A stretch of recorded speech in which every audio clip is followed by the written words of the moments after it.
Because you framed it like that, I would have said Ohio State, and then I would have said Alabama, but I'm going to go off the beaten path here, and I am going to randomly say... Ross says LSU. It is not LSU. I'm not going to go LSU.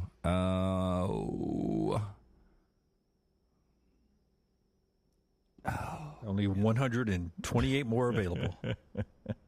Damn. It's going to be a surprise to you, I think. Can I sell you on Texas? You could tell me on Texas. I'll go Florida State. Brown, do you know the answer? I do. Georgia Bulldogs. The Georgia Bulldogs. Is that surprising to you, though? No, not really. Well, I mean, neither one of you back-to-back guessed it. national champions. They draft but it's offense. Every one of their running backs gets drafted. Yeah, 25 offensive players over the last 5 years, only 18 defensive players. Georgia's putting more offensive guys in the league than defense. Alabama, by the way, second at 24, tied with Ohio State. Vulcan Tire gives us our final stat of the day, which is who's the biggest impact transfer this spring. The portal closed last night. Tom Luganville was with us earlier. He says it's one guy who left Georgia. Tell us about Vulcan Tire and Automotive. Hey, if you're heading to a game, heading to a concert, Dead Battery's not going to get to you there before your next road trip. Take your vehicle down to Vulcan Tire and Automotive for that comprehensive battery check. We here at the Next Round trust our vehicles with the team at Vulcan Tire and Auto. Again, Forrester just bought his 16-year-old a car. He's taking it to Vulcan Tire and Automotive, getting that bumper-to-bumper checkup to make sure it's road ready. Locations all across Birmingham. You can find out more about what they can do for you and your vehicle. Go to VulcanTireandAuto.com. Luganville says defensive tackle Bear Alexander is the biggest impact transfer this spring, leaving Georgia to go to USC. So he will be an instant impact player. Luganville's sidekick there or colleague there at ESPN, Craig Harbert, says the biggest impact this portal season in college football, quarterback Tyler Buckner from Notre Dame to Alabama. Well, I mean, he's likely to start it out. I don't know how you feel about this. You were going, but if you just read between the lines, obviously Nick Saban, nobody's come out and announced a starter. But you look at the situation where you got 4 quarterbacks in that room that you recruited, all of them. You've gone through spring. You've got the offensive coordinator from Notre Dame, and you get a transfer from Notre Dame. You got to favor him at least to start, don't you? I mean, there's no other reason to bring a guy in if you don't think he can start. If I'm not happy with my quarterbacks and my new offensive coordinator says, honest to goodness, we could get Tyler Buckner here and he would perform better in this offense than I've seen him coach.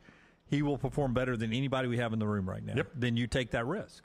So, yeah, once he hit the portal – people were guessing where he was going to go. There were some people saying Florida and others, and I said, well, his offensive coordinator, the guy who benched him, is in Tuscaloosa. I wouldn't be surprised if he ended up in Tuscaloosa. Well, I wish you had been here because we sat here and said he's got Alabama's quarterback room's better than Tyler Buckner. And, of course, a day later, there he is.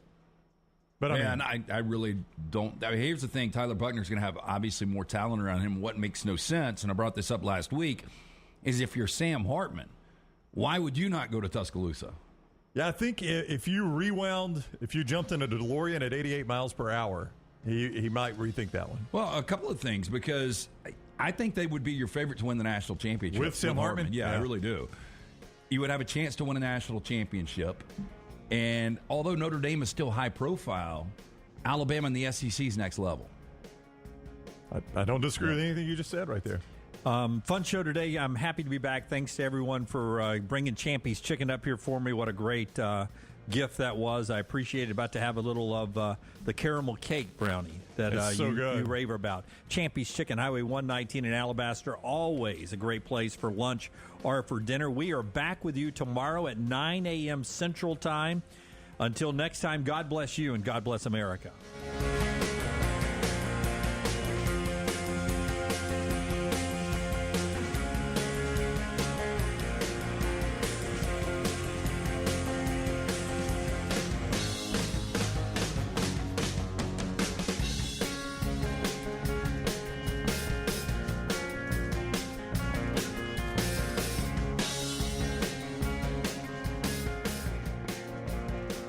The Next Round store is live and loaded.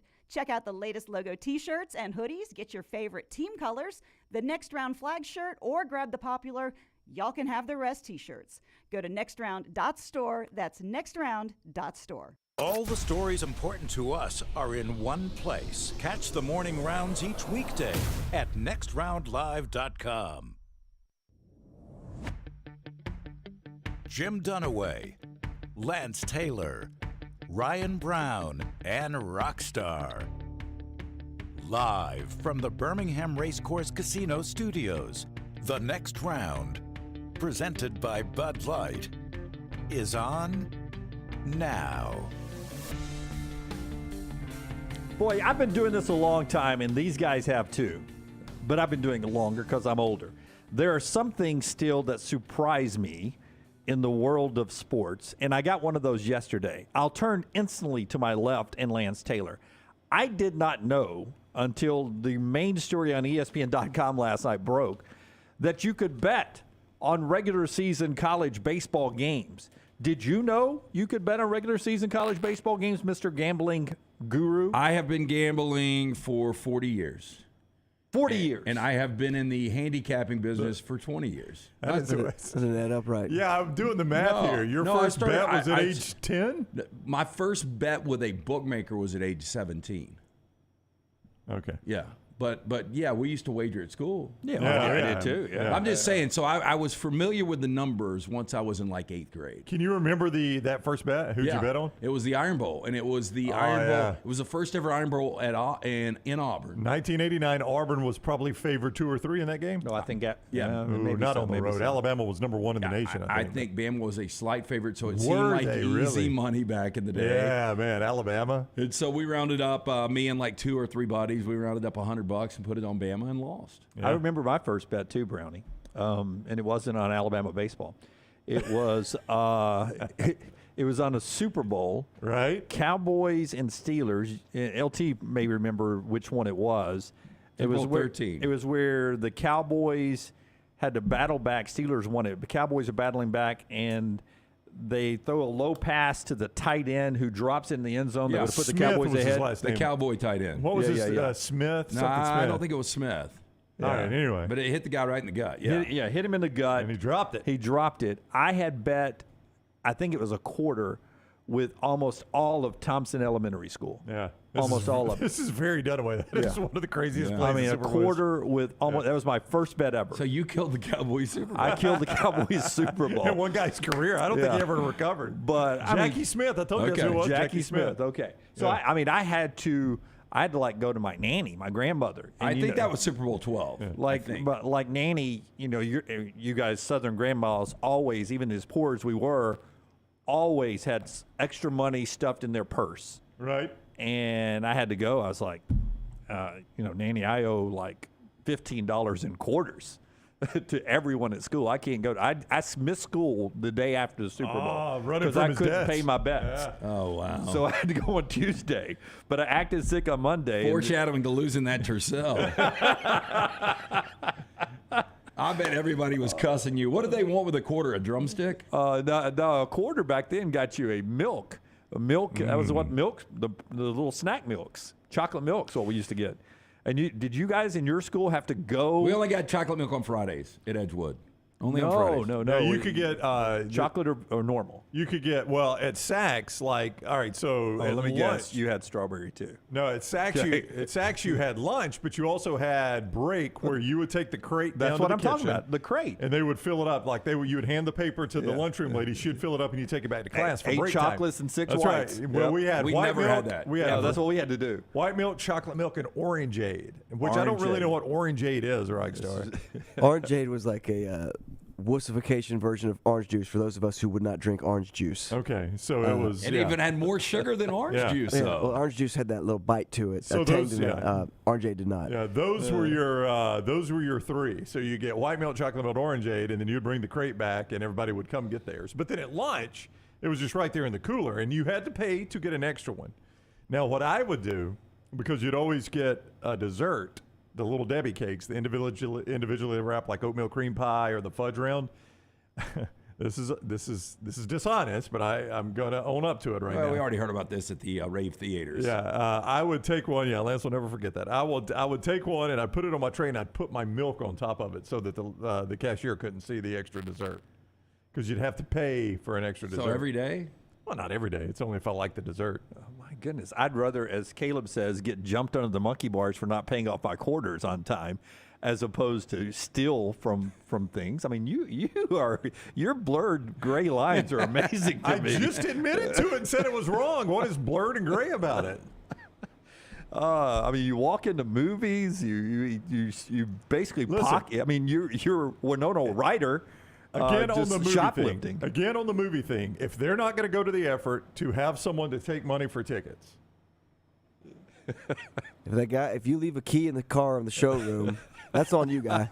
No, there's You don't lock the doors, They've man. at least got a full staff watching the showroom. I'm sorry that the theater industry is apparently going belly up and they can't afford one person to sell tickets. Well, they sell tickets behind the concessions now. Well, that's the concession stand. That's not the ticket counter. I can be forgiven for not knowing that, right? But that's been going on for a couple of years now. Yeah, I don't go to a lot of movies.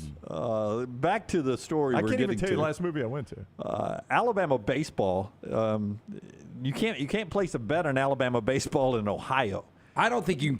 I really don't. And we can go to my bookie right now. All right, I'll and go. You can see if you can find numbers on this. And here's the thing. And I've always said this for like 25 plus years. Back to your original question.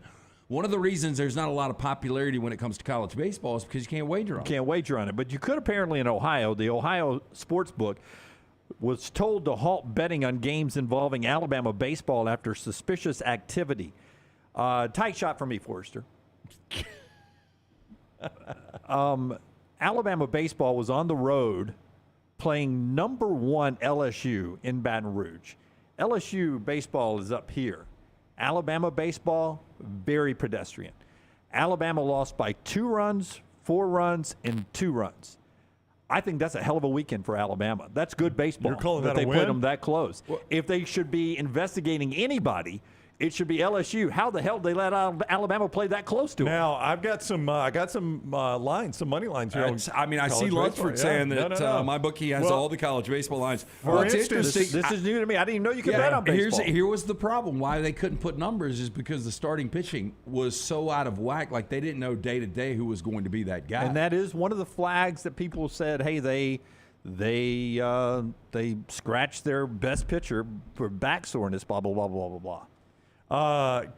For instance, Campbell is at North Carolina tonight. No, you might get real now, like Campbell at North Carolina. No, Freaking North Carolina's. I know. But Campbell's a stud program. Yeah, you know that because Todd Furman picked them as his dark horse in college baseball, or so for some reason. I can't even remember why we asked him about that. But also, I would say Campbell's pitching staff can't be that deep, and they're saving it for conference play. But maybe they need to win over North Carolina. Campbell this is why I don't bet on college baseball. This is the thing. I just saw where LSU's a what favorite tonight? Minus 598? Campbell's minus 109 at North Carolina, a favorite. Well, what I was going to say, though, if you have some of these ones going for these off-brand schools, those guys can completely dominate a lineup.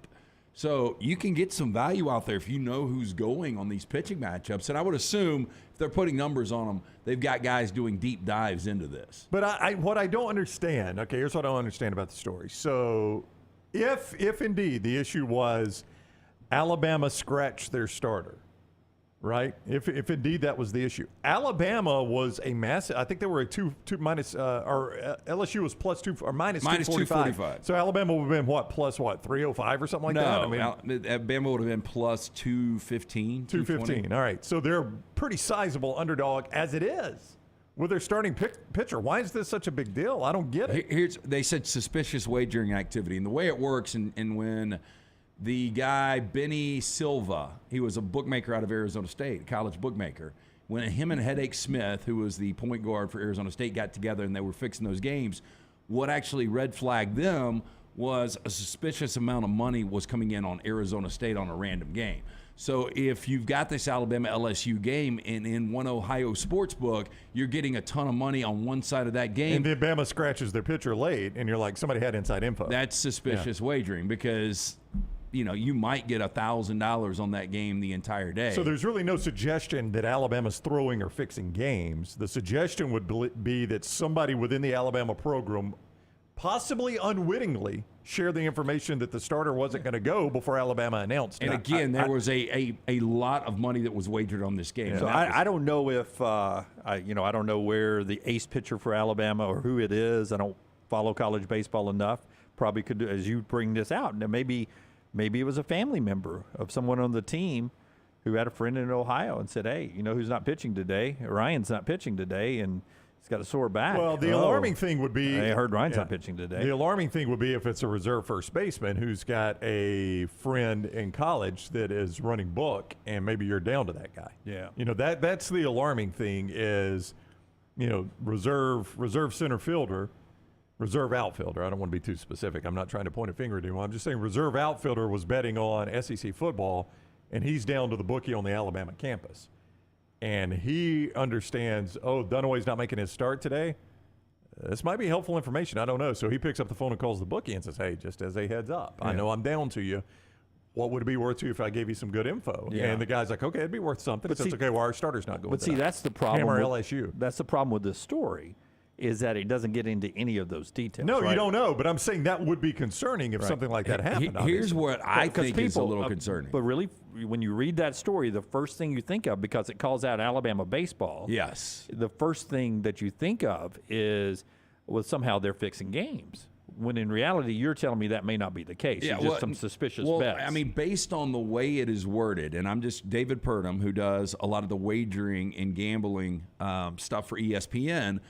The first paragraph is Ohio gambling regulators on Monday instructed the state's licensed sports books to halt betting on all baseball games involving Alabama after suspicious wagering activity was detected on the Crimson's Tide game against top-ranked LSU.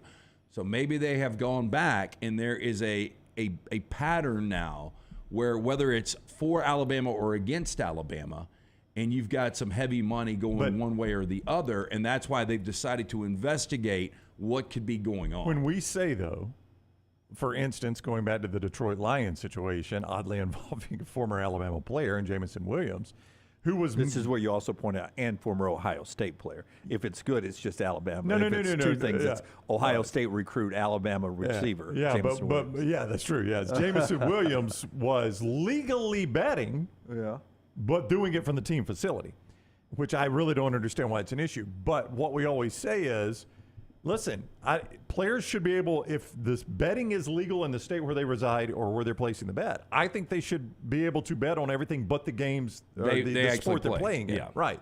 They shouldn't bet on NFL games. But if they want to bet Major League Baseball or Italian cricket, I don't care. Same with college baseball players. But I agree, Lance. But this, we always say there are systems in place to prevent bad things from happening. And this is a great example of that. This is why you've got the systems in place. A governing board looked at it and said, that is suspicious activity.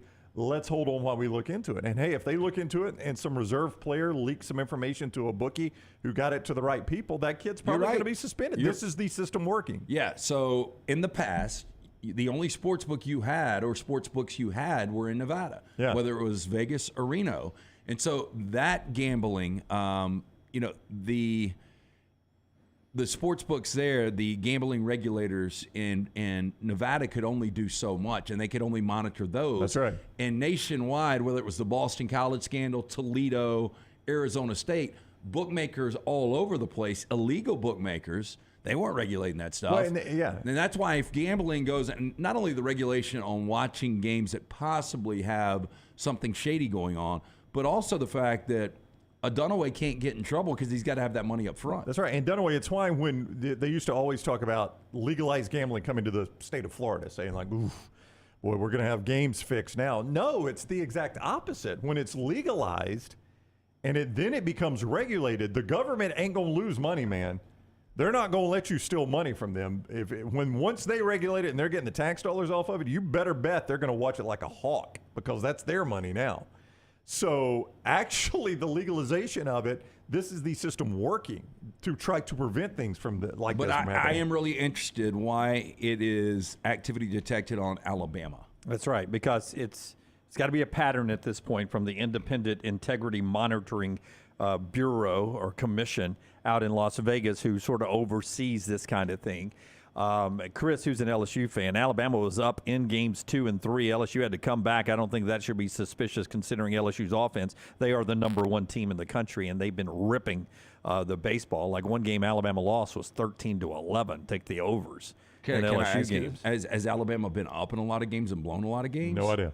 No, I think I loosely pay attention to college baseball, and I hear my friends who are Auburn fans talk about Auburn's bullpen has had a hard time holding on. I don't know about Alabama, to be honest with you. No, I'm just wondering because I don't know enough about there it. could be some pitching that is suspicious now. Yeah.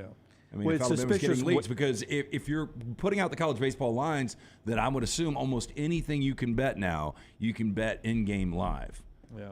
And so if Alabama's up 2 runs, then LSU at that point might be a plus 125, 150 dog. But again, I just think it should be pointed out this is how the system will work as betting becomes more and more legal. When something suspicious happens, you just halt it and look into it. I mean, this is not saying that Alabama was maliciously doing something wrong, but it is saying they feel like somebody had some information. My assumption is somebody had some information that wasn't widely available to everyone else, and they want to find out how they got that info.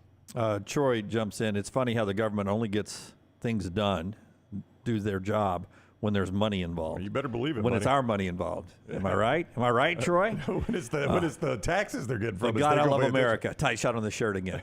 But God, I love America. Look That's at a this. lot of stars. Do you know how many? Do you know how many stars? on that Do you shirt? know? I do. I would say. Look at the back, by the way. Yeah. Yeah. Hey, mine's got the flag on it too. I don't know if I get a tight shot like Dunaway does. Yeah. I am going to go. Look, see Dunaway? I see yours too. Yeah, Roback, baby. TNR 20 at checkout. These hoodies. Hey, we didn't even plan this. I've got a Rockstar. closet full now. Yeah, we didn't even plan this. We all show up in Roback today. TNR 20 at checkout to save By the 20%. way, I saw Dunaway. By the way, it's not nighttime. I know it may look like that, but Yeah. it's not. The hoodies you're getting are fantastic. I want in your hoodie game. Man. Yeah. I'm not getting these hoodies. Well, I think I want- Lance Well, has bought a bunch of them. Yeah, I right? bought 3 of them. Yeah, I need TNR to 20 get at checkout, Dunaway. I Save need- 20%. I have been comped a few, but I bought 3. Your hoodie game's fantastic. Hey, so I got a count on the stars. You do? I'm going to say it's 5,000 exactly. Would you believe? No, I bet I know. I bet I know how many it is. Okay. 1,776. 1,776. Is that right? Yeah. 1,776, baby. That makes sense. It looks like more than 1776. Dawn of a nation. I mean, that is a lot of stars. Thank you. Now, have you counted, though? 1777 when I'm wearing it. Oh, I got it.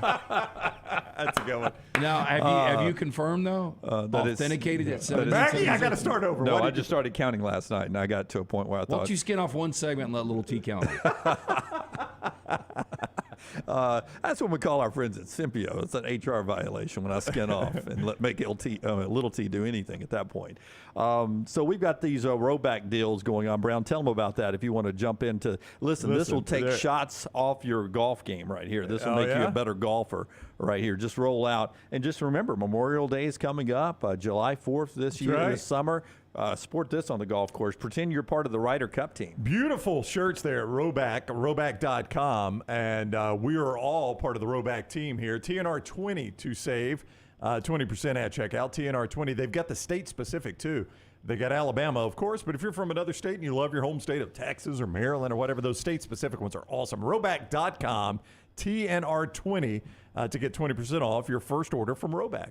All right. So that is the Alabama baseball story that was the main story at ESPN.com last night when it broke. A story in Tuscaloosa involving the Alabama deputy AD, Matt Self, according to the Patch, who reported this. Is it Patch or the Patch? Patch. I think it's just patch.com. Third-degree domestic assault. It's a misdemeanor in the state of Alabama. If you're not familiar with the Alabama deputy AD, Matt Self, he is a compliance officer at Alabama and a variety of other jobs. So that story's out there. It has been, to say the least, for our friends at the University of Alabama who handles public relations, a interesting 2023 so far. Well, I bet you Greg Byrne would pay you a lot of money for 1 week unplugged somewhere. Yeah. I mean, it's nonstop. I bet every time the phone rings, Byrne's like, you got to be kidding me. We used to work with a guy who I really like. I mean, he'd been in the business a long time, and he'd always keep the ringer on his phone back when we were in radio. And it'd ring, and he would just let Rockstar does this. He'd just hurl a cuss word. Son of a, What now? What now? I mean, he didn't even look at the phone. He just heard it ring, and he'd get upset. Wait, who was this? I'll tell you. Okay. I know 2 that I used to work with. I mean, this is otherwise a nice guy, but I think Rockstar was a little bit high-strung, and he just didn't want to be bothered with problems all the time. Yep. The issue was, Lance, both of these guys hated phone calls. Yeah, it was the second one. Yeah, but you're right. Yeah. Both good guys, but honest to goodness, anytime their phone rings, somebody was either something was broke or something needed fixed. That might have been one of the lazier people I've ever worked with. Well, he all the problems ended up on his desk, and the phone would ring and said, "Son of a." He gets so mad at the phone ringing. Oh, hey, honey. No, I won't talk about you. Yeah, I'll pick up some chicken on the Sure, way. yeah, absolutely. All right, so those stories happening at Alabama. We'll get some football news. We'll talk about the NBA in just a second. But first, LT.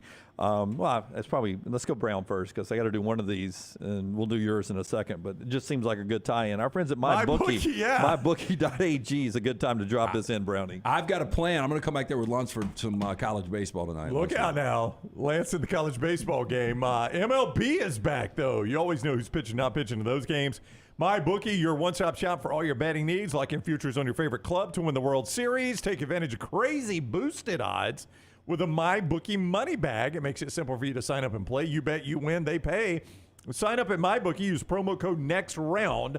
The promo code at MyBookie is NEXTROUND to secure a first deposit bonus up to $1,000. It is simple. You deposit $200. You play with $300 instantly. Promo code NEXTROUND to claim your bonus if you're a diehard or just a casual. Simply put, there's never been a better time to start exploring the world of online sports betting than with MyBookie. Bet anything, anytime, anywhere with MyBookie.ag, code NEXTROUND. We're 123 days from week 0. We'll catch up with our old friend Geoff Collins, who knows the college game as a head coach.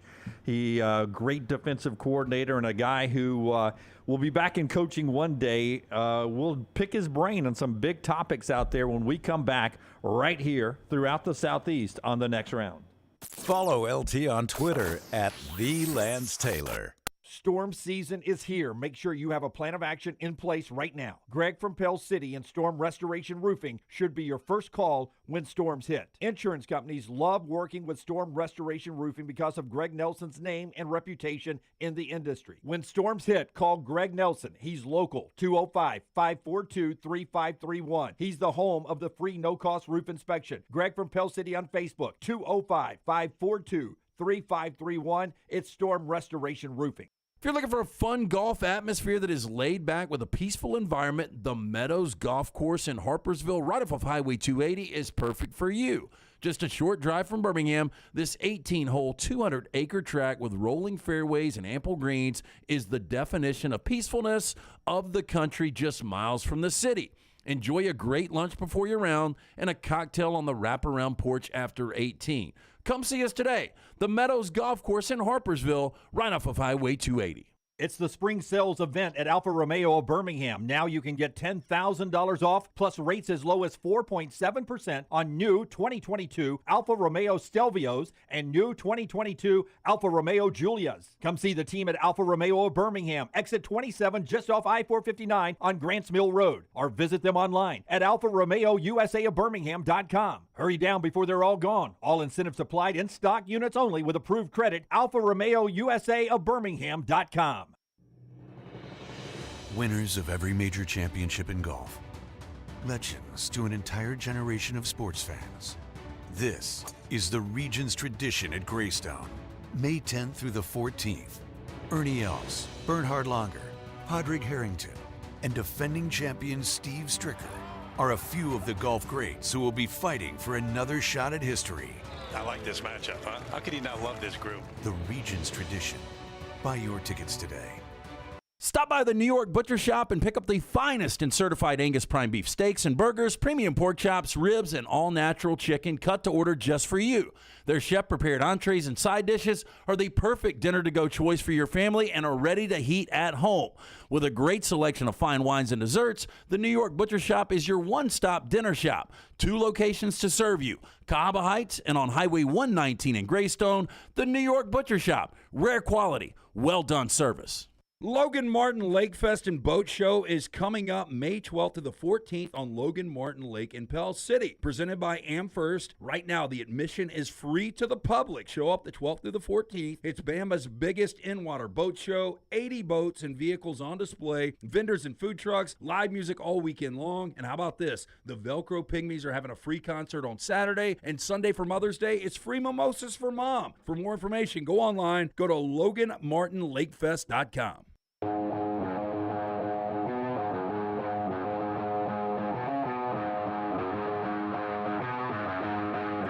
Boy, I've been waiting a long time to get this guy back on the show, Brownie. Geoff Collins, one of our favorite people. He is the former Temple, Georgia Tech head coach. He's also been an assistant throughout the Southeastern Conference, including Alabama. That's where he first got to know Coach, was when he was over in Tuscaloosa, and would listen to our show Out Recruiting, because that's just how bored you get when you're out recruiting. What's up, Coach? How are you?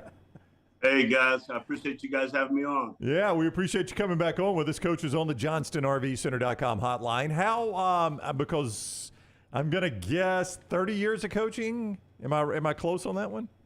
27, 28, yeah, right around there. Yeah, 27, 28. How difficult is it to adjust to an off season where you're kind of taking a beat there? Yeah, it's actually getting to take my daughter to school every day, pick her up from school. I'm in the carpool line. I go on all the field trips. We've got a nice little daddy-daughter thing at noon at her school that I've got to run to. But it's been, I miss the fellas. I miss all the coaches, all of those kind of things. But getting to be a girl dad for a little bit has been pretty nice, man. Hey, can we start in the ACC? Clemson the last couple of years, the offense has seemed broken. And Dabo goes outside of the program, splash hire. Garrett Riley brings him in. Spring game still looked out of sync. But Cade Klubnik is one of those quarterbacks where we saw him early on against you guys, a little spark to that offense, and seems to have a ton of potential. Well, one of the nice things about being in the position that I'm in, I got to go and be a guest at a lot of practices across the country during spring ball, even the tail end of last season. And I went over to Clemson and watched the practice. And obviously Dabo's done a great job there for a long time. And just seeing the development and the way the guys are vibing with the offense. And Cade is a great player. And you can just see him from the second he steps onto the practice field, the energy, the confidence, the way the guys in that program rally around him. I'm excited to see, this new generation of the Clemson offense. I've seen Nick have to deal with it with Jalen and Tua. When Dabo's in a situation like that, and maybe you've been around it in coaching too, you've got one quarterback who got you to one position and was pretty good, but you had the young guy waiting like Klubnik to come in. How tough is it in season to make that switch as a head coach? Because it looked like Dabo struggled with that a lot last year. Well, the interesting thing, my 2 years at Temple, we had a quarterback change both years. And, for whatever reason in both seasons, it led us to winning 5 out of the last 6. It led us to winning 7 of the last 8. So you just kind of got to know your team. You got to know your program and know when to make that decision. And, Dabo, as you said, has been doing this a long time. Got a lot of respect for him and his program. I'm interested. You've been to Mississippi State before. Yep. If you were offering Zach Arnett a little piece of advice, and not that he's asking anybody for advice, what would you say to him with that fan base and that recruiting base? Because you know recruiting well. I like what he's doing in changing the offense after the passing of Mike Leach. What would you say to Zach Arnett? Because you know that program really well. I do. And, one of the biggest things is the people that he's brought back into the program. David Turner to coach the defensive line, one of the most well-respected defensive line coaches in the country. He and I had a great run together our last 2 years on defense at Mississippi State. He's back. Chad Bumpus, one of the legends of that program in Starkville, leaves a Pac-12 championship Utah program to come back home to be involved in that program. Greg Knox comes back. And then Kevin Barbay, the offensive coordinator, he and I worked together when I was the defense coordinator at the University of Florida, and he's been groomed and trained by Jim McElwain, who's no stranger to the show, won a national championship as an offensive coordinator at Alabama, and just excited about the pieces that he's got coming back to Starkville to be a part of what he's building. You were part of, Coach Geoff Collins is with us on the JohnstonRVCenter.com hotline. You were a part of that first staff in Tuscaloosa with Nick Saban, and so was Kevin Steele, and now he is back in Tuscaloosa. This is a guy Alabama fans obviously are familiar with. They've seen him at Auburn. They've seen him at Tennessee. Coach has been around the block now. But what is it like for Kevin Steele to walk back into that facility after all those years, do you think? What can Alabama fans expect from this?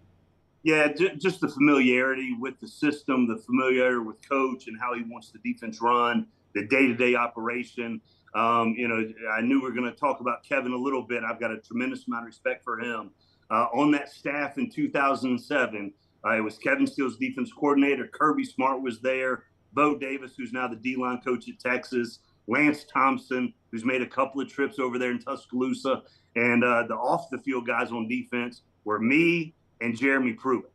And it was just the level of ball and the conversations and the growth and development with that group of guys. And to see what Kevin's done since he's left the program, and built some great defenses at Auburn, had a really good defense last year at Miami. But the familiarity with Coach's system and the way Coach operates and the way Coach wants things structured, I think is going to be great. I mean, I know that is not unique to that coaching room that you just described to us, but there are a lot of alpha males that you just reeled off right there. I mean, how tough is that on a coordinator, on Kevin Steele, to kind of reel in those alpha males and be like, look, it's we all got opinions, but I'm the boss here on the defense.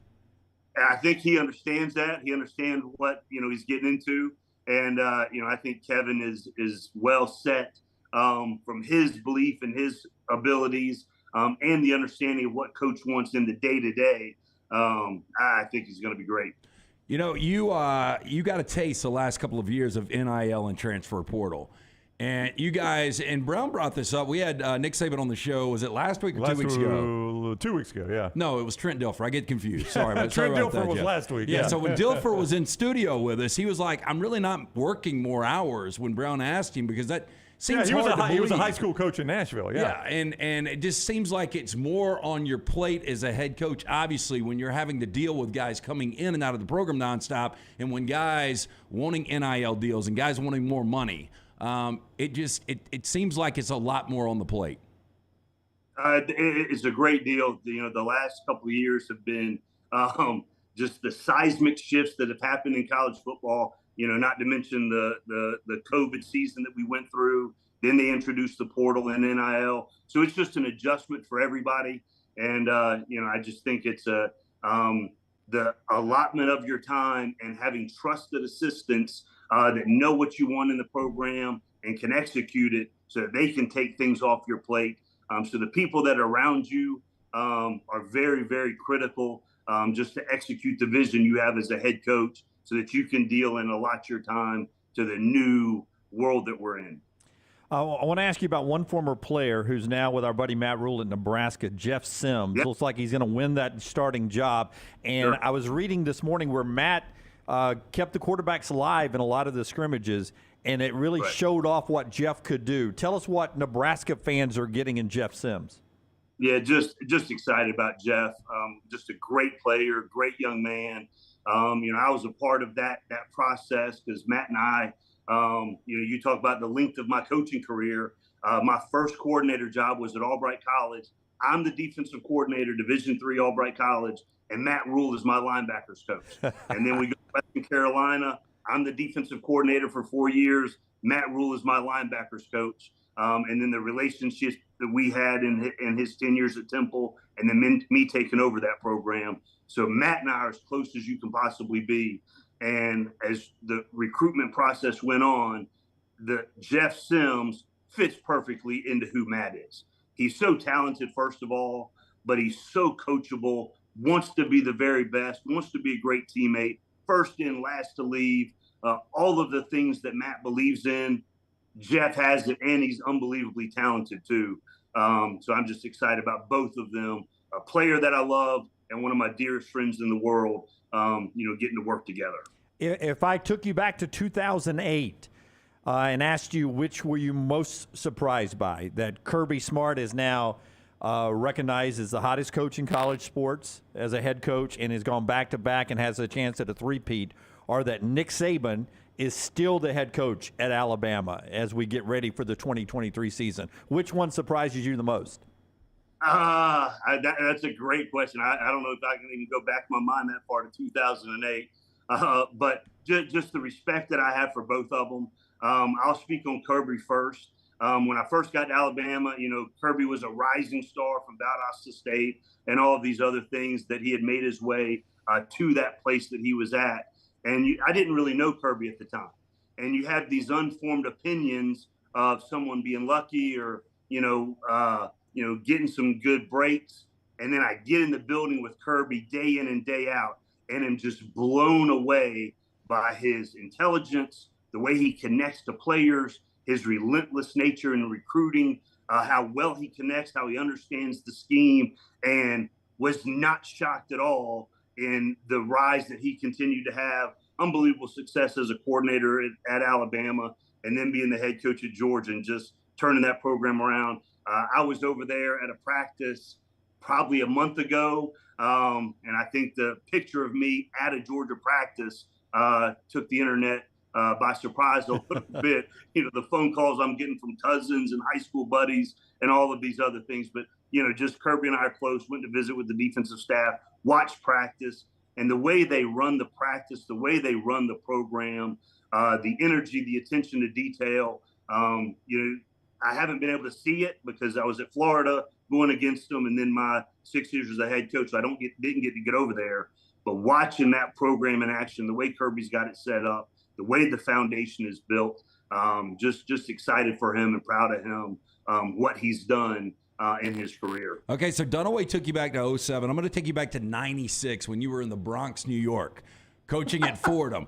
Because, Coach, one of my first times in New York City was in the month of October, and it was years ago, and I couldn't find a good bar to go watch games at. But the more and more I got to know New York City, it's one of my favorite places to go in the fall because you find all of these little sects of different, USC fans, Georgia fans, Arizona State fans. They've got their own bar. Did you realize when you were there that New York City is kind of a hidden gem for college football watching? Yeah, it's amazing. I still distinct memory. You're talking about October in New York City. We win a game at Fordham. My wife has tickets to a Broadway show. I'm from Atlanta. I'm not a Broadway guy, but I went with her. And then we leave the Broadway show at whatever time, 9:30, whatever. The Yankees had just won the World Series. And in a matter of 30 minutes, and this was pre-social media, in a matter of 30 minutes, Times Square goes from 40,000 people to 200K in a matter of minutes. And just the level of energy and the excitement and just the college football scene, as you said, is underrated because there's different bars and different spots that people will just go and flood to cheer for their favorite SEC team or ACC team or whatever it is. Coach, before you go, I do want to let you brag on a couple of your players. First of all, You recruited Jahmyr Gibbs to Georgia Tech. Yep. Alabama fans got to see a lot of him, and now Detroit Lions fans will. Yep. I mean, this guy, he's got a unique skill set for a running back. He's amazing. 12th pick in the draft. I couldn't be more proud of him. Obviously, it hurt when he did transfer, I'll be honest with you. But just the level of respect and the love that I have for Jahmyr, and just to see his dreams come true was just so awesome. And I don't know if you guys have gotten to know Jahmyr, but incredibly talented, but one of the most humble souls that you will ever find. Selfless, great teammate, and just tremendously gifted. I went to a high school game of his where he ran for over 400. But during the game, they had a receiver on the other side that his team wasn't able to stop. And I watched him on the sideline go to his coach and like, hey, coach, put me in, let me play some corner. And it was done. So not only, he just wanted to make an impact, he wanted to win. And I just think so highly of Jahmyr and just so happy for him. And I guess nowadays I get to play fantasy football now. So Jahmyr might be one of my top picks off the board. Get Jahmyr Gibbs in Detroit. You also recruited Keon White. I read somewhere that this is the first time I think since like 2010, Georgia Tech had 2 players drafted to the top 50. Keon White in the top 50 as well at New England. I want you to talk about him, but I also want to ask you, Bill Belichick's one of the greatest defensive minds in the history of the game. Like, when he calls you or his front office calls you to pick you, how does that conversation go when he calls you about a player? So this was, and I won't bring it up, but this is last Wednesday. It's probably a 15-point text thread message back and forth about Keon. And just the more I communicated with them and started telling them about Keon and who he was, and the question was how is he going to fit with Coach Belichick and the Patriot way and all those things. Those are my words saying the Patriot way. But the more I was just sold and was just convinced Keon is a perfect fit for Coach Belichick in that program. He's so focused. He's so serious. Attention to detail, business-like. He's a pro's pro in college. And so him going to that next level, I'm just fired up for him. Just a great worker, great young man. And I'm just going to give you the context. I'm not asking you about this situation, but here's why I asked this question. Eli Ricks, the Alabama defensive back, transfer from LSU, went undrafted. TJ Houshmandzadeh, a former NFL player, said, boy, Nick Saban must have dogged him. No, I'm not asking you about that, but as a coach, and I said this yesterday, you owe it to all of your players to be honest with NFL coaches, right? When they call you and ask if a guy has dogged it a little bit or didn't come to the meetings, you owe it to the guys that did it the right way to be honest with the NFL about that guy, don't you? Yeah, well, I think one of the biggest things, and I think most coaches are this way, they want to be positive with their guys, and they want to tell the truth about their guys and where they think they are going to be placed in the NFL. I've not witnessed it in person, coaches dogging one of their players or even a former player. I've never seen it. I think a lot of times it's what's left unsaid. That's one of the things, but I just don't see in this day and age of guys dogging, former players, whether they're with them in the program or if they left to go somewhere else. I just don't, I've never done it. And, Well said. Geoff Collins, friend of ours, great coach. We look forward to seeing you back on the sidelines, but we also look forward to talking to you on the show, Coach. It's good catching up again. And absolutely. Appreciate it, guys. And if we send you a link to our fantasy football league, you're right. in. You've already said you're in, so there you go. Let's go. Take care, Coach. Enjoy the tea party this afternoon. Yeah. All right. All right. That is Geoff Collins, the former Georgia Tech and Temple head coach, spent some time in Tuscaloosa, Mississippi State, Florida. Guys coach all around. He'll coach again. He's a good defensive mind. Hated it didn't work out. What I know about fantasy football is that people that really know the game of football suck at it. So him being a coach would probably be, Taylor, little T, would probably win our league. First, he's got some Chris Klein in him from American Pie, Election, Rollerball. You don't see it? No, look at the eyes. I mean, it would be a bigger Chris Klein, a linebacker Chris Klein. The other thing, it's interesting, on the way in this morning, I heard Roddy Jones, former Georgia Tech player, talking about the difficulties Georgia Tech, this program, has right now. There is. They do. And just with spending and facilities, and Geoff did a wonderful job, I thought, of creating some buzz around the program that I think Brent Key, another great guy, who can, if he is given a chance, can sort of keep building on what Geoff and he had started, because he was part of Geoff's staff. What is interesting is they've got a chancellor now at Georgia Tech who, I'm told, for the first time in the history of Georgia Tech, is willing to match any athletic donations with some of the endowment money, because they have an enormous amount of endowment money at Georgia Tech. So almost you buy one, get one free on donations to athletics. Could, you donate $1 million, get $1 million of endowment, now you got $2 million, that kind of stuff that could change the way Georgia Tech is. But you're never going to get past that it's, academically a challenging situation. That was Roddy's first comment. He said the academics are just so much. But Georgia's right there with Georgia Tech. Georgia Tech's academics are a little bit better. Yeah, Georgia's a good school. But Georgia is kind of the Ivy League outside of Vanderbilt of the SEC. And, if they can win back-to-back national championships, you would at least think Georgia Tech could be competitive in the ACC. Yeah, it does make you wonder, when you look at a school like Georgia Tech, like how Jim Harbaugh and early on David Shaw unlocked Stanford. Same issue at Stanford, right? Private, it's a private, high academic institution. you've got a USC in that league. How are you going to compete with USC if you're Stanford, right? They figured out a way to do it for a little bit. But also Michigan. I mean, Michigan is that type of school too. So I think the academic excuse can only go so far. Yeah, and the recruiting in Georgia now makes it really fun if you're a Georgia Tech fan. The problem is that who else recruits in Georgia? Not only does Georgia, you get Alabama and Auburn and Florida and Tennessee and everyone else in the Southeastern Conference that goes in there. So, you look at, for the 67th straight NFL draft, the most players drafted in the NFL from the SEC. Yeah. The Big Ten was second. Yeah, the Big Ten and the SEC, as Clapp pointed out, were 9-9 in the first round.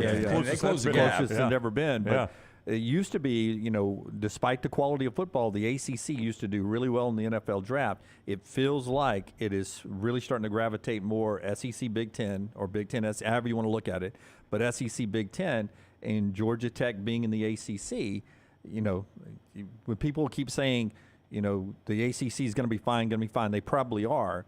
But when you're competing with the SEC and the Big Ten, I think the ACC is really starting to slip from where they were. I mean, when Miami was kicking out players, Florida State and all them into the NFL draft, you would go look, and it always seemed like the SEC and the ACC were very close on the number of pros they were putting out there. Well, look, if those two would have kept up, and Florida State has started to gain momentum back, but if Miami and Florida State were still what they once were, with Clemson now, the ACC would be right there. I think the numbers were, and these are going to be close. SEC had 65 drafted. I think it was 67 drafted, 55 from the Big Ten.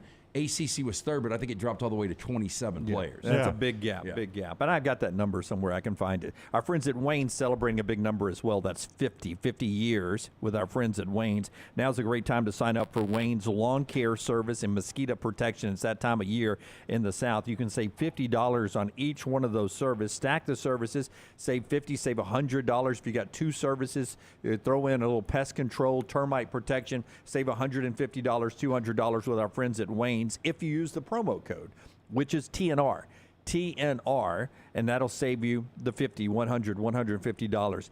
Not just if you're a new customer. You can use that promo code if you've already been using our friends at Wayne's as well. Just go to this website, callwaynes.com, callwaynes.com, or you can literally call them up, 866-WAYNES-1, 866-WAYNES-1.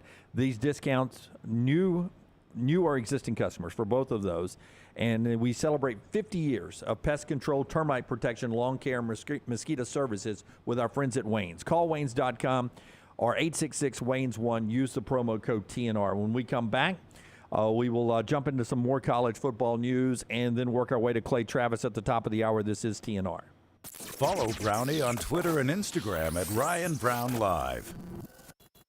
It's the spring sales event at Alfa Romeo of Birmingham. Now you can get $10,000 off, plus rates as low as 4.7% on new 2022 Alfa Romeo Stelvios and new 2022 Alfa Romeo Giulias. Come see the team at Alfa Romeo of Birmingham, exit 27, just off I-459 on Grants Mill Road, or visit them online at alfaromeousa of Birmingham.com. Hurry down before they're all gone. All incentives applied, in stock units only with approved credit. alfaromeousa of Birmingham.com. You could win a Ford Bronco or your share of $25,000 cash during the Birmingham Racecourse Casino's Bronco and Bucks giveaway. Come play the latest, most exciting games around. With fun bonuses and big jackpots, you could win a Ford Bronco or your share of $25,000 cash. The more you visit, the more chances you have to win. Drawings May 5th and 6th at Birmingham Racecourse Casino, located off I-459, exit 31, Derby Parkway. Must be 21 or older. Must be present to win. The region's tradition returns to Greystone May 10th through the 14th. You can see golf legends compete, the Celebrity Pro-Am, and enjoy the biggest lawn party in Alabama. But it's so much more. It's about giving back to our community. The region's tradition is proud to support Children's of Alabama as our primary beneficiary. In 31 years, the tournament has raised over $21 million for local charities. The region's tradition, a great time for a great cause. Stop by the New York Butcher Shop and pick up the finest in certified Angus prime beef steaks and burgers, premium pork chops, ribs, and all-natural chicken cut to order just for you. Their chef-prepared entrees and side dishes are the perfect dinner-to-go choice for your family and are ready to heat at home. With a great selection of fine wines and desserts, the New York Butcher Shop is your one-stop dinner shop. 2 locations to serve you, Cahaba Heights and on Highway 119 in Greystone. The New York Butcher Shop, rare quality, well-done service. Hey, Lance Taylor from the next round to tell you about my friends at Michelson Laser Vision, located conveniently UAB Highlands. Almost 20 years ago, I went in for the procedure. Only took 12 minutes for both eyes. When I went in, I had 2200 vision. I was legally blind. Now I have 20/15 vision, still 19 years later. Make the call today. Schedule a hassle-free consultation, 969-8100. Dr. Mark Michelson, Dr. Jen Michelson, Michelson Laser Vision. Make sure you tell them the next round sent you, 969-8100 or MichelsonLaserVision.com. Do you have unexpected medical expenses? You want to update the backyard, or you just want to take that vacation of your dreams? Legacy Community Federal Credit Union offers lifestyle loans that can make all those things happen. The great news is no collateral is required, and they have affordable low rates. See more about Legacy Community Federal Credit Union's lifestyle loans at LegacyCreditUnion.com or stop by any of the Greater Birmingham area branches. Legacy Community Federal Credit Union, proud supporter of UAB and UAB Athletics, federally insured by the NCUA.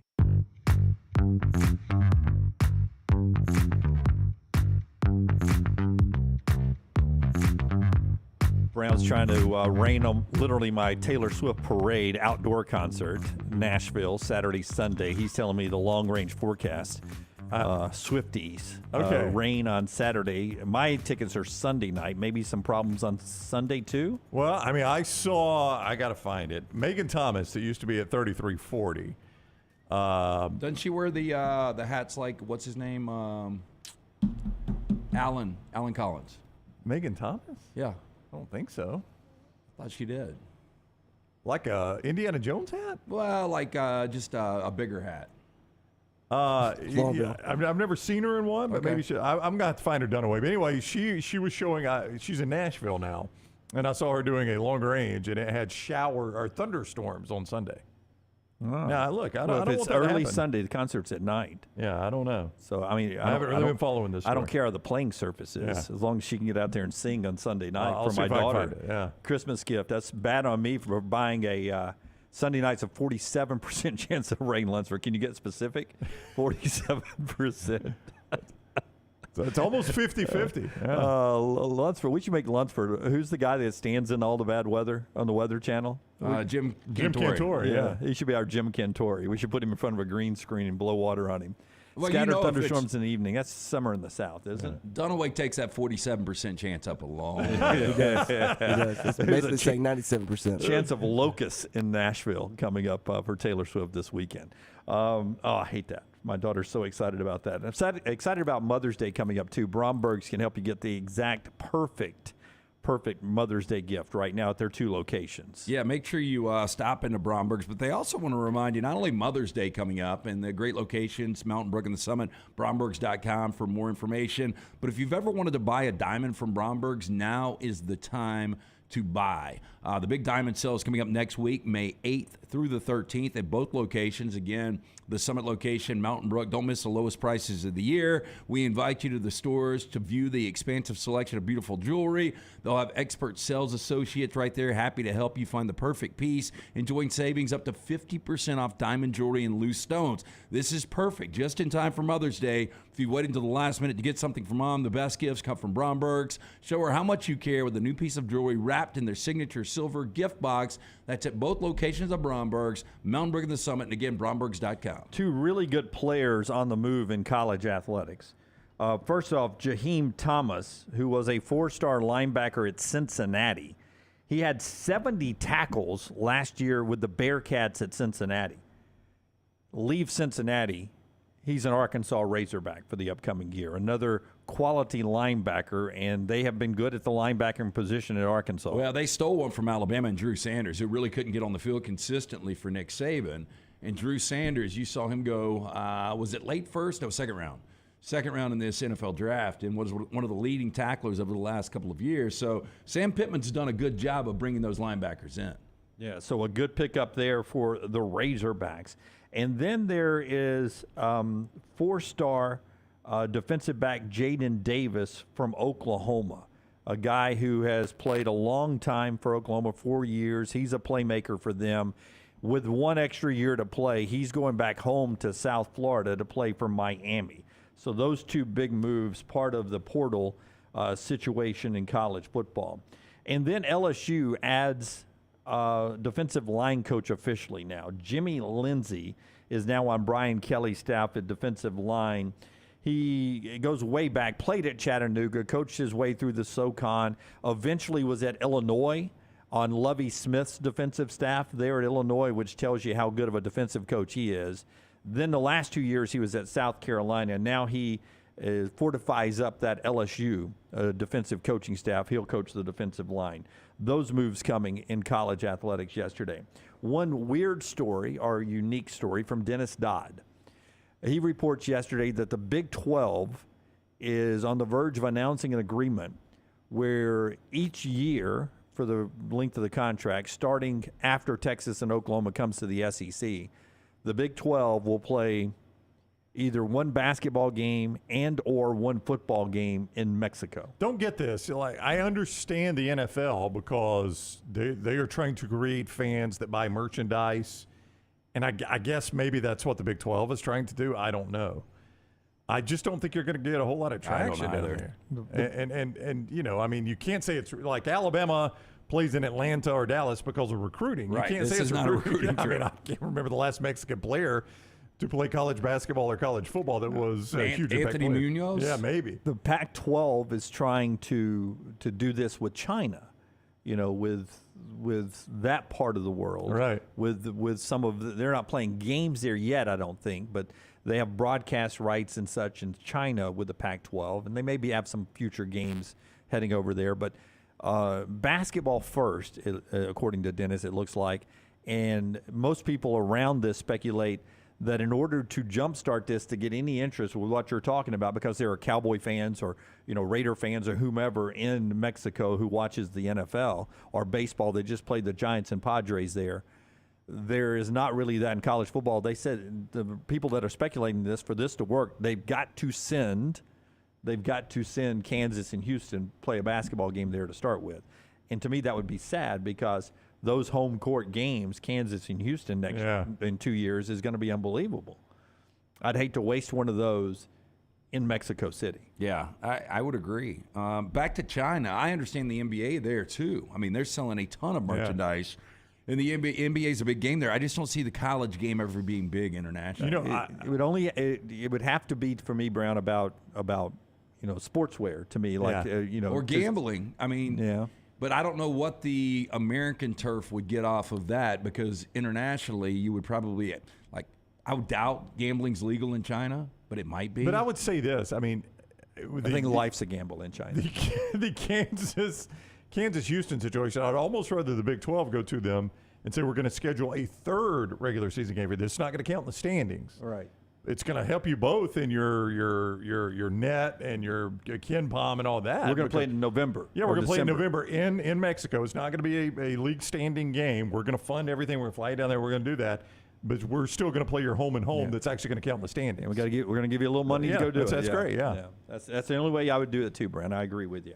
All right, top of the hour, Lake Fest is coming soon. We'll talk to Clay Travis coming up next. Lake Fest, a great opportunity to wake up some echoes with the Velcro Pygmies. Yeah, the Velcro Pygmies will be playing a free show. This is going to be next Saturday, Mother's Day weekend.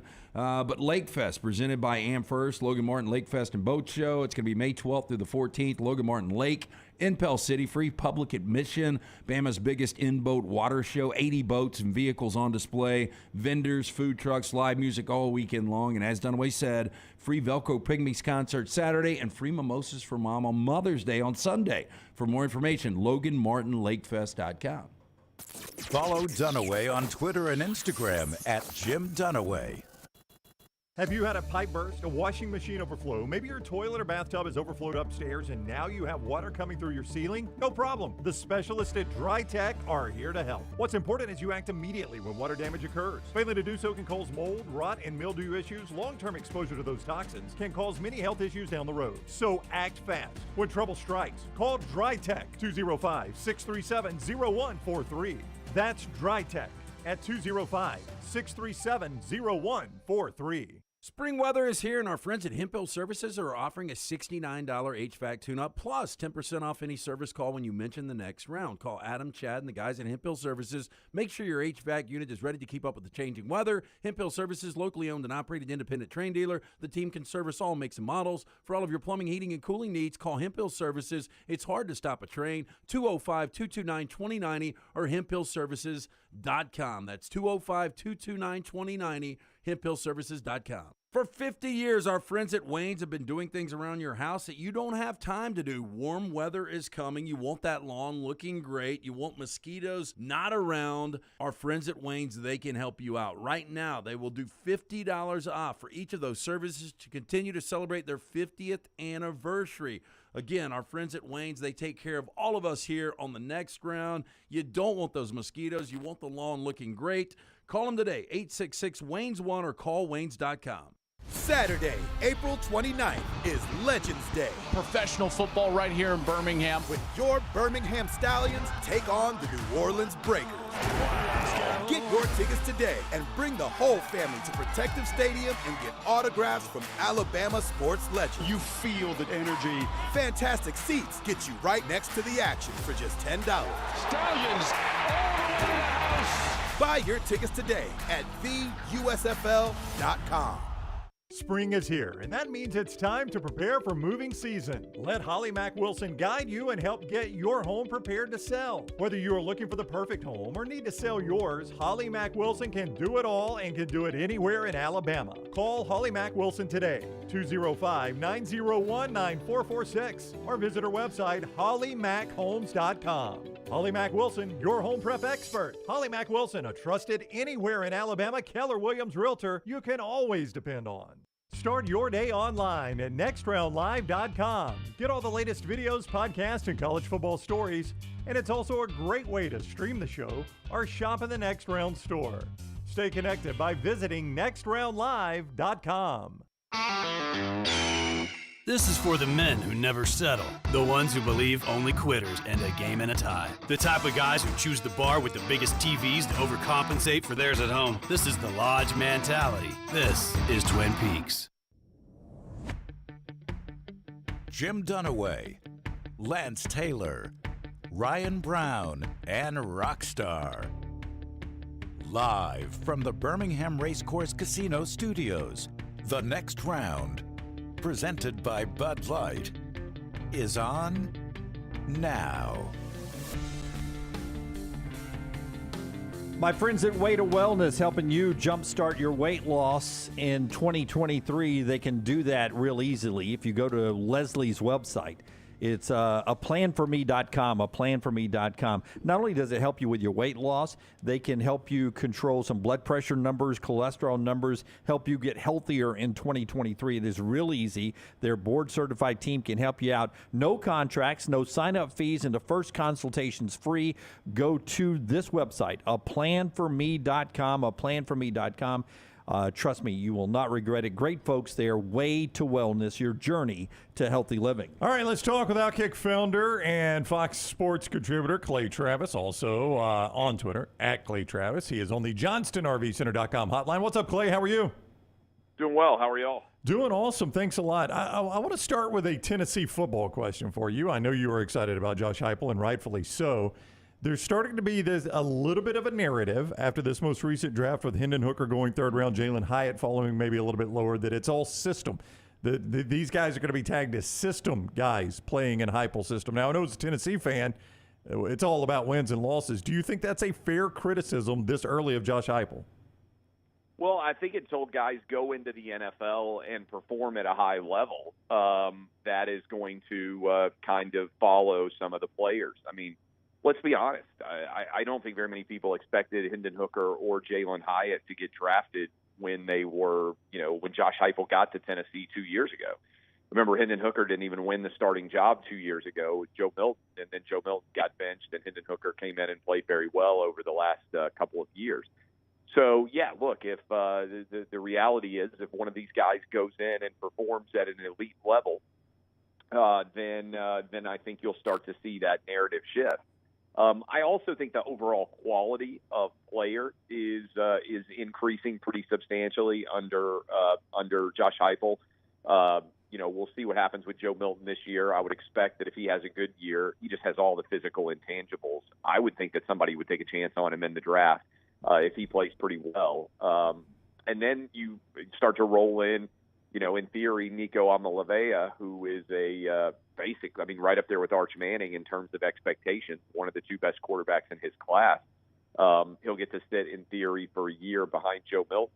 And then you'll start to really kind of roll out a lot of 4 and 5 stars because Tennessee has been recruiting at an incredibly high level. I think the quarterback play is only going to get more and more impressive under Josh Heupel. And the quality of quarterback that he's going to be able to attract is going to continue to increase. As a Titans fan, watching the draft Thursday night, you see Stroud go number 2, or you see Bryce Young go 1, Stroud go 2. You see 4, Anthony Richardson. As a Titans fan sitting at 11, I know you were sweating not wanting Will Levis. Drops completely out of the first round and still goes to your Titans. Yeah, I'm glad they didn't take him in the first round at 11, but I wish they hadn't taken him overall because you guys know I watch a lot of SEC football. I'm not sure I would have had Will Levis barely in my top half of SEC quarterbacks last year. And that's not hyperbole. We can probably run through just between us, 6, 7 guys that we would have rather had if they were healthy on the field. I can name 6 off the top of my head that I would have rather had last year than Will Levis based on what I saw. I'm just not a believer. He couldn't beat out Sean Clifford at Penn State. He transferred to Kentucky, and I never saw the kind of performance from Will Levis that made me believe he was a first-round caliber quarterback. How big of a year is it for Vrabel, and when do you pull the plug to trade for parts on Derrick Henry for the Titans? Is it all in 1 or 2 more years to try to do something, or is it close to a rebuild? I think they're closer to a rebuild than they are to being able to contend, and that's partly just a function of how many good quarterbacks there are in the AFC right now. But the challenge is the AFC South is still not very good. We'll see how Anthony Richardson does with the Colts. We'll see how C.J. Stroud does with the Texans. Both of those guys going to be rookies if they're starting at all. And then, Trevor Lawrence, we'll see in year 3 whether he can continue to put everything together.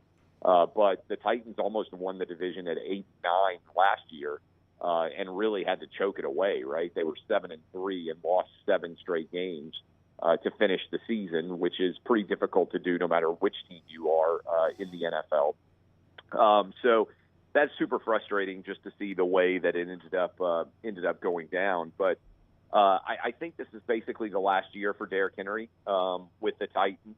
And depending on how the season starts, they may decide to move on and trade some of these guys, before the NFL trade deadline hits. If they aren't starting the season, ready to roll. I think this will be the last year of Ryan Tannehill. I kind of wish personally that the Titans would have just gone all in, traded Tannehill, traded Derrick Henry, and basically let it be known, hey, we're tanking for Caleb Williams.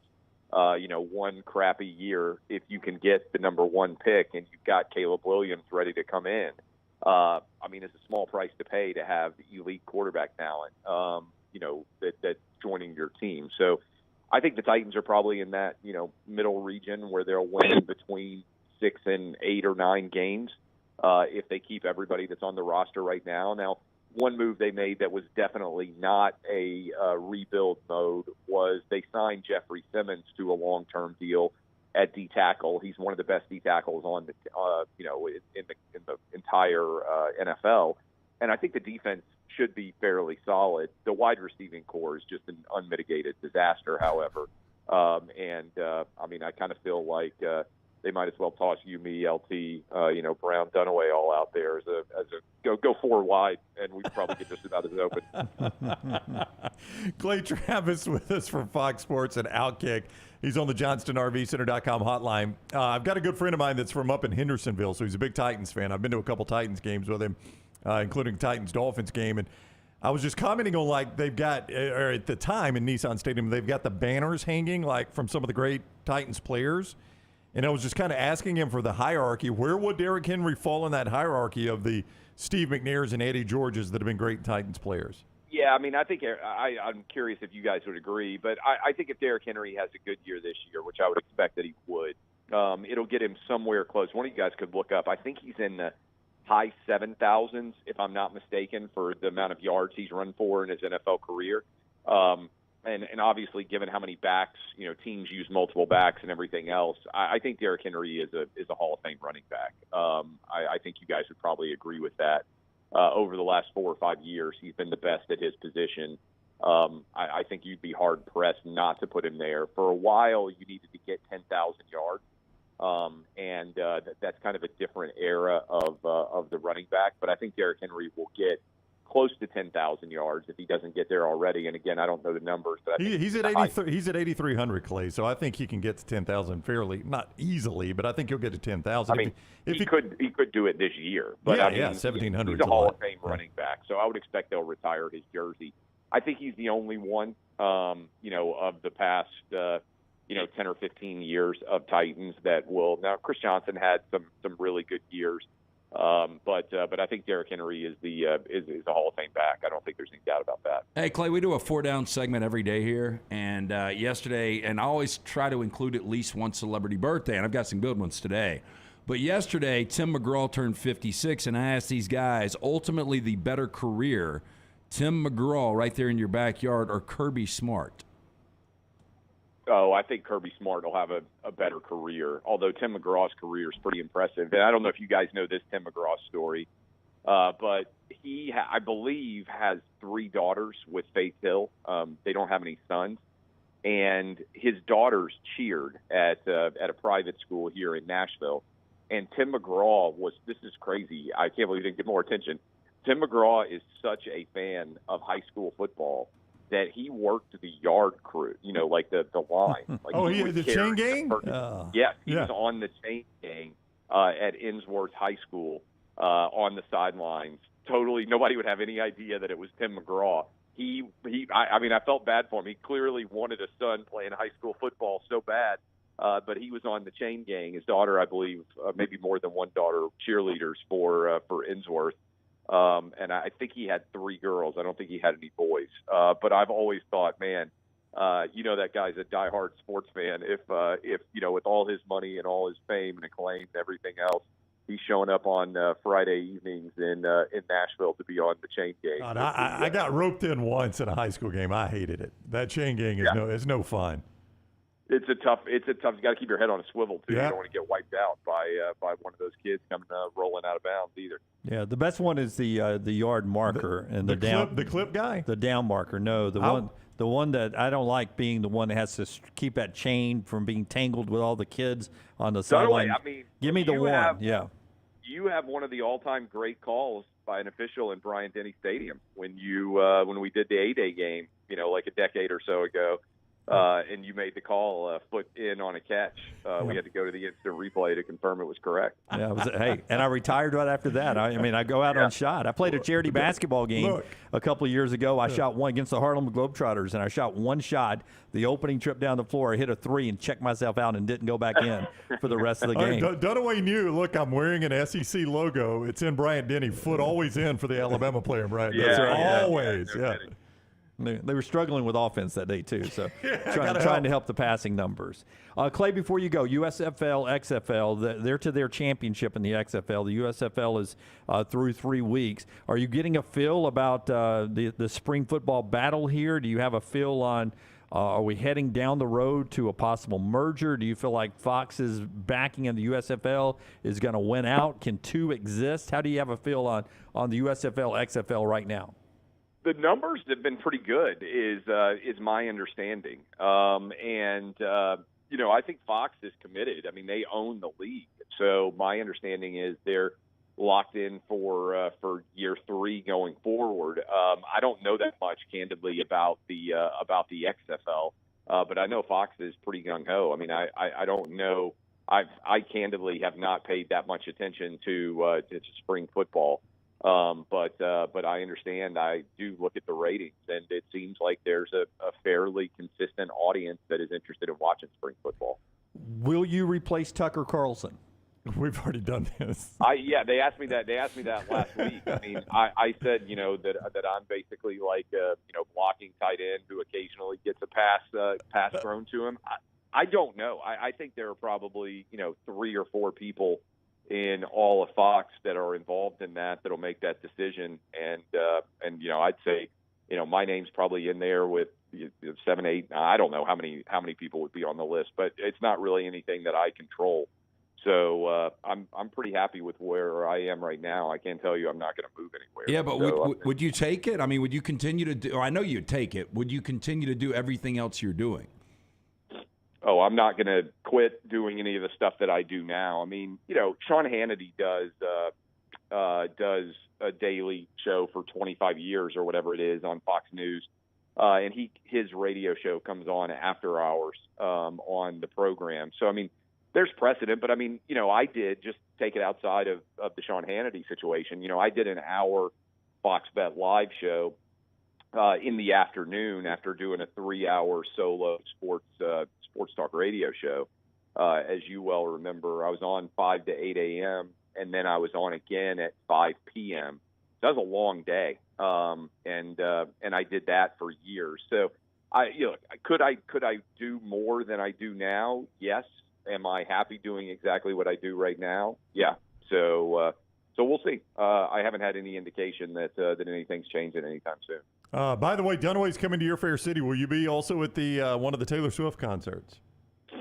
That's a good question. I asked my wife if she wanted to go, and she was not sure. I don't have tickets right now. But I'm. What day are you going to be there, Dunaway? I am there Sunday night. It was a Christmas Eve gift to my daughter, and she's taking one of her friends. I'm probably there are 3 really upper deck tickets for a arm and a leg, by the way, and I'm trying to sell 3 to get 2 anywhere closer. So that's what I'm trying to. I'm trying to trade 3 for 2 to get her a little closer, and then I'm going to tap out for the first time in our relationship of not going to the concert. So it's just her and her friend are going to go. If I can get 3 for 2, yes. Yeah, I will. The truth is, I will look at the StubHub prices. I don't know if you guys ever do this, but I do it a lot for events that are super expensive, and I'll be like, okay, I've got a price that I'm willing to pay. Let me see what the rates look like.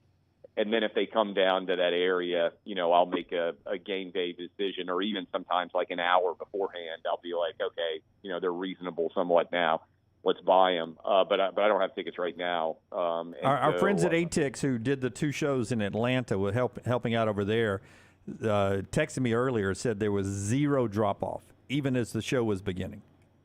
Yeah, aren't there 3 in Nashville? Yeah, there are 3. Now, the Sunday get-in, this is the get-in, which is section 339, obviously upper level, Dunaway, is $886 a pop. That's your get-in. Well, then I got a great deal. Oh, by the way, Clay. I got a great deal then. No, listen, though. This is a get-in, and it also $889 a ticket, limited or obstructed view. Yeah.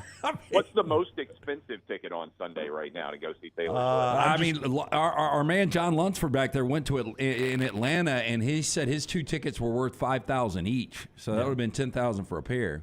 I got which I would have sold in a heartbeat. By the way, I would have too. I mean, that's Super Bowl tickets right there. Because I have Spotify. I can listen to her anytime I want. God. All right, section Q. Q is right in front of the stage. Section Q, $5,558 per ticket for 2. Okay. That's row 2. That's 2.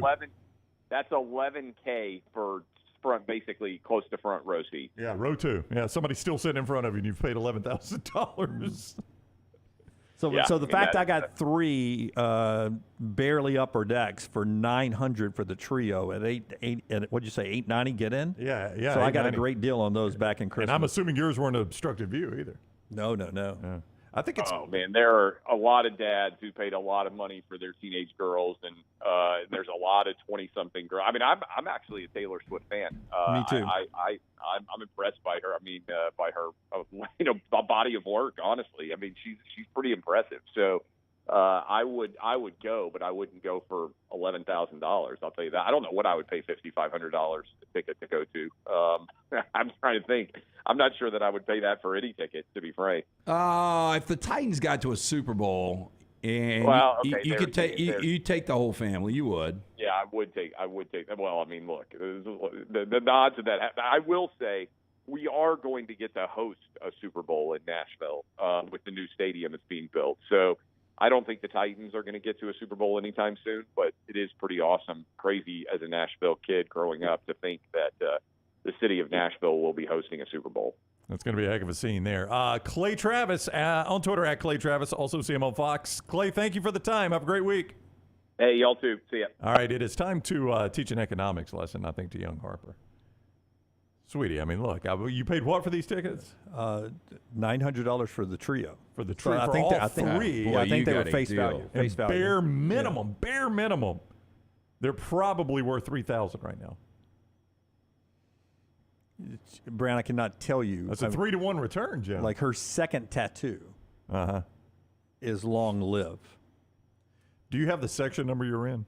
I do, but I don't want to give it out on Well, the just show it to me, and I'll tell you, or write it down right there, and I'll tell you what the tickets are going for in that section.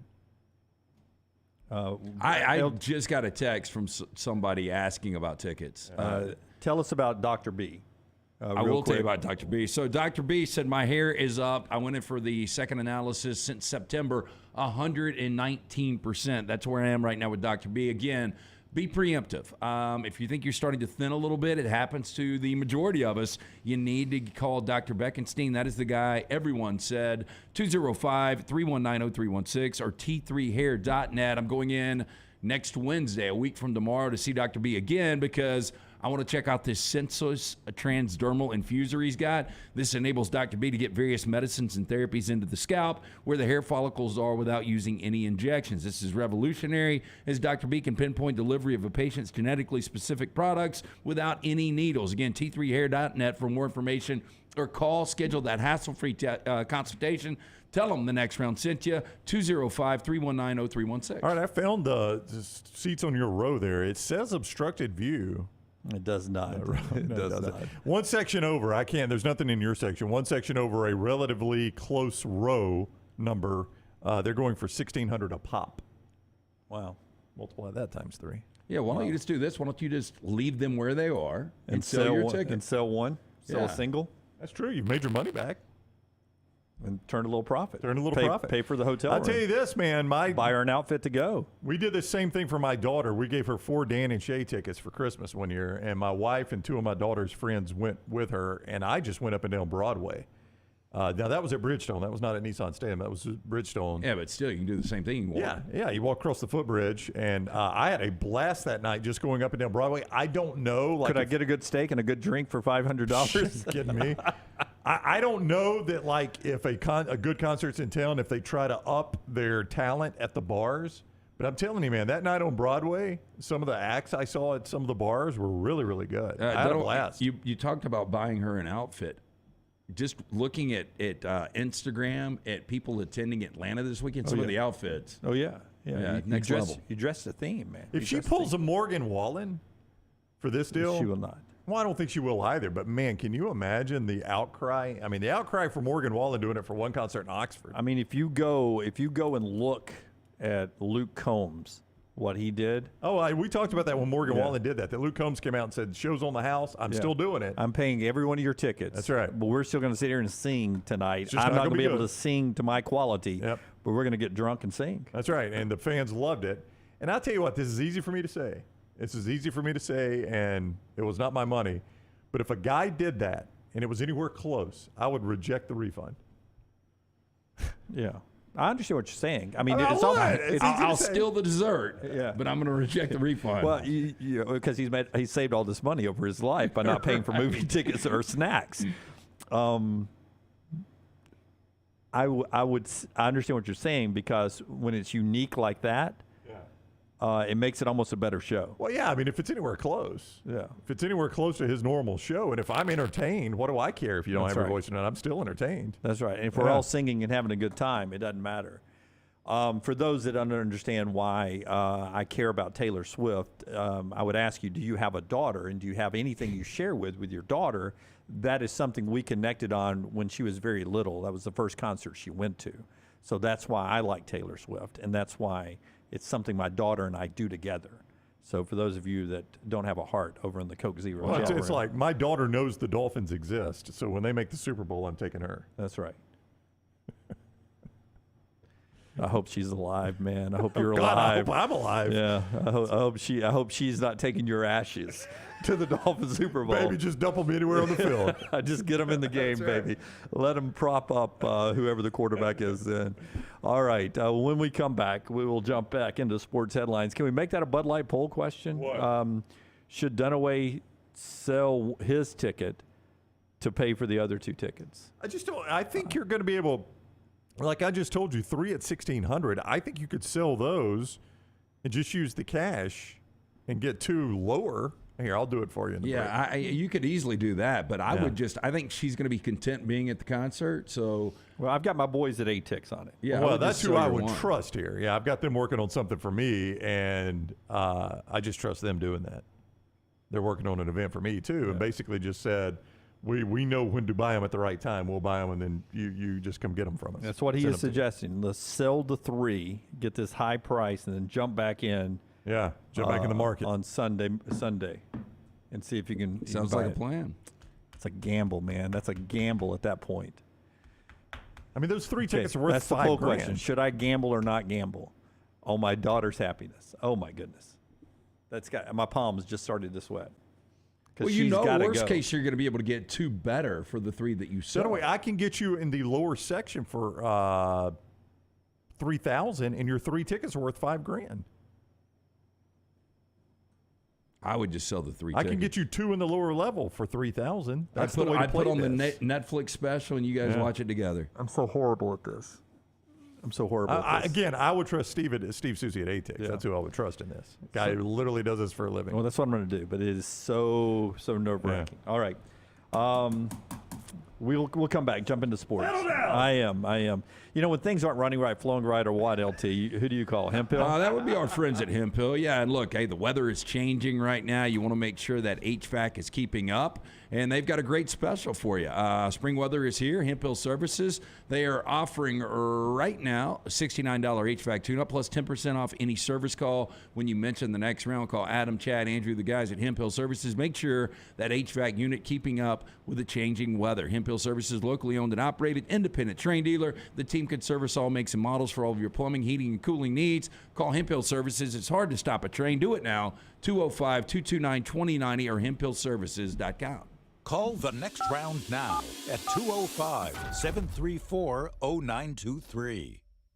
There's still time before the weather changes to do something new in 2022. Ocean City, Maryland, and our friends at Residence Inn by Marriott, Ocean City is ready to welcome you. Kayak from Bayside Beach, swim in the Atlantic, dine at Bayview Bar and Grill, local golf packages, great restaurants, and a lot more. See everything online at residenceinnoc.com. Check them out on Instagram and Facebook. It's time to do something different. Residence Inn by Marriott, Ocean City, Maryland.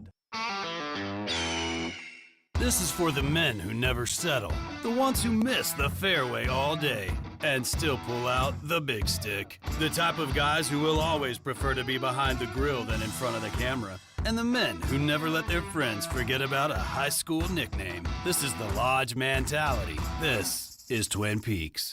Who wants to settle for a single TV? With more TVs, bigger screens, plus our fabulous scenic views, there's more to watch at Twin Peaks. It's the spring sales event at Alfa Romeo of Birmingham. Now you can get $10,000 off, plus rates as low as 4.7% on new 2022 Alfa Romeo Stelvios and new 2022 Alfa Romeo Giulias. Come see the team at Alfa Romeo of Birmingham, exit 27 just off I-459 on Grants Mill Road, or visit them online at alfaromeousa of Birmingham.com. Hurry down before they're all gone. All incentives applied, in stock units only with approved credit. Alfa Romeo USA of Birmingham.com. Hey, Lance Taylor from the Next Round. You've heard me for years talk about our friends at Bromberg's Jewelers, and we welcome you to stop by and see that great customer service at the Mountain Brook and Summit locations. But we'd also love for you to check out their new online shop. They've got plenty to choose from. Great gifts, big and small. Available online, they've got David Yurman, Tudor watches, select diamond and gemstone jewelry, William Henry, seasonal and favorite giftware items and baby gifts as well. They've even got an online sale section. For more information, Brombergs.com. If you're looking for a fun golf atmosphere that is laid back with a peaceful environment, the Meadows Golf Course in Harpersville, right off of Highway 280, is perfect for you. Just a short drive from Birmingham, this 18-hole, 200-acre track with rolling fairways and ample greens is the definition of peacefulness of the country just miles from the city. Enjoy a great lunch before your round and a cocktail on the wraparound porch after 18. Come see us today. The Meadows Golf Course in Harpersville, right off of Highway 280. Hey, Lance Taylor from the Next Round to tell you about my friends at Michelson Laser Vision, located conveniently UAB Highlands. Almost 20 years ago, I went in for the procedure. Only took 12 minutes for both eyes. When I went in, I had 2200 vision. I was legally blind. Now I have 20/15 vision, still 19 years later. Make the call today. Schedule a hassle-free consultation, 969-8100. Dr. Mark Michelson, Dr. Jen Michelson, Michelson Laser Vision. Make sure you tell them the Next Round sent you, 969-8100 or MichelsonLaserVision.com.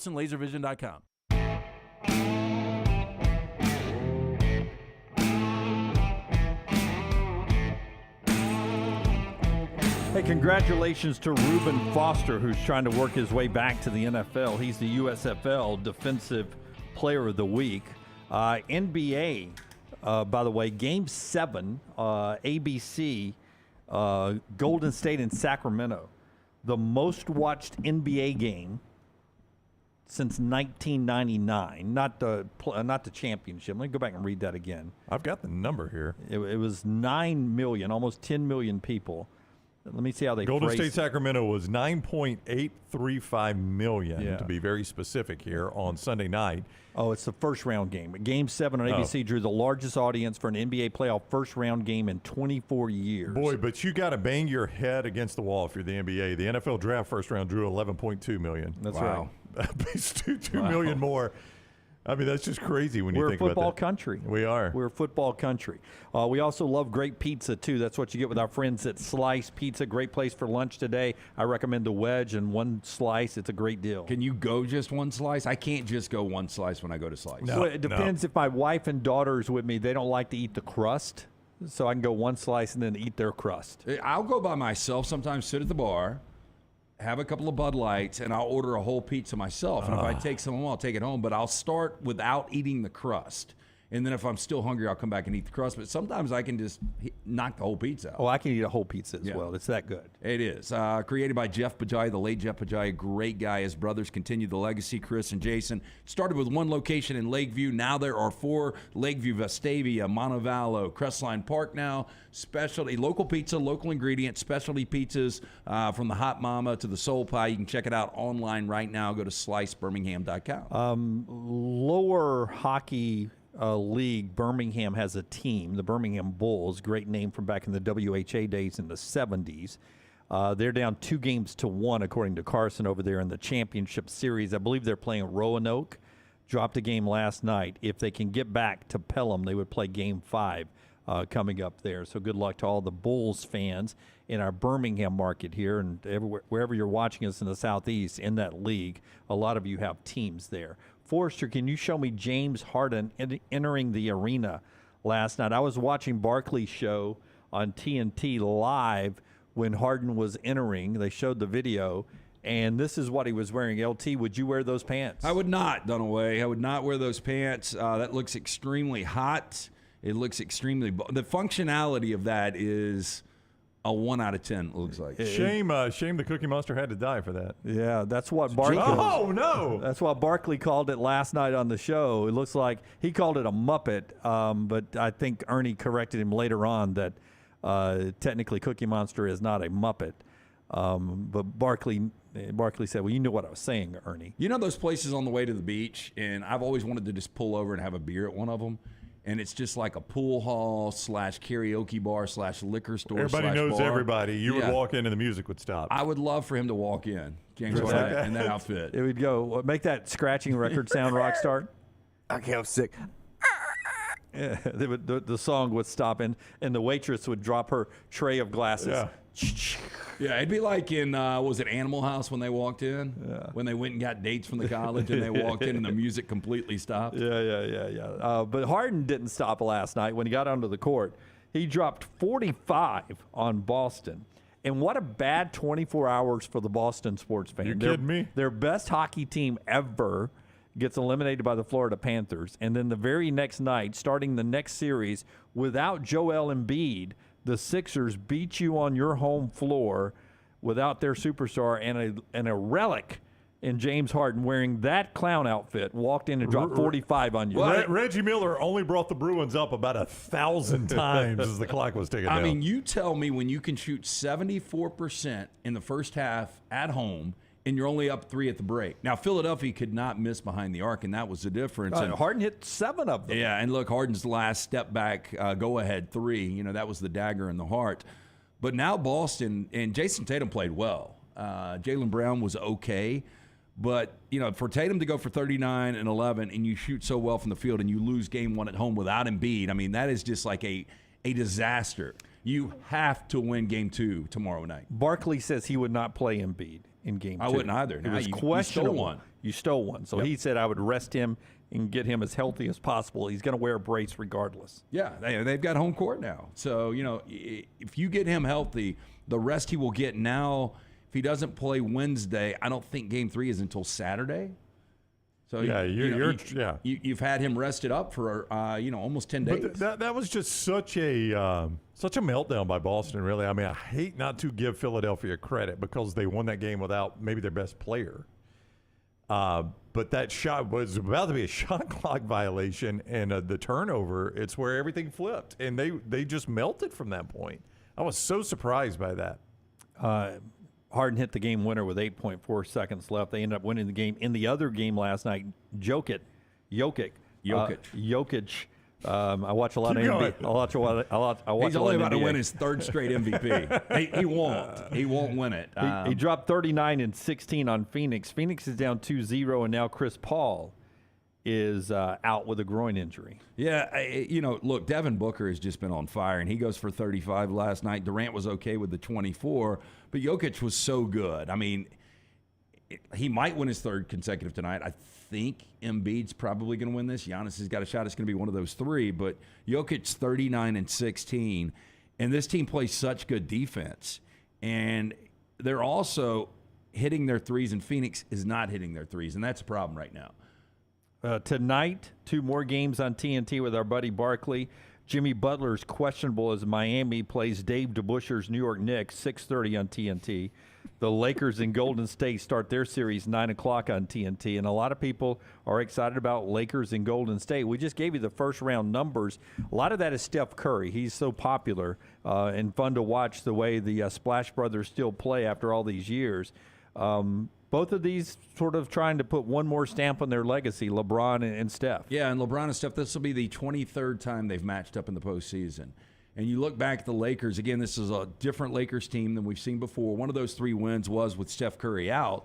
But the Lakers, with this new roster, are a legit championship contender. The Warriors are going to be a slight favorite in this series. I was about to ask you that. Tonight. They're 4.5-point favorite tonight at mybookie.ag. What's the series? I think 150. Yeah, so just essentially a toss-up. I kind of like the Lakers in this series. Do you? I really do. God, the Western Conference Finals with that squad? That'd be crazy, wouldn't it? Lakers, Nuggets. But either way, and Ernie pointed this out on the pregame show going into last night, the 8 remaining teams covered all the 8 seeds.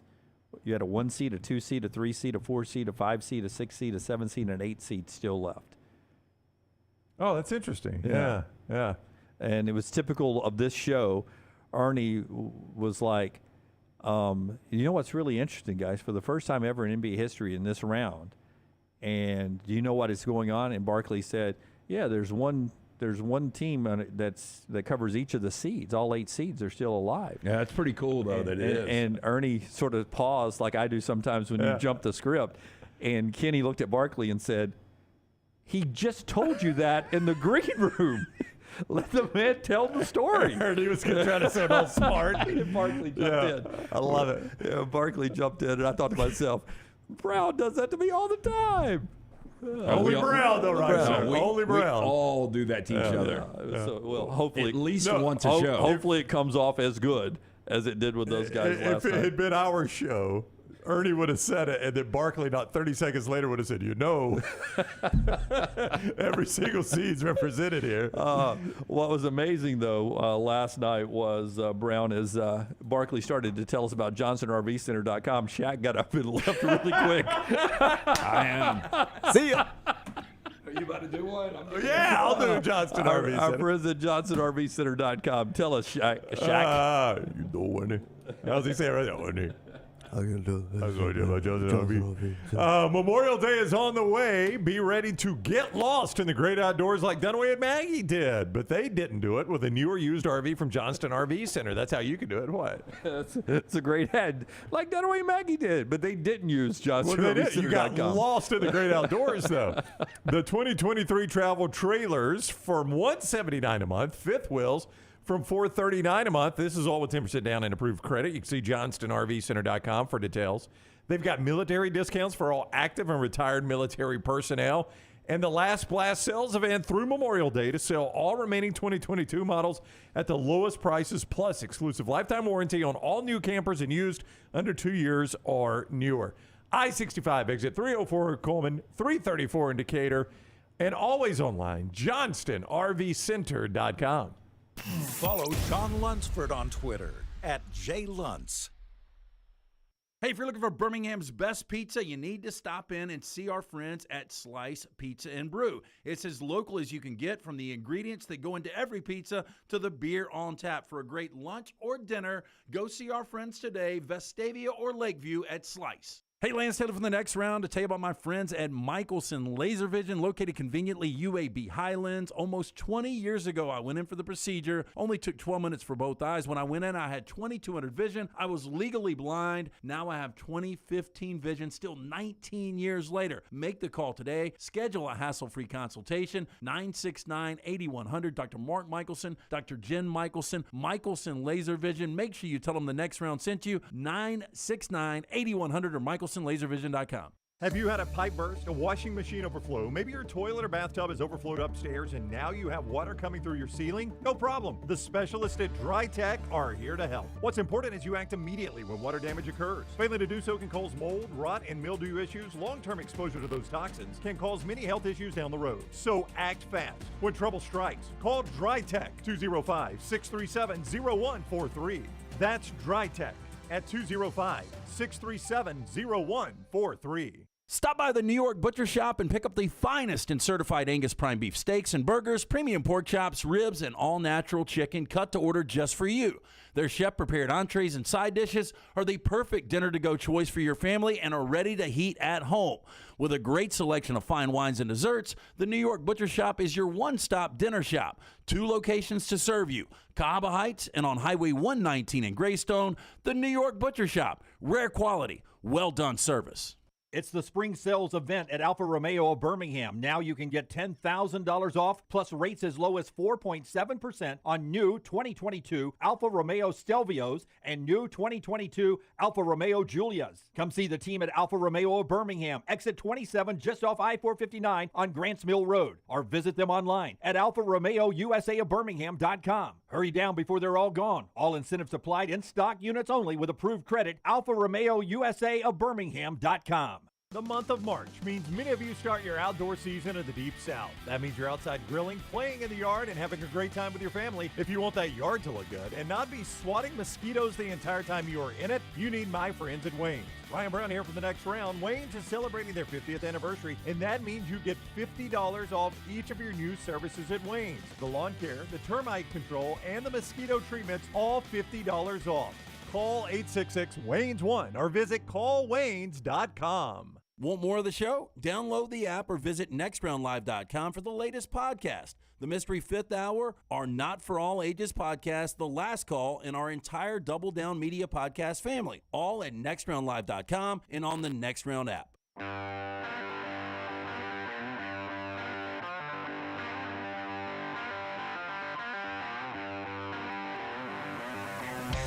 Good move or bad move by the Florida Panthers? They start their series tonight in Toronto. By the way, Toronto, the Maple Leafs betting favorites now to win the Stanley Cup with all the eliminations. To win the whole thing. Wow, I didn't realize that. I mean, so many people lost out. I think I saw this correctly, that the Maple Leafs are the betting favorites. Check that for me, Lunsford. Betting favorites to win it now. You can go to mybookie.ag and let us know that. But the Florida Panthers and Toronto start their series 6 o'clock on ESPN tonight in hockey. And the Maple Leafs fans are so hungry. They're traveling so well. Florida, for this series, has shut off ticket sales to anyone who is not a U.S. citizen. That's awesome. Wow. Not citizen, resident. You got to be a U.S. resident. I was about to say, US in resident. Miami, you probably don't want to shut off to non-U.S. citizens. No, US here's residents. all I would say is I'm not going to sell to Toronto residents because it sounds a lot better if you do that because you're directly aiming at that fan base. Yeah. This is going to get taken out of context quickly. It will be. They'll probably have to apologize and walk this back, I'm sure. But, U.S. residents only because Toronto fans, but it doesn't keep them from buying, secondary markets like our friends at ATIX or StubHub. If this is just straight when you're buying them from the Florida Panthers. When Alabama used to go to Vanderbilt every other year, when Vanderbilt was Alabama's permanent East, one of their 2 permanent East rivals, I knew personally Alabama fans that would buy Vandy season tickets for those years because they were so cheap. That's right. And they would dump the rest of them, and they would have good seats for when Alabama went up there. So this is not uncommon. You know what? Vandy didn't mind Alabama fans buying a season ticket package. They were all about it. I think it was packed, man. That's right. We sold all our season tickets. Yeah. 13 Stanley Cups. Do you know the last one for Toronto? Do you know how long the drought has been? I want to say, Brown, I think I saw this a couple of years ago. And it hasn't changed, I don't think, in my lifetime. I think it was in the 50s. I think it was in the 40s. I think it's been 80 years. Yeah, y'all are both off a little bit. 67, though. I mean, it has not been in my lifetime, and that's a proud franchise, man. I'm pulling for them. I am, too. I'd kind of like to see it happen. I had a Maple Leaf shirt on last night. You'll have grown men crying. Oh, I'm sure. If they were to win that. 67, my gosh. That starts tonight in the Kraken in Dallas to play our friend, Monty Lunsford's friend, Tim Milton's Dallas Stars, 8:30 tonight, starting that series on ESPN. Am I right? Stars have only won one, right? 1999. Yeah, but they've won one since. Was that Dallas or was that Minnesota Stars? Dallas. Dallas. Was that Mike Modano? Yeah. Am I right, Lunsford? Can I get Lunsford's mic? Is it Toronto the betting favorite? Yes, they are plus 340. Edmonton plus 390. And Edmonton has that young kid that's the David kid, right? That's really Connor good. McDavid. Yeah. Yep. I agree with Lunsford. I mean, Toronto will not win this. No. I knew Boston would not win this, and now that Toronto is the favorite, they definitely will not win this. Who do you think will win it? Who knows? Who's left? Who's going to win it? I'm leaning in the direction of the Devils right now. Ooh, the Devils won they won their first series last night, and it's been, 9 years since they've won a series? Well, I mean, Toronto, it's been 17. Yeah, really. I mean, how do we get this? I mean, it's basically like the Mighty Ducks out there playing right now. And the Vegas and Kraken are in it. And combined, they've only been existed for 4 years? Yeah. Did we not confirm yesterday the most unpredictable postseason is the NHL? 1,000%. Yeah. How do they get? How is it so much parity once they get to the postseason in the NHL? Well, I saw somebody yesterday said, "Well, this is a series." Well, it's a series in the NBA too. Yeah, NBA plays 7 games now. There's been more parity. It feels like in the NBA this year. I don't know. I mean, hot goaltenders. Lunsford, is it because all the games are so close? I mean, like you get a lot of 1-goal games? Well, I mean, yeah. I mean, but that's baseball too. If you have a good goaltender, because like Nashville has, arguably a top 3 goaltender, didn't even make the playoffs, but going in, they beat the Bruins, they beat the Hurricanes, they beat Vegas, they beat all these top teams, and they could have potentially carried a series. That's just how tight these are. I mean, the Penguins didn't even make it, and they have, one of the greatest players of all time playing for them, who was still active the whole time too. So, I mean, it's just hockey just has a lot of parity. Jay has a $100 ticket on Vegas winning it, so he says he'd appreciate everyone just cheering for Vegas to win it all, so he can cash that $1,300 I'm all for you, buddy. ticket there. That's over in the Coke Zero chat room. I don't know about you guys. Kentucky Derby, not as big to me as used to, but it's coming up this weekend. They drew yesterday. Got the 2 betting favorites by the the same trainer here, Todd Pletcher's horses. Forte's the betting favorite 3-1. He's coming out of the 15 gate, but I like his other horse, who's the second betting favorite 5-1. See what he's saying to what's he saying here, Rockstar, with the name of this horse? Tappet Trice Tapit Trice. You want Not once. Yeah, Not once, not twice, but like kind of 2.5. Yeah. Tapit Trice. I don't know what tapping it means. Could be a keg. Yeah, could be a lot of things. Yeah. Could be a keg. Tapping on the door. Tap on Could the be door. the door 3 times. Yeah. Could be tap dancer. Could be the hood. Could be other things if you go to our friends at Urban Dictionary. Thrice is 3 times. You're saying trice. Yeah. I came up Trice. Trice. randomly. I came up with know what it a Urban Dictionary that I think would make it into Urban Dictionary last night. So I'm you not came going up to do with it on the air. Came up with a saying that you think would make it into Urban I think Dictionary. 100%. I'll run it by you guys at break. Trice is a brief space of time. That's what that means. Trice. Well, I mean, some people hit it twice in a brief span of time. Hit it to quit it. Yeah. Just need 2 minutes at the Kentucky Instant. Derby. It means instant. A brief space of time. You can catch up with LT, Rockstar, and the guys at Odie's coming up this Wednesday night. We'll jump back into college football after you tell us about Odie's. I want to do this in the 11 o'clock hour, and we'll start it right here. 2 things. First-time playoff teams, next couple of teams you think get their first bid.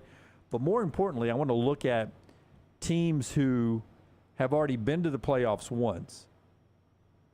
When do they go back again? Not a one-hit wonder, right? Who goes back to the playoffs for a second time first after you tell us about Odie's? Hey, spring weather is here. That patio is a fantastic place to hang out. Of course, tomorrow night, every Wednesday night, Odie's Team Trivia, me and Rocky, Will Haver will be down there. We'll get started a little after 8 o'clock.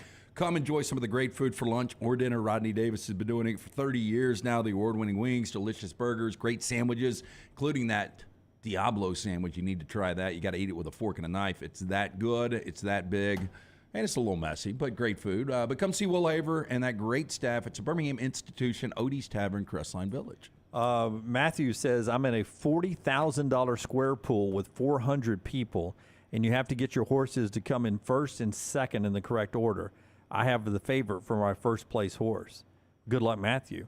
So $40,000, 400 people. It's not $40,000 a square, Matthew, I assume. If it is, gosh, I would hope not. Can we sell you some real estate? Yes. Can you donate me a couple of Taylor Swift tickets? If you'll just find 9 of those friends, you'll never. Yeah. No, I can give you a deal. I mean, it's 400 people with $100. Yeah. Okay. That's right. Okay. So it's $100 a square. Yeah. That's a little pool. No, that's a fun pool. I never thought about doing it that way. Yeah. That would be fun to do. So I guess you can set it up where you're guaranteed that somebody has first and second, Lance, in a square pool like that. Yeah. Is there a guaranteed payout? Yeah, you'd have to. It has to be. Yeah. You'd have to use every combination. I think we've got 20 horses. Yeah. Okay. Well, you know what you could do? You get 10 people, and you could do the numbers game that we do. Like, you draw a 1, then you would have hit show or disarm. You draw a 2, you got verifying or Jace's Road. Oh, yeah. So 10 of us. I think we need to do that. Our buddy Jace. Yeah. Look at Lance. He just found a game. I know Lunsford's in. Lunsford, you in? Yeah, we'll do $100 each. Oh, yeah, I got the winner already. Let's do it. Well, I mean, you got to draw. I know it's random, but we got to draw random numbers. But I'm all about it. Hey, next year we'll throw a next round derby party a little late in the game. And we'll do some major wagering. Yeah. Lunsford says, let's get wild, Jim. Let's set it up. Okay. I bet Ashley will hook us up with some chicken cock, and we can do some mint juleps with chicken cock. I'm in. Just out of context right there. That's just a great line. Hold the chicken. I bet Ashley will hook us up with some chicken cock. Yeah. Just put that on a T-shirt. See if that sells. Roll that up your pipe. Thrice done away. Thrice. Tap it thrice. All right. So here we go. Teams that have been to the playoffs you think get back for a second time soon. Kevin said Dunaway couldn't even do the math of $40,000. Now he's Rain Man on the squares.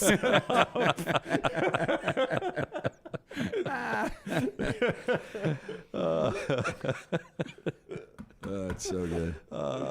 Hey, you just play a part on the show, man. Play a part. Washington's been once. Yeah, Washington has been, and they got a chance this year. You know, I would assume that Kalen DeBoer's squad with Michael Penix coming back and 2 1,000-yard receivers, they got to get the defense righted. I would think they'll be a top 15 team coming into the year. I think Washington is the reason I jumped off into this discussion. I would have them at best fourth of my teams that have been to the college football playoff to make it back. Yeah, I mean, it's one time. Just LSU would be first. LSU would be first. Florida State's got to be second or I think third. I'd have Florida State second. I think I would still have Oregon in front of Washington. I think I'd go this year Oregon in front of Washington. Well, let's see one important factor there. I like that list. Where that game is played? Yeah. I can get to it pretty quick here, Lance. I think that game this year is going to be in Eugene. Keep in mind, they could play twice. got It's it just here, the Brown. top two teams. It is in Seattle. But Washington, nailed that damn, one. man, their schedule. So they've got out of conference against Boise, a game they should win at Michigan State. I still think Washington wins that game on the road early September. But they've got to go to SC. They've got Utah at home. They've got to go to Corvallis. Oregon State's going to be good again this year. Back half of that schedule is pretty tough for them, isn't it? So those are four really good contenders. Yeah.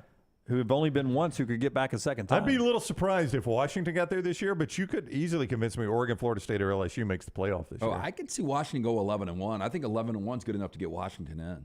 Wow, you're high on the if Huskies, they win the Pac-12 championship. Again, once they get there, you would have to win that. Technically, at that point, 12-1. Yeah, because they play Oregon, Utah, and USC. There is a legit chance they got to beat one of those teams twice. You know, I mean, who else has been once? Cincinnati's been once. You don't put them into I mean, the mix again, yet. though, now this is a whole new world with the 12-team playoff. Yeah, Cincinnati and a 12-teamer. Yeah, I could see them going back. Yeah, but I'm looking specifically at this year. You gave me four really good ones for this year. Cincinnati won't be in that mix. No, this TCU year. will not be in that mix. TCU. I mean, TCU had the third most drafted players. Yeah. in You this know, draft. I saw that this morning. That surprised me a little bit that they had 8. I think it surprised everyone the season they had last year. Yeah. Who else had been just once? Is that it? I think that's it. What we got? Oregon, Florida State, LSU, Washington, Cincinnati, TCU. I can't remember anybody else offhand. That's only been one time. So a lot of repeats. Oh, I mean, my gosh, Ohio State, Alabama, Georgia. Well, Michigan State. Michigan State. Yeah. No, they haven't been in the playoffs, have they? Yeah, remember Alabama beat them something to nothing. Alabama Oh, drummed that's right. them Yeah, the that day was that a playoff Clemson game. beat Oklahoma. Yeah. Connor Cook was the quarterback. Yeah. Am I right about that? Yeah. The guy after Kirk Cousins. Yeah. I don't. Michigan State seems a long way off right now. I would put them. I might even put TCU and Cincinnati in front of Michigan State. But that was 4 really good ones right there, Brown, of guys who teams that can make it. Yeah, I think Oregon, Florida State, LSU, and I would agree with Lance. LSU's easy 1 in that group. Florida State's easy 2 in that group. I have Oregon next, and then Washington. I almost think one of those will be back this year, and I almost think we'll have a first-timer again.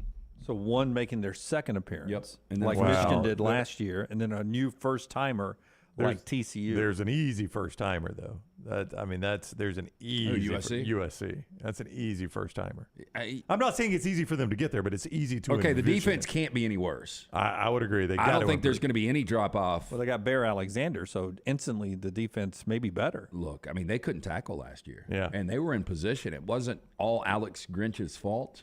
They've got to get stronger. They've got to change an attitude. You know, the culture definitely changed last year, and it was a good team because the offense was so good, but the defense will be better. When you start to look at the schedule, they've got to go to South Bend, and they got to play at Oregon. Yeah, it's Those two tough games. Yeah, that's Saturday, November 11th. That screams game day. I mean, I don't know who else is playing in the nation that week, but that could be a massive Pac-12 game. Again, Pac-12, no divisions, so it's your top 2 teams playing for the conference championship. And one of those participants could be determined in that Saturday, November 11th game at Oregon. Okay, other than USC, some other first-time contenders when we come back, and some other college football headlines as we're 123 days now away from week 0, 83 days away from our trip to Nashville for SEC Media Days. If you missed it in the first hour of the show, Geoff Collins was with us, one-time Georgia Tech head coach, Temple head coach, longtime coordinator in the SEC at places like Mississippi State and Florida, and some time building the roster at Alabama when Nick Saban first got there. Well-connected guy, friend of the show, Geoff Collins. It's worth your listen to talk a little college football wherever you get our podcasts, including Apple and Spotify, iHeart, Odyssey, and all those places. Thanks for listening to us live on the audio platform TuneIn, the Next Round app, and for watching the video on YouTube, Facebook, Twitter, and Twitch. Glad to have you along today. The show being brought to you by our friends at Precision. What's that thumbs Sometimes give up? them the thumbs up when they're watching on YouTube. Give us a thumbs The up old there thumbs as you up. watch that on That's right. YouTube. And if you're not subscribing to us, go ahead and do that too. While you're there, Precision Sports can get you back in the game. Yeah, remember the number, 205-512-3885, the website, precisionsportsortho.com/2023. Maybe you tweak that shoulder, putting something in the attic. You injure the knee just getting off the couch at halftime. Let this be the year Precision Sports Medicine and Orthopedics gets your life back on track. Orthopedic care, better together. Find your provider today. Again, call 205-512-3885 or visit precisionsportsortho.com/2023. Follow The Next Round on Twitter, Instagram, and Facebook at Next Round Live. Let me introduce you to the new line of Red Wing athletic work shoes. This great new line is perfect for the industrial athlete, the guy who is working on concrete or running through the warehouse all day long. Red Wing Athletics use the same technology found in a running shoe, with soft mesh uppers, a lightweight aluminum toe for protection, and non-slip soles. This shoe is a winner. This comfortable new line of safety shoes are perfect for warehousing and light manufacturing. Plus, the colors look great. Stop by your local Red Wing shoe store, have your feet measured, and test drive a new pair of Red Wing athletic work shoes. Have you had a pipe burst, a washing machine overflow? Maybe your toilet or bathtub has overflowed upstairs and now you have water coming through your ceiling? No problem. The specialists at Dry Tech are here to help. What's important is you act immediately when water damage occurs. Failing to do so can cause mold, rot, and mildew issues. Long-term exposure to those toxins can cause many health issues down the road. So act fast. When trouble strikes, call Dry Tech 205-637-0143. That's Dry Tech at 205-637-0143. Hey, Lance Taylor from The Next Round to tell you about our friends at Gutter Cap. Gutter Cap's that patented aluminum cover system that fits over most existing gutters to keep out debris and eliminate that gutter cleaning. It's backed with a lifetime warranty, almost 20-year service record right here in Birmingham. Stay off that dangerous ladder forever. 45% off the retail price now if you call guttercapbirmingham.com. Call my good friend Chris Stewart now, 205-823-2212. Cap it, don't snap it. It's Gutter Cap. Hey, Lance Taylor from The Next Round. You've heard me for years talk about our friends at Bromberg's Jewelers, and we welcome you to stop by and see that great customer service at the Mountain Brook and Summit locations, but we'd also love for you to check out their new online shop. They've got plenty to choose from. Great gifts, big and small. Available online, they've got David Yurman, Tudor watches, select diamond and gemstone jewelry, William Henry, seasonal and favorite giftware items, and baby gifts as well. They've even got an online sale section. For more information, Brombergs.com. Saturday, April 29th is Legends Day. Professional football right here in Birmingham. When your Birmingham Stallions take on the New Orleans Breakers. Get your tickets today and bring the whole family to Protective Stadium and get autographs from Alabama sports legends. You feel the energy. Fantastic seats get you right next to the action for just $10. Stallions all the way to the house. Buy your tickets today at theusfl.com. Stop by the New York Butcher Shop and pick up the finest in certified Angus prime beef steaks and burgers, premium pork chops, ribs, and all-natural chicken cut to order just for you. Their chef-prepared entrees and side dishes are the perfect dinner-to-go choice for your family and are ready to heat at home. With a great selection of fine wines and desserts, the New York Butcher Shop is your one-stop dinner shop. 2 locations to serve you, Cahaba Heights and on Highway 119 in Greystone. The New York Butcher Shop, rare quality, well-done service. Jim Dunaway, Lance Taylor, Ryan Brown, and Rockstar. Live from the Birmingham Racecourse Casino Studios, The Next Round, presented by Bud Light, is on now. I didn't know that was a thing. Halfway through the show, we start the 11 o'clock hour. Champy's World Famous Fried Chicken brings you hour number 3 every day on the show. How good was it to see Sterling yesterday and to enjoy some of his food? Rockstar, he was a little down and out yesterday weather-wise. What'd you have, chicken fingers? I did. I'm more down and out weather-wise today. Yeah, you don't sound great. I don't feel good at all. I feel like I could pass out at any moment. Well, why don't you leave? Young Tyler's right there in the bullpen warming up. I mean, it'll be a late scratch on the show. I mean, the Ohio Gambling Commission wouldn't be happy about us scratching you and putting Tyler in. I've told people about it. I've given people a heads up that I wasn't feeling well, so for the gamblers. But you said the chicken fingers were your favorite item at Champy's. Yeah, by far. I'm a chicken finger fanatic. Yeah. I get made fun of a lot by present company included, about being the chicken finger guy. But that's a good chicken finger. Yeah, I enjoyed the tamales and had some of those yesterday. You had a couple of that, but I did. But then I packed like 5 or 6 boxes to take Jack and Jace dinner last night. Jack has actually been out there before. Jace had never had it. So I got them tamales, I got them the chicken tenders, I got them wings, the caramel cake. They absolutely loved it. And caramel cake was your favorite. I saw in the video. So good, man. Yeah, he brought us a whole caramel cake. I got a chance to share a couple of slices with our attorney friends across the hall. You can experience all the great food. Champy's Chicken, champy'schicken.com, Highway 119 in Alabaster. We're talking college football right now, and a couple of the headlines that are out there. Arkansas picked up Jaheim Thomas, 4-star linebacker from Cincinnati, who had 70 tackles last year for the Bearcats. Jimmy Lindsey's the new defensive line coach at LSU. In the USFL, Reuben Foster is the defensive player of the week, one-time Alabama and 49er star. In basketball, UAB continues to change the roster. Andy Kennedy, I'll blow this name, but he signs Yaxel Lindenborg, who's a 6'9" forward. He was a 2-time JUCO All-American, averages 17 and 13 a game. He's a 6'9" forward, and he says he's big, long, and versatile. Yeah, when I read the name, I'm like you. I have no idea how this is coming out, but he's probably international. And then I saw the kids from Jersey. Yep. Yaxel Lindenborg. Marquise Hargrove, who played with him out in Arizona at the JUCO, also coming with him, so he dishes out some points. So if you're keeping up with the roster makeover of UAB basketball, 4 JUCO guys, 2 transfers from North Alabama and Ole Miss, and 1 high school recruit. So already Andy Kennedy has 7 new faces on that roster right there. Bucky McMillan, Samford here in town, they extend his contract 7 years through 2030. He won the SoCon regular season last year, 15-3 record, back-to-back 20-win seasons. It's a long contract for Bucky, who we think someday could, if he wants to, leave Samford and maybe have a bigger opportunity, or maybe he just wants to stay at Samford and turn that into sort of a Southern Gonzaga-like program. Well, look, Harry, they tied Furman for the regular season championship. You saw what Furman was able to do to Virginia in the tournament. Yep. We had that feeling if Samford was able to get to the tournament, they could be one of these teams that pulls the first-round upset. Look, Bucky's done a really good job there. Well-respected in the business, and I would think the plan for Bucky is to have a couple more really successful years, maybe get in the tournament, and then maybe get a bigger job. Yeah, there's Bucky's announcement yesterday from Samford.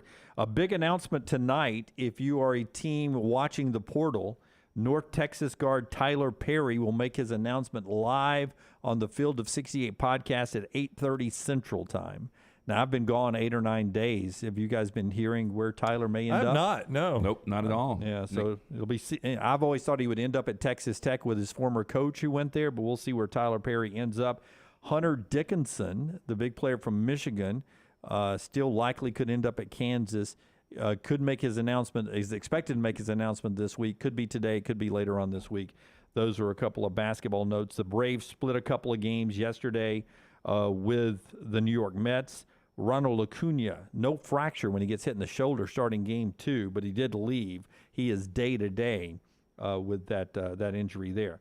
Those are your headlines as we get back to college football this hour. Our college football conversation being brought to you by our friends at Lake Fest. That's about to be another celebration. We love celebrating football around here, but before that, a lot of good outdoor events like Lake Fest. Yeah, it's coming up the weekend of the 12th to the 14th. Again, free concert that Saturday. You've got the Velcro Pygmies. Again, Lake Fest. It is brought to you by our friends at Amherst, Logan Martin's Lake Fest and Boat Show. May 12th to the 14th, Logan Martin Lake in Pell City. Free admission to the public. Bama's biggest in-water boat show, 80 boats and vehicles on display, vendors, food trucks, live music all weekend long, including the Velcro Pygmies for that free concert on Saturday. Free mimosas for Mom on Sunday on Mother's Day. For more information, LoganMartinLakeFest.com. Okay, you mentioned USC.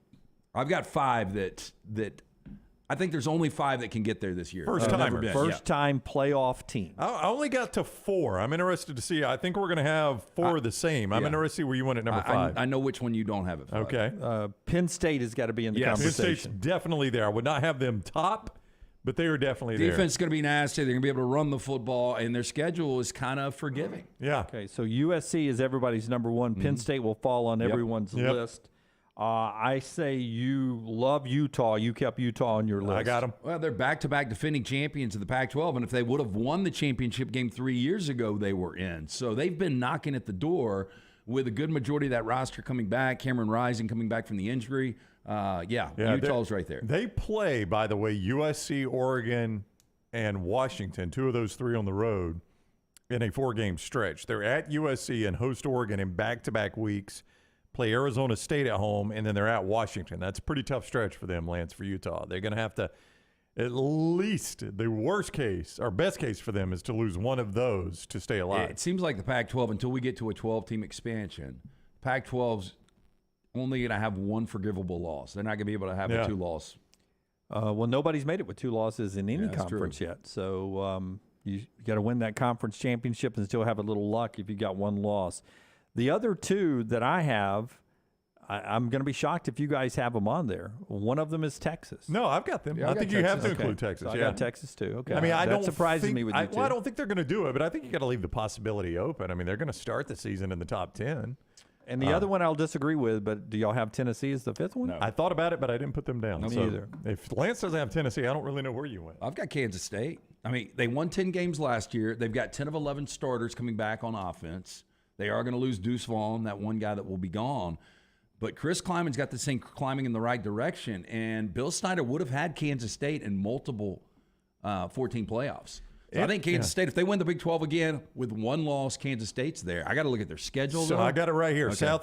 Southeast Missouri at home, Troy at home, and then at Missouri. Troy, not an easy game, by the way. Troy could be the Sun Belt champions. Could again. be, yeah. John Summerall's done a nice job there. They start 3-0. Yeah, they should be 3-0. And then UCF, which is obviously now a Big 12 game for them. That is now a conference game. They're in Manhattan. That's a win, 4-0. Bye week. You're saying Gus is not going to pull the upset there. Bye week at Oak State. That's a tough game. At Texas Tech. Tough game. TCU at home. Win that game. Houston at home. Tough game, but win. Here comes the big one. At Texas, Saturday, November 4th. I haven't looked at the whole November 4th. That's going to be Alabama, LSU traditionally. That's. I know. Right now you got Kansas State, Texas, Alabama, LSU. That November 4th probably going to be a fun weekend again. Baylor at home, at Kansas, and then hosting Iowa State, and then of course the Big 12 championship game. Yeah, they've got 4 big swing games, but if they win 3 of those 4, I think Kansas State's right there. Yeah, I would not have had Kansas State, obviously. Me either. To me, North Carolina would be closer than Kansas State. I thought about them too, Jim, just because you got a quarterback in Drake May. They've got a really, really good quarterback. You could see a 1-loss ACC champion in North Carolina. I don't see it. I think Drake May is great. You lost Josh Downs, his number 1 target. It's a team that didn't even finish in the top 25 last year. Yeah, the defense was awful. Yeah, no. Gene Chiswick's got a long way to go to fix that defense.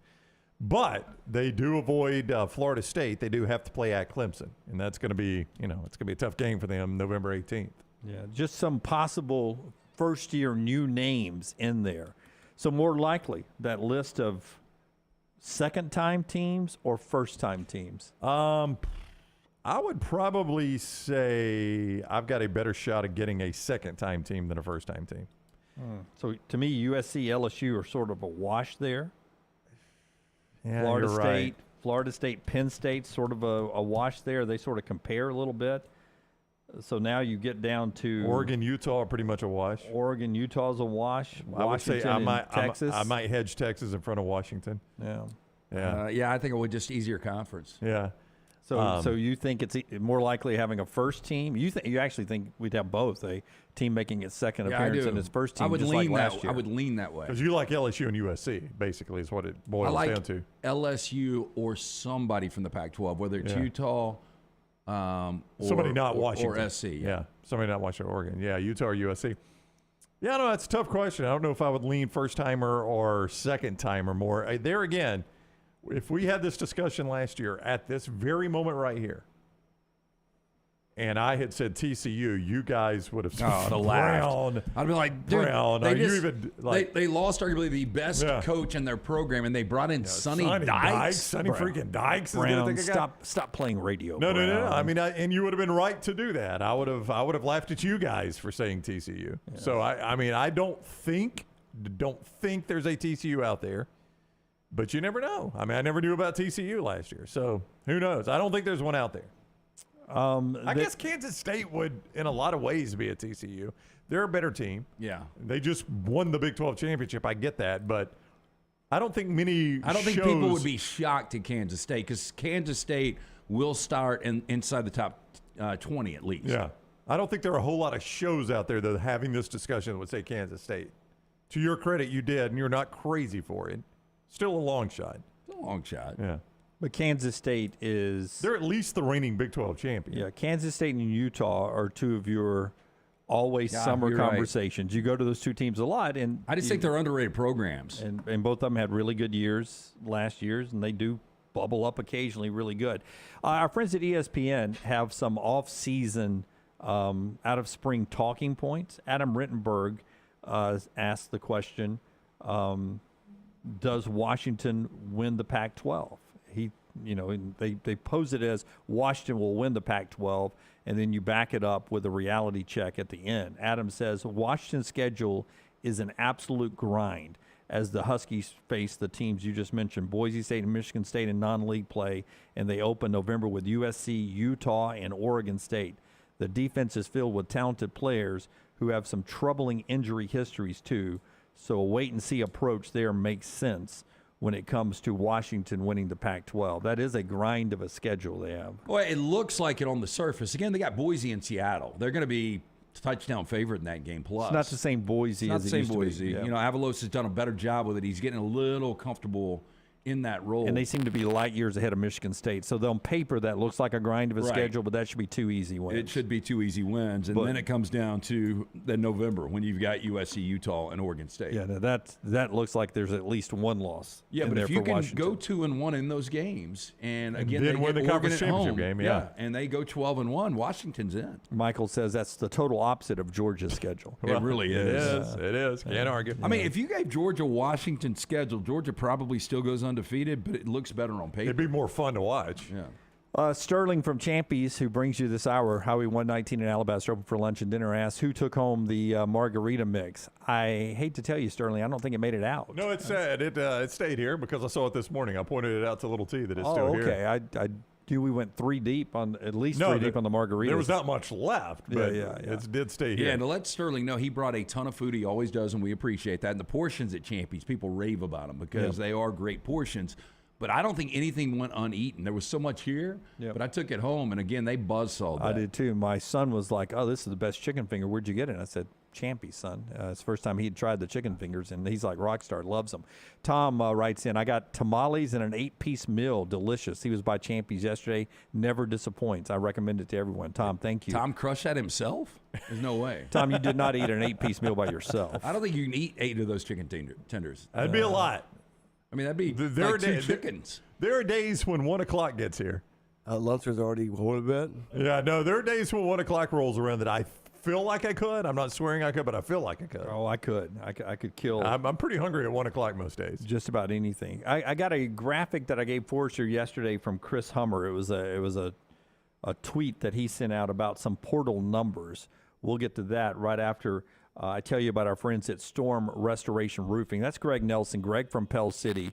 Congratulations, Greg. I think I saw in the chat room. I have not been on social media today. Greg, did you become a grandfather? Again, a grandfather?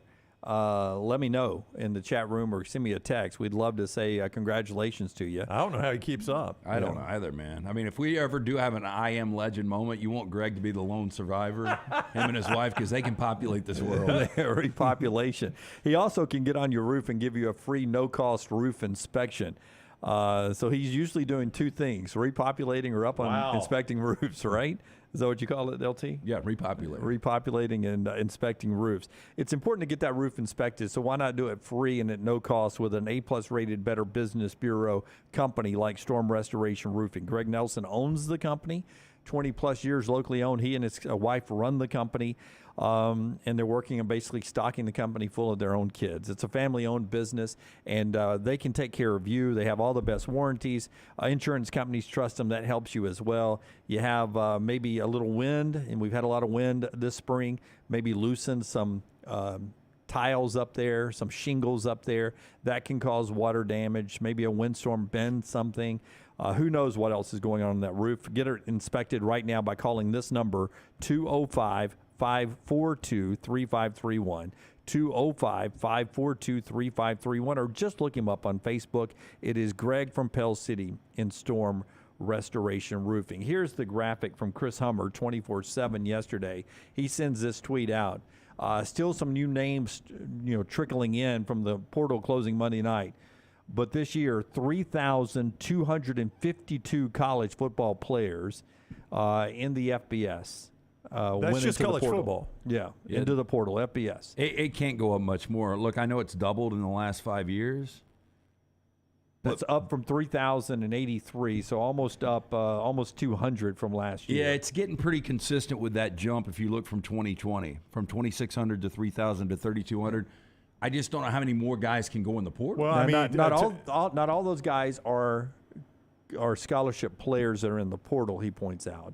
But if you say a roster with walk-ons and preferred walk-ons and all that, if you just say 120 players on every team, it basically works out to 20% of the players went into the portal. Yeah, it's 24.8 per team. I mean, that's an alarming number. I mean, roughly, not quite a quarter, but roughly a quarter per team hits the transfer portal. So you factor in graduation, that's almost a 50% turnover in your roster every year. Yeah, I mean, that's going to be tough to keep up with that. And now, if you take away Colorado, those numbers drop drastically.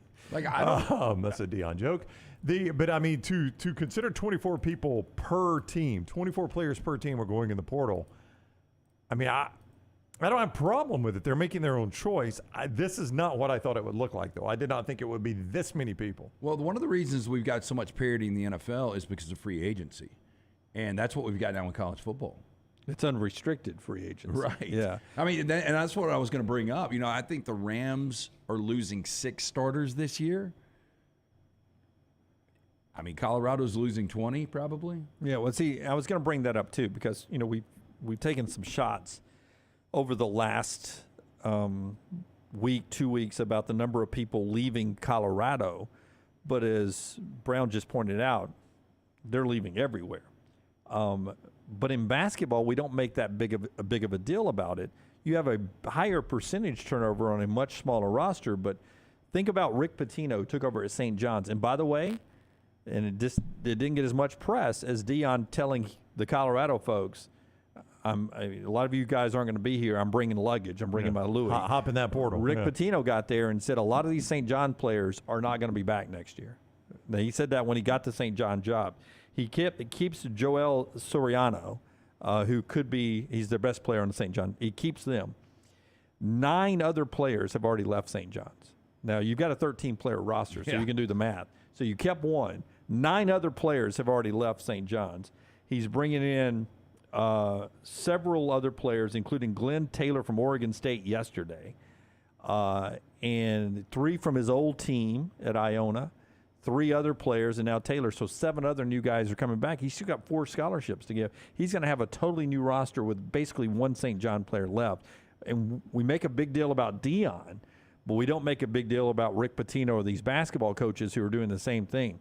I know Dion's playing with fire, and it may look bad in year 1, but if you inherit a program that is always being the same, and other than 1 year, Colorado, I think they've averaged 3-6 has been their best record in the Pac-12. They have been dog poo-poo. Yeah, but you've got 85 scholarships to give out, and unless you've got somebody better than the guy leaving coming in, there's no reason really to push the guy out. Well, I know Luganville was saying, if I'm looking at this guy from Miami of Ohio, is he really going to help me? Well, sometimes, yeah. And maybe you get somebody who's hungrier, who's coming from a MAC, who says, I was at Miami of Ohio, or I was at Youngstown State. Now I'm at Colorado in the Pac-12. And maybe I'm a little hungrier than the guy who got recruited to Colorado and is not really thankful for the thing. I don't mind Dion gambling. And I'm at a better mindset because I'm coming. I've never been in facilities this That's nice. right, I'm hungry, I've never eaten a buffet this nice. We bust to some games. Now we're chartering to every game because we're in the Pac-12. And, you just get a happier employee, basically. Or you tell your current employee, if you don't get it done this year, you're out. And maybe they get hungrier. I'm just saying it's a risky. It's not nearly as risky to keep some guys, some average guys, when you're not going to get that much of an upgrade. Oh, I understand that. But I would rather, if I'm going to have the same record, I'd rather do it with new faces, I think. Well, yeah. I mean, if you're going to go 1-11. Yeah. And back to St. John's. St. John's is so far off the grid right now. I think that's one of the reasons they're not getting the negative publicity. The other thing is Rick Pitino seems like a dick. I think people are probably expecting this. And the other thing is Rick Pitino's got a lot of credibility as a coach in college basketball because he has won multiple national championships. NCAA tournament first year. Yes. Yeah, I would agree. I think so too. Yeah. It's a good conference. He's a top 10 coach of all time. Yeah. And I mean, this Oregon State player he picked up yesterday is a darn good player. Yeah. Yeah. So, I mean, he's good, man. All right. When we come back, a musical announcement. I'll get everyone's take on that. We'll get that. What? Musical. I was just thinking like an announcement done. We've got a new show. Barbershop Dancing. You're talking about a concert. It's a concert, yeah. So we'll get to that coming up.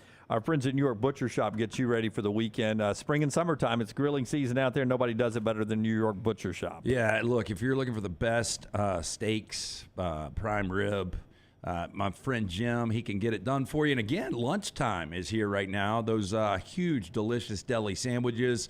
Check those out at both locations. But for the finest in certified Angus prime beef steaks, they've got the Wagyu, burgers, premium pork chops, ribs, all natural chicken cut to order just for you. Those chef-prepared entrees, side dishes, perfect dinner to go with a great selection of fine wines and desserts. The New York Butcher Shop, one-stop dinner shop, 2 locations, Cabo Heights, Highway 119 in Greystone. New York Butcher Shop, rare quality, well-done service. Anywhere you go with official Next Round gear. Buy yours today at nextround.store. It's the spring sales event at Alfa Romeo of Birmingham. Now you can get $10,000 off, plus rates as low as 4.7% on new 2022 Alfa Romeo Stelvios and new 2022 Alfa Romeo Giulias. Come see the team at Alfa Romeo of Birmingham, exit 27 just off I-459 on Grants Mill Road, or visit them online at alfaromeousaofbirmingham.com. Hurry down before they're all gone. All incentives applied in stock units only with approved credit. alfaromeousaofbirmingham.com. Hey, Lance Taylor from the Next Round. You've heard me for years talk about our friends at Bromberg's Jewelers, and we welcome you to stop by and see that great customer service at the Mountain Brook and Summit locations.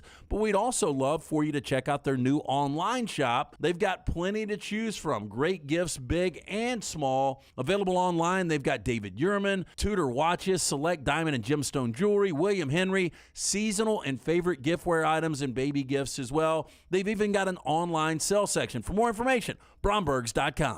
There are so many things I love about walk-ons. Authentic, mouth-watering Louisiana cuisine, prepared fresh, daily from scratch. A great beer selection and TVs everywhere to watch the big game every day of the week. And of course, they've got 2 great locations on Highway 280 and 119 and at Hoover near the Hoover Met. Walk-ons is also a great place for happy hour, 2 to 6 Monday through Friday with $5 moonshine swirls, $5 house pours, and half-price appetizers. And it's an easy take-home experience for the family as well. Highway 280 and Hoover with walk-ons. Have you had a pipe burst, a washing machine overflow? Maybe your toilet or bathtub has overflowed upstairs and now you have water coming through your ceiling? No problem. The specialists at Dry Tech are here to help. What's important is you act immediately when water damage occurs. Failing to do so can cause mold, rot, and mildew issues. Long-term exposure to those toxins can cause many health issues down the road. So act fast. When trouble strikes, call Dry Tech 205-637-0143. That's Dry Tech at 205-637-0143. Hey, there's nothing worse than waking up to a plumbing problem. Don't get caught in a flooded house. Call the guys at Hemp Hill Services. Adam, Chad, and the team at Hemp Hill are the only ones I trust to fix it and fix it right the first time. Hemp Hill Services does it right and always at a fair price. For all of your plumbing, cooling, and heating needs, trust the name that Birmingham has trusted since 1954. That is Hemp Hill Services. Call now, 205-229-2090. That's 205-229-2090. Be there as your champion Stallions defend their title. Get your tickets now for this weekend's home game. We can't wait to have you for the USFL. Seats start at $10, so bring the whole family for kickoff at Protective Stadium as Coach Skip Holtz and the Stallions are running it back in Birmingham. Doesn't get much more exciting than that. Don't miss out on the hottest ticket in town. Touchdown, Birmingham! Buy your Stallions tickets today at theusfl.com.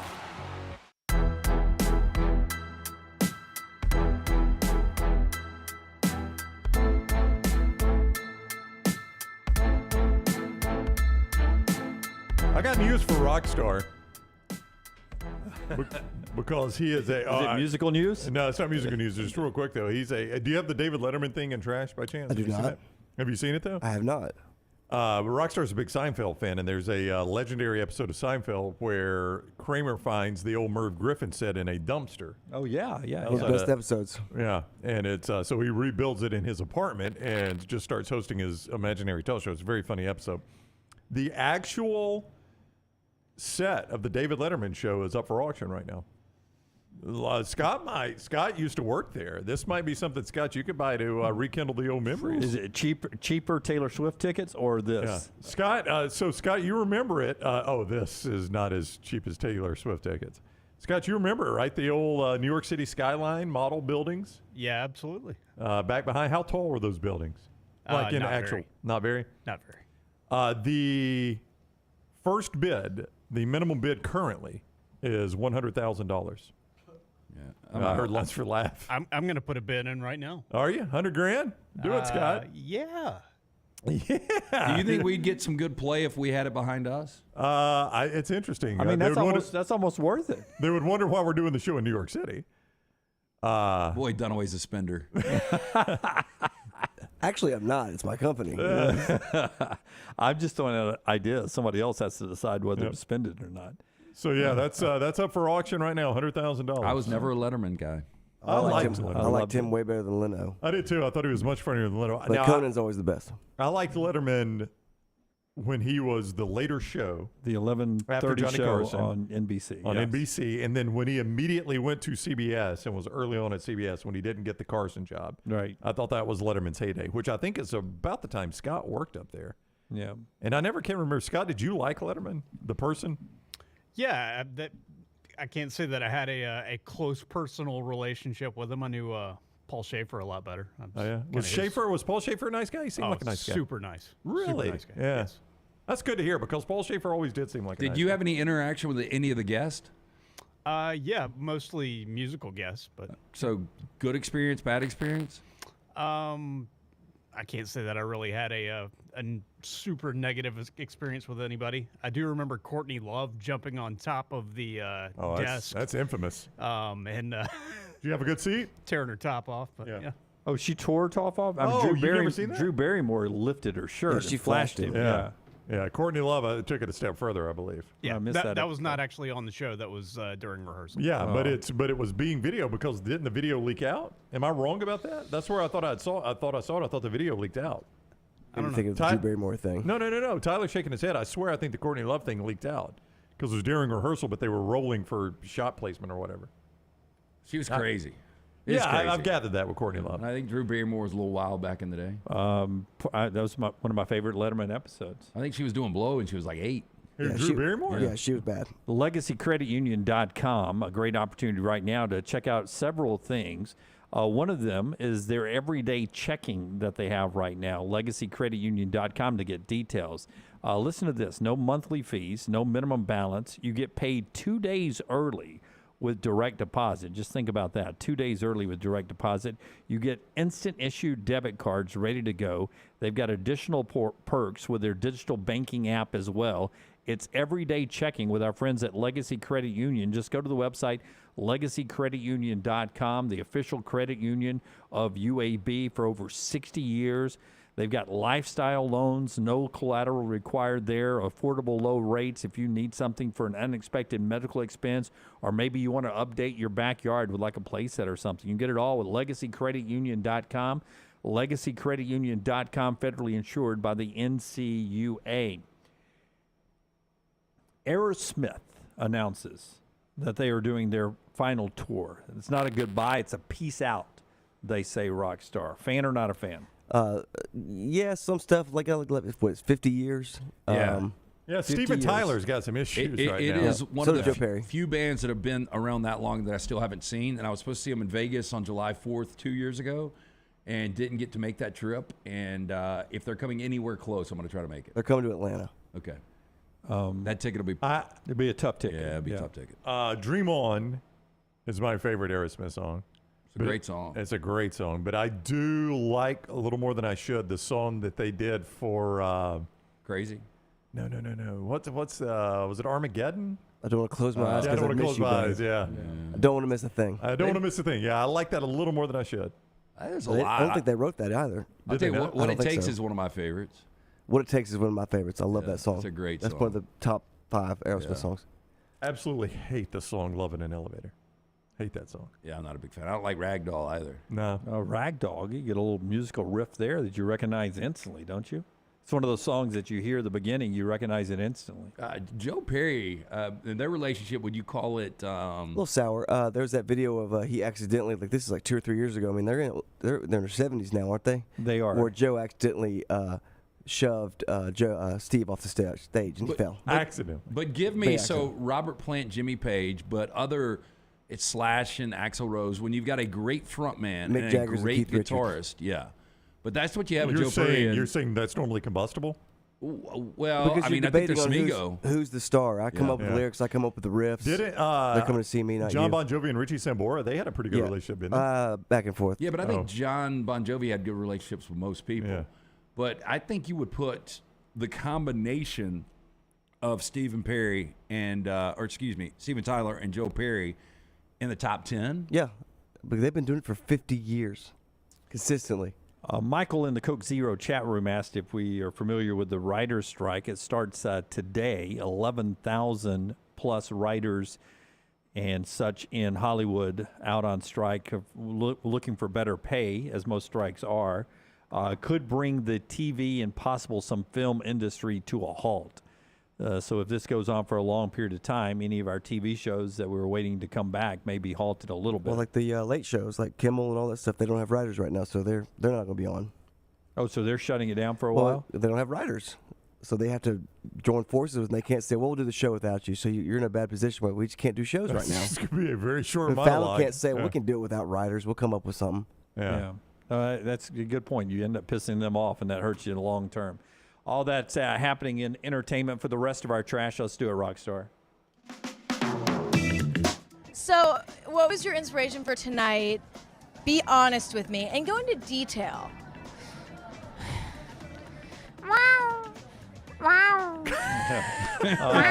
LT's Trash is presented by Mortgage Right. Mortgages done the right way. Jared Leto? Or a Doja Cat.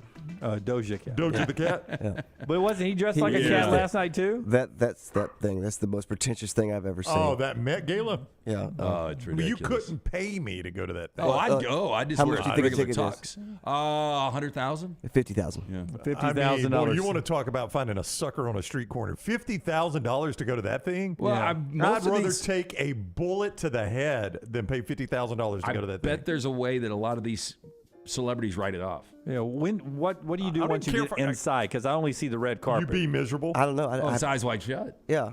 No, it's not. It's just a big bowl of keys. Well, she is dressed like a cat, right? I mean, it's got to be the most miserable, pretentious thing in the world. I wouldn't anymore go there. Oh, I think just to people watch to see how ridiculous they are. Did you see our boy from Secession as he walked in last night? Which he looked one? like Kieran Culkin, Jeremy Strong, the guy who's the lead. That's Kendall. Kendall? Yeah, Jeremy Strong. Yeah. He heard he's a pain in the ass. He to strikes deal me with. as a weirdo. He looked like it was something from a Beatles cover. He had a little like Sgt. Pepper. a little greenish puffy shirt on. He plays awkward too well to not really be awkward in real life. Yeah, he's a really talented actor. Yeah. His outfit last night had a little awkward to it. I'll tell you, this season, I think Kieran Culkin, Roman is still in the show, though. Just my opinion. It's been unbelievable. I just think his acting has been incredible. Anyway, let the experts at Mortgage Right help get your financial house in order. Their team of experts can make sure you're prepared for anything 2023 may bring, including freeing up cash for the things you need to get done. Take control today. Visit Mortgage Right at their locations, Highway 280 in Birmingham, Parkway Drive in Leeds. You can apply at mortgageright.com/TNR or call 205-815-9200. NMLS 2239, Equal Housing Lender. Tyler says, what Roback is that? Do these have names? They do. Oh, I didn't know they had names. Yeah. I'll take your shirt off and look at the tag. I'm doing that. I'm not going to do that. Okay. I am back to 193 though. I could tell. Down to almost 4 pounds from my trip back. Why did you quit? We were kidding about you, making fun of you. While you were going, how you always do the decimal point. I've noticed you've dropped decimal points since you've gotten back. Why have you done that? 193.8. Okay, thank you. Okay. So I'm barely 193. Round up, you're 194. Yeah, so you shave your balls and it makes a difference, right? Yes. Got to use the hedge clippers. The first time, the rest of the time. Also, our friends there at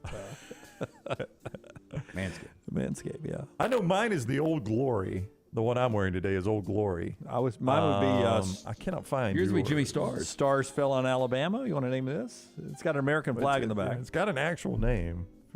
Go ahead, Lance. I'll find it later. So, police have arrested a man who was driving drunk through the city using a driver's license in the name of former British Prime Minister Boris Johnson. This, according to local broadcaster OG TV. Oh, it looks just like him. That's a good hairdo. That is him. Boy, if you look like that's that. Ed Sheeran in 30 years. Yeah. Oh, he wishes. On a 30-day drunk. Yeah, you're right. Driver's license included a photo plus Johnson's place and date of birth, but was not valid until the end of 3000. You see there? Oh, I see that, yeah. Line 4B.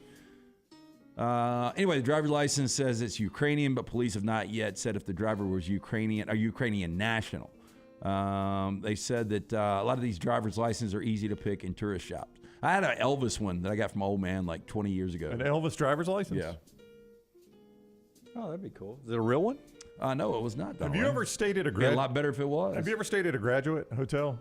No. One of their things is I've stayed at the one in Oxford and the one in Nashville, and their key card, like the room key card, is a student ID card of a famous person. Oh, wow. Like Johnny Cash Yeah. or somebody like that. It's really cool. So I've like kept that. them.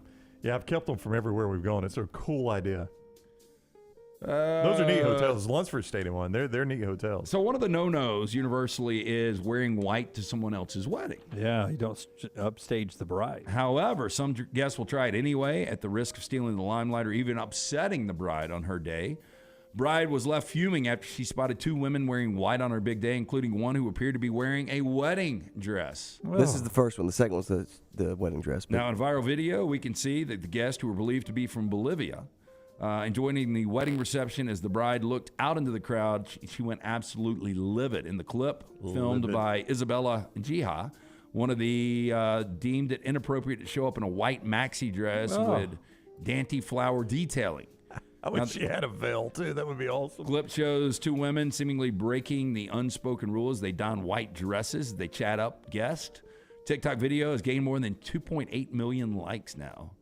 And in a caption, they wrote, "Please never, all caps, wear white at someone's wedding. It's sad and disrespectful." It really is. You wouldn't think you'd have to say that, would you? Yeah. Honor the bride, man. Come on. The robotic receptionist was used to check in patients in the lobby of an affiliated hospital in the city of Juju. Welcome in. Hello, we are running about 30 minutes behind. They're going Office Space on this thing. In the footage taken at the hospital, the woman can be seen with a large stick in hand before shouting abuse at the machine. Wild clip then shows the woman repeatedly hitting the robot with a thick piece of wood with pieces of the machine scattered all over the floor. Please put down the wood and hand me a driver's license and proof of insurance. Hey, this is just the beginning. I'm telling you, this AI thing is going to be the decay of our society. I was rolling through TikTok the other night. They can make anybody say anything. Well, I sent Forrester something that might help some of our shows. Did you look at that? Yeah, I did. I think it helps a recorded show more than it does us. But okay. Yeah. What was going to happen? Well, no, this guy was talking about in order to edit his show, it was taking like 4 or 5 hours, but you download it to this AI app, and it was done in 4 minutes.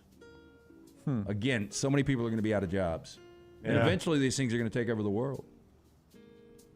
Hopefully we won't be around to see it. Yeah. Chances are not if they take over, because I'm fighting to the end, man. It's our I got world. stars on my shirt. I'm going. That's right. Old Glory over here. They'll have to get through freedom. I can't They're find probably yours. listening to you right now. They've drained every account you've got. Yeah. They could. Yeah. They could. I can't find yours, Dunaway.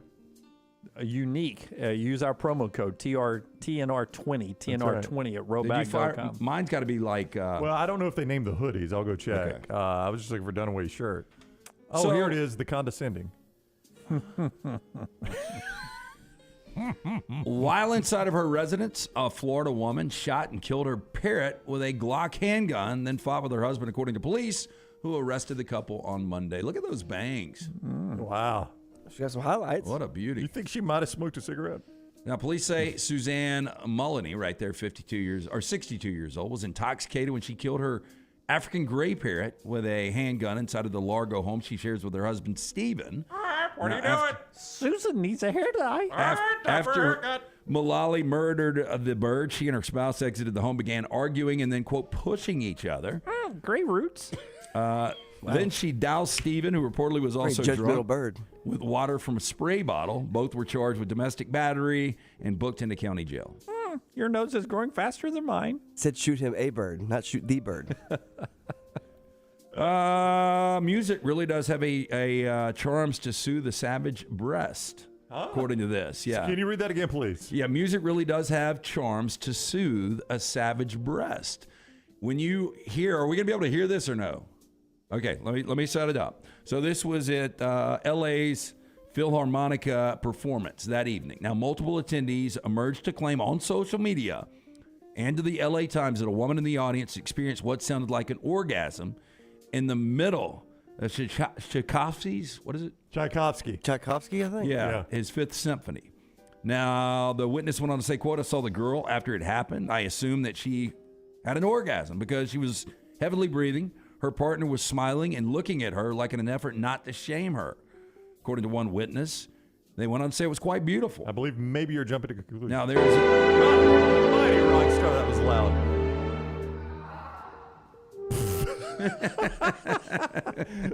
She does seem to enjoy it. They said it was wonderfully timed right at the romantic swell hits that last note. One more time, right? In music, we call that the climax. Yes, that's true, Jeff.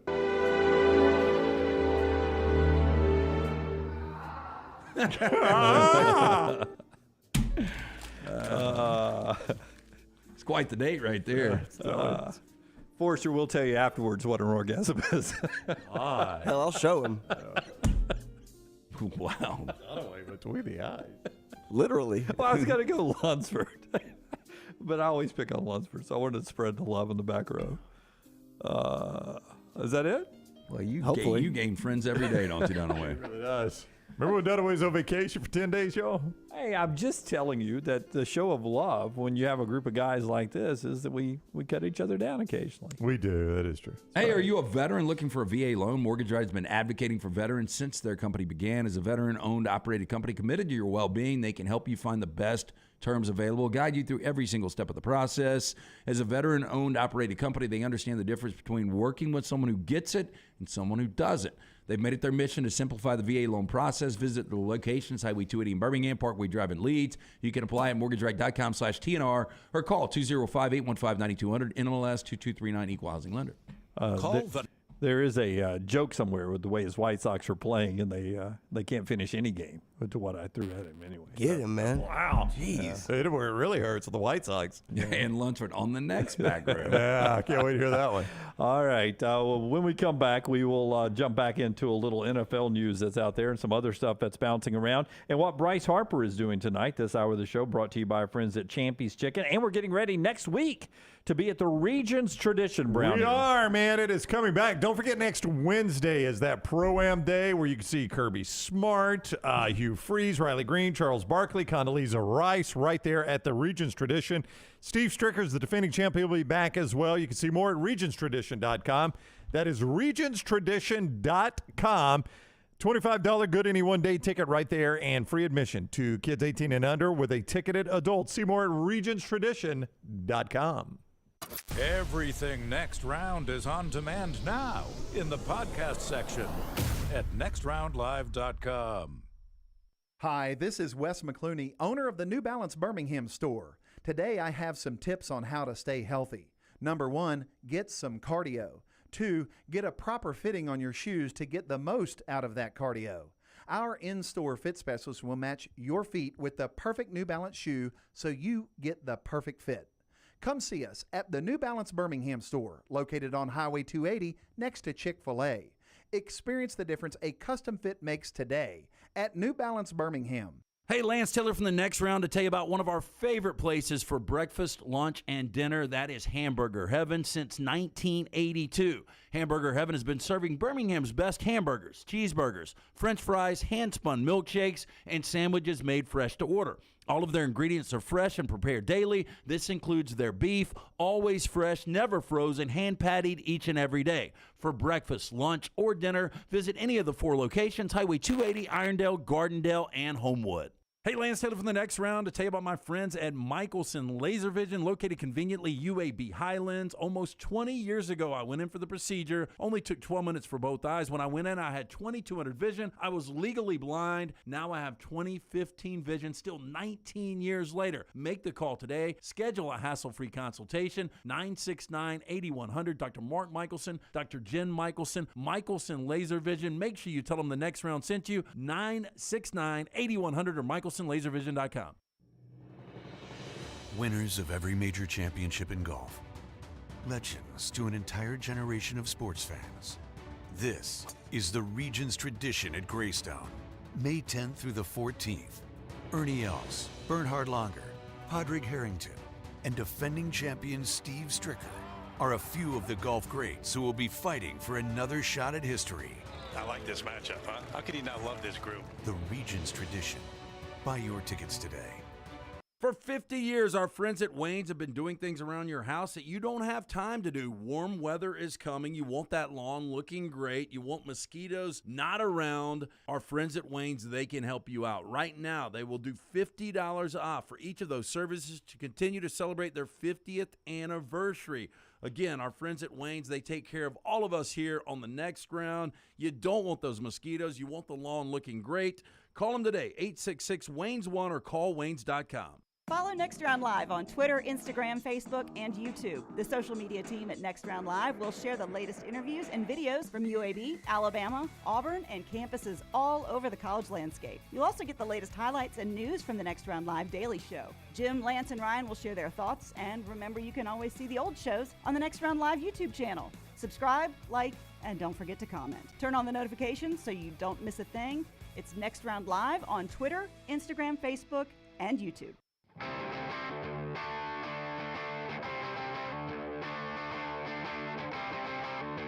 Martin Truex Jr. Martin Truex Jr. got the win yesterday at Dover in NASCAR. His first win of the year, gets him into the playoffs, breaks a 54-race losing streak. I always thought that was odd that they keep up with losing streaks. Only one guy wins a race every week. I would think the majority of, well, I don't know, over at least 20.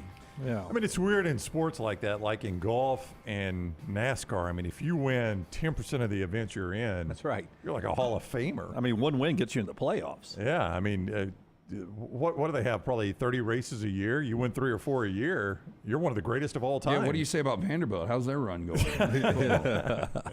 That's exactly right. Our friends at Redmont's a great run right now. Charles Barkley's vodka, also the Vulcan Gin, Redmont Vodka, both from Redmont Distilling, right here in Birmingham, a local company that's spreading around the country. I don't drink a lot of vodka, but when I do, it's a Redmont vodka. I had some this past Sunday. Those Bloody Marys were fantastic. My buddy John made up. Locally owned and operated. Charles Barkley, one of the great faces behind Redmont Vodka. Their aim, clarity, and taste, color, and smell. It is vodka perfection. Redmont Vodka made from corn, which not only makes it gluten-free, also provides that smooth finish, no harsh aftertaste, 8 times distilled, available at your local package and ABC stores, of course, available now in 22 states. Ask for it by name.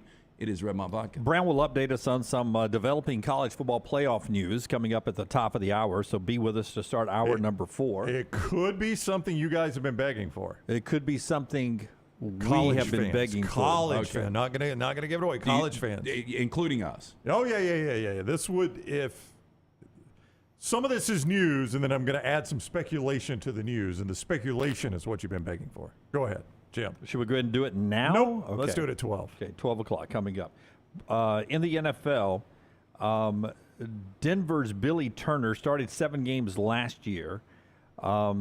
He's now an offensive tackle with the Jets. He spent 3 seasons blocking for Aaron Rodgers, so they continue to strengthen the offensive line, a little depth there in New York, and bring in people that Aaron Rodgers likes to be around. Yeah, and also Nathaniel Hackett, who was his coach last year at Denver, was also his offensive coordinator for those 3 years that he was on that offensive line. Look, they're just trying to get as many offensive linemen in, and they're going to weed it down. Yep. And, Aaron Rodgers with Joe Douglas, their general manager, Robert Salah, he's got a big voice in that room right now, and that's something he didn't seem to have in Green Bay. But it is a lot like what Tampa Bay did with Tom Brady. Is they're like, okay, you like this guy? You like him in the locker room? You want to be around him? Okay, we'll bring in him. They did that with Jansen, Gronk, and a couple of players like that for Brady at Tampa. That just makes him comfortable in a new environment there as well. I think they're building it the right way. I do too. Cut number 3, if you can, Tyler.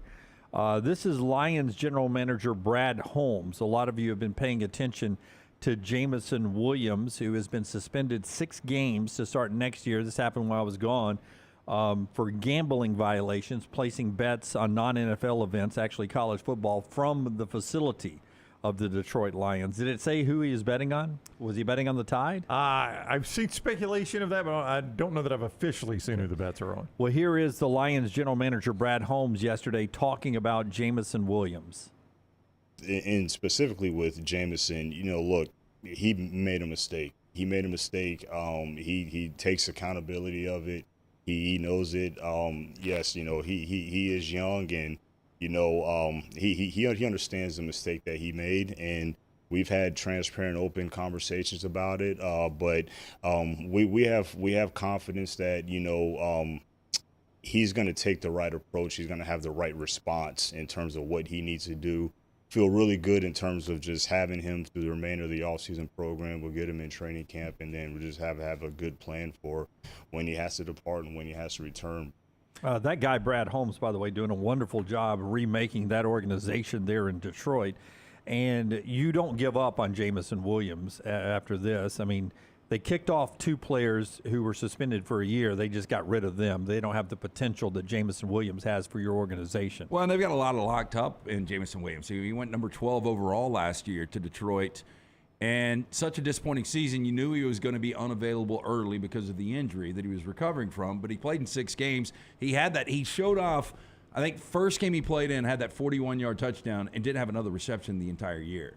But he is a guy we saw at Alabama that was dominating at time, especially, on just a deep run, a deep home run threat for these Detroit Lions. And I agree with you, Brad Holmes, a guy that learned the ropes under Les Snead in L.A., has done an amazing job in 2 years at Detroit. But the truth is, with Jameson Williams, that through 2 regular seasons, you're going to have him available for 13 out of 34 possible games. So, right. I mean, that's your first-round draft pick. You can't pay a guy to only play 13 out of 34 games. And now, look, he's under contract with them for at least 4 more years before they have to pick up the option. But in a lot of ways, his first 2 years are going to be somewhat wasted in this organization.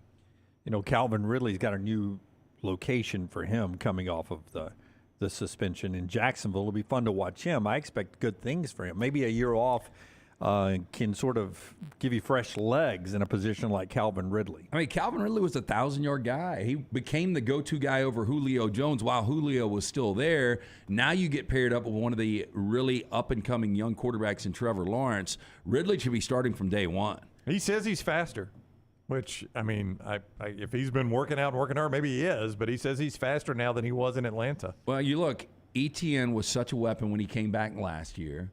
You've got Zay Jones, who's solid, Christian Kirk, solid, and then Evan Ingram had this revival in Jacksonville last year at the tight end position. So you've got some weapons this year for Trevor Lawrence. And again, this is a Jacksonville team coming off not only going 9-8 in the regular season, but also winning a postseason game. Braves splitter doubleheader yesterday. If you just, I do this with my friends all the time. If they say, hey, who do the Braves play tonight? I just always guess Marlins. It's my least favorite series in baseball. They're playing tonight. Braves Marlins, and I know they only play them 13 times this year. In the past 19 times, but it seems like it's every other series is Braves and Marlins. I don't like that series, but Braves and Marlins start tonight for you Braves fans. Are right there. When we come back, Brown has that college football news. The show being brought to you by our friends at Coke Zero. They bring you the chat room over there, all the great Coca-Cola products, Coke Zero, Diet Coke, Sprite, Dasani bottled water, and the Dasani water and the body armor that we have down there. Barks is in there. Yeah, we got a couple of Bargs cream sodas, I think they call those. I didn't know they had cream soda. I did not either. I grew up on the root beer. Yeah, I did too. I love Barks root beer. The guys who dropped it off from Coca-Cola, the local bottling today, said, I'm going to throw these in there for you and Brown. And I said, we make it for Brown. I'm not a cream soda guy. And he's excited about trying one later on. I'll give it a run right now. Oh, a live taste right here as well. Brown's going to grab that red cream soda right there and pop it open. I agree. I disagree with Bobby over in the Coke Zero chat.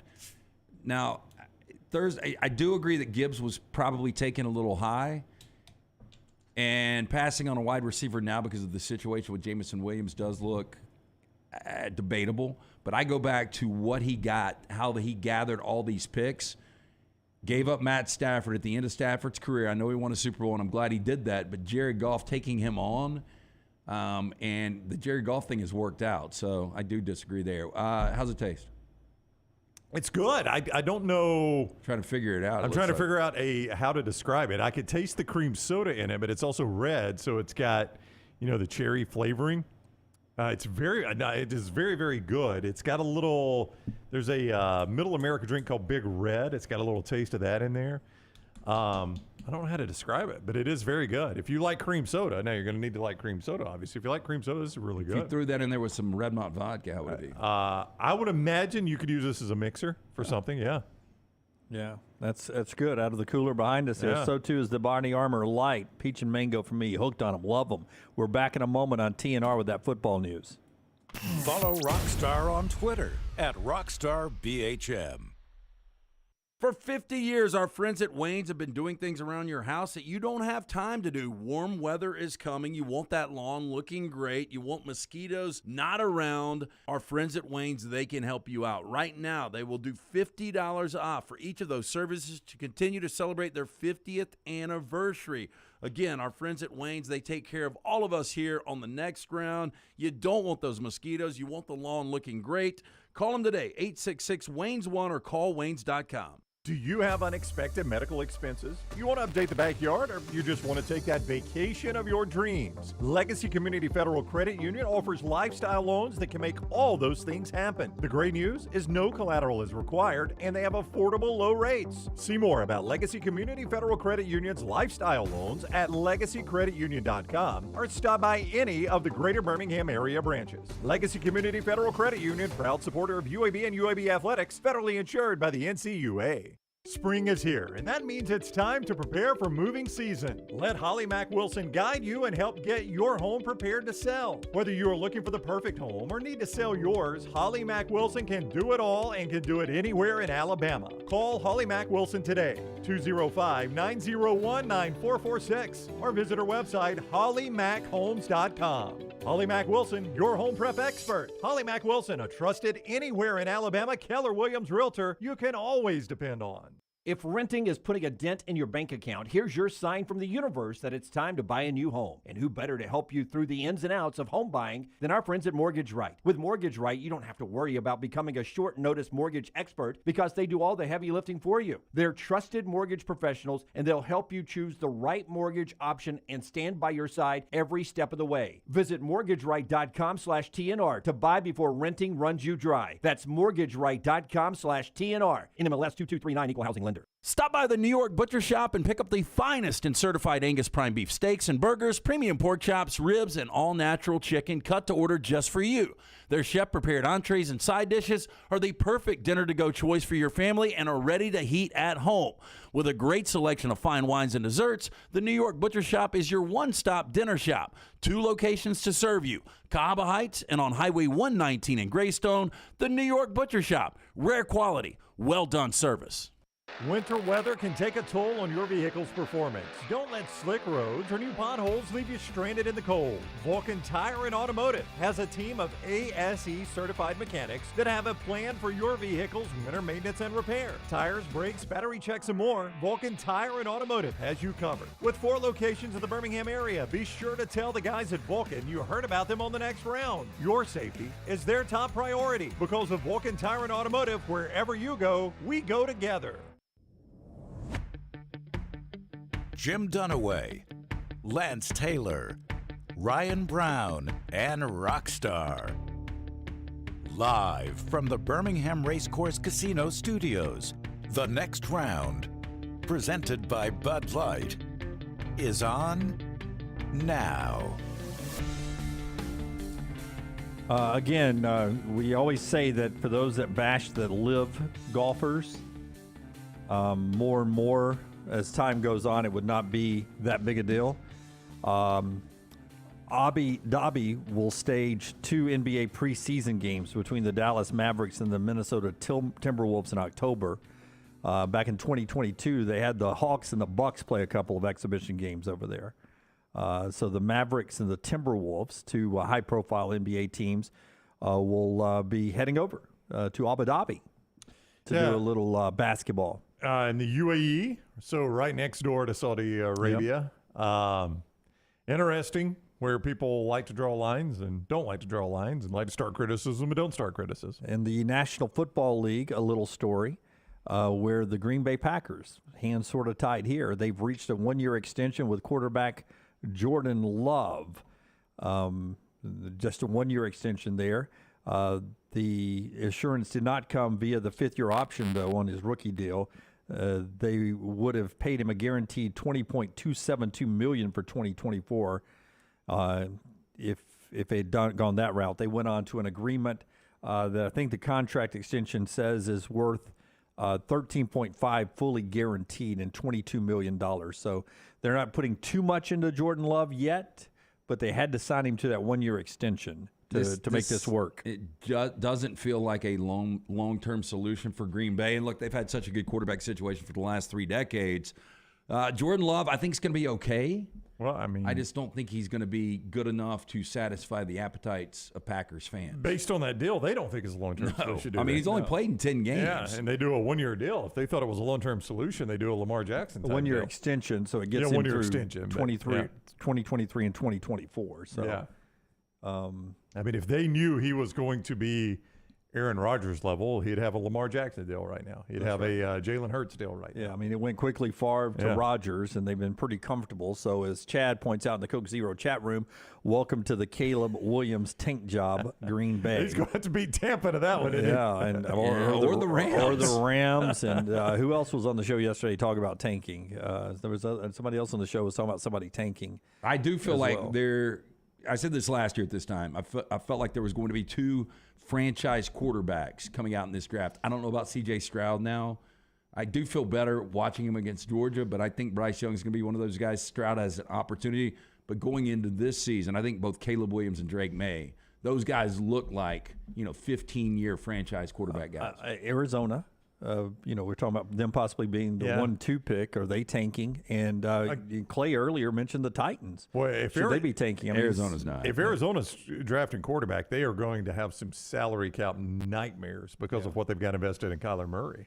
Or you could, as Bobby's pointing out, use your draft position to trade for other, draft picks, and you could rebuild by, if you got the first 2 picks, you're happy with the quarterback, trade out of one of those spots and get a lot of picks. So it was 10 months ago where Kyler Murray became one of the highest paid quarterbacks with a 5-year extension, $230 million. So you're still on the hook for 4 years and roughly $190 million.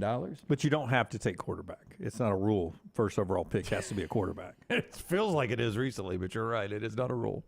If they were in that situation, 1 overall, they would trade out and you could get a lot of. Yeah, that's what I was just talking about. That's Bobby's point on what some GMs do. They trade down. Still get the player you want and get some draft stock, maybe get a bunch of stuff for that first overall pick. I just cannot believe they gave him $230 million. Me either. Michelson Laser Vision's worth the investment, though. Michelson Laser Vision. And then news from Browning. 969-8100, that is the number. Write it down if you've been procrastinating. Stop. Now is the time just to get the hassle-free consultation. Find out if LASIK is right for you. Again, I got it done over 2 decades ago. I've still got the 2015 vision, better than 2020. Dr. Mark Michelson, Dr. Jen Michelson. Call today, 969-8100. Ask for Amy. Tell her the next round sent you. You got nothing to lose to find out if LASIK is right for you. For more information, michelsonlaservision.com. All right, so on the show last week, we gave you the breaking news when we finally got to see dates, sites, for the college football playoff. So recap for everyone that may have missed that. Let's say the audience was on vacation. Okay, or you were glamping. So Scott is going to show you first the 2024. And as we mentioned, the first round is going to be on campus.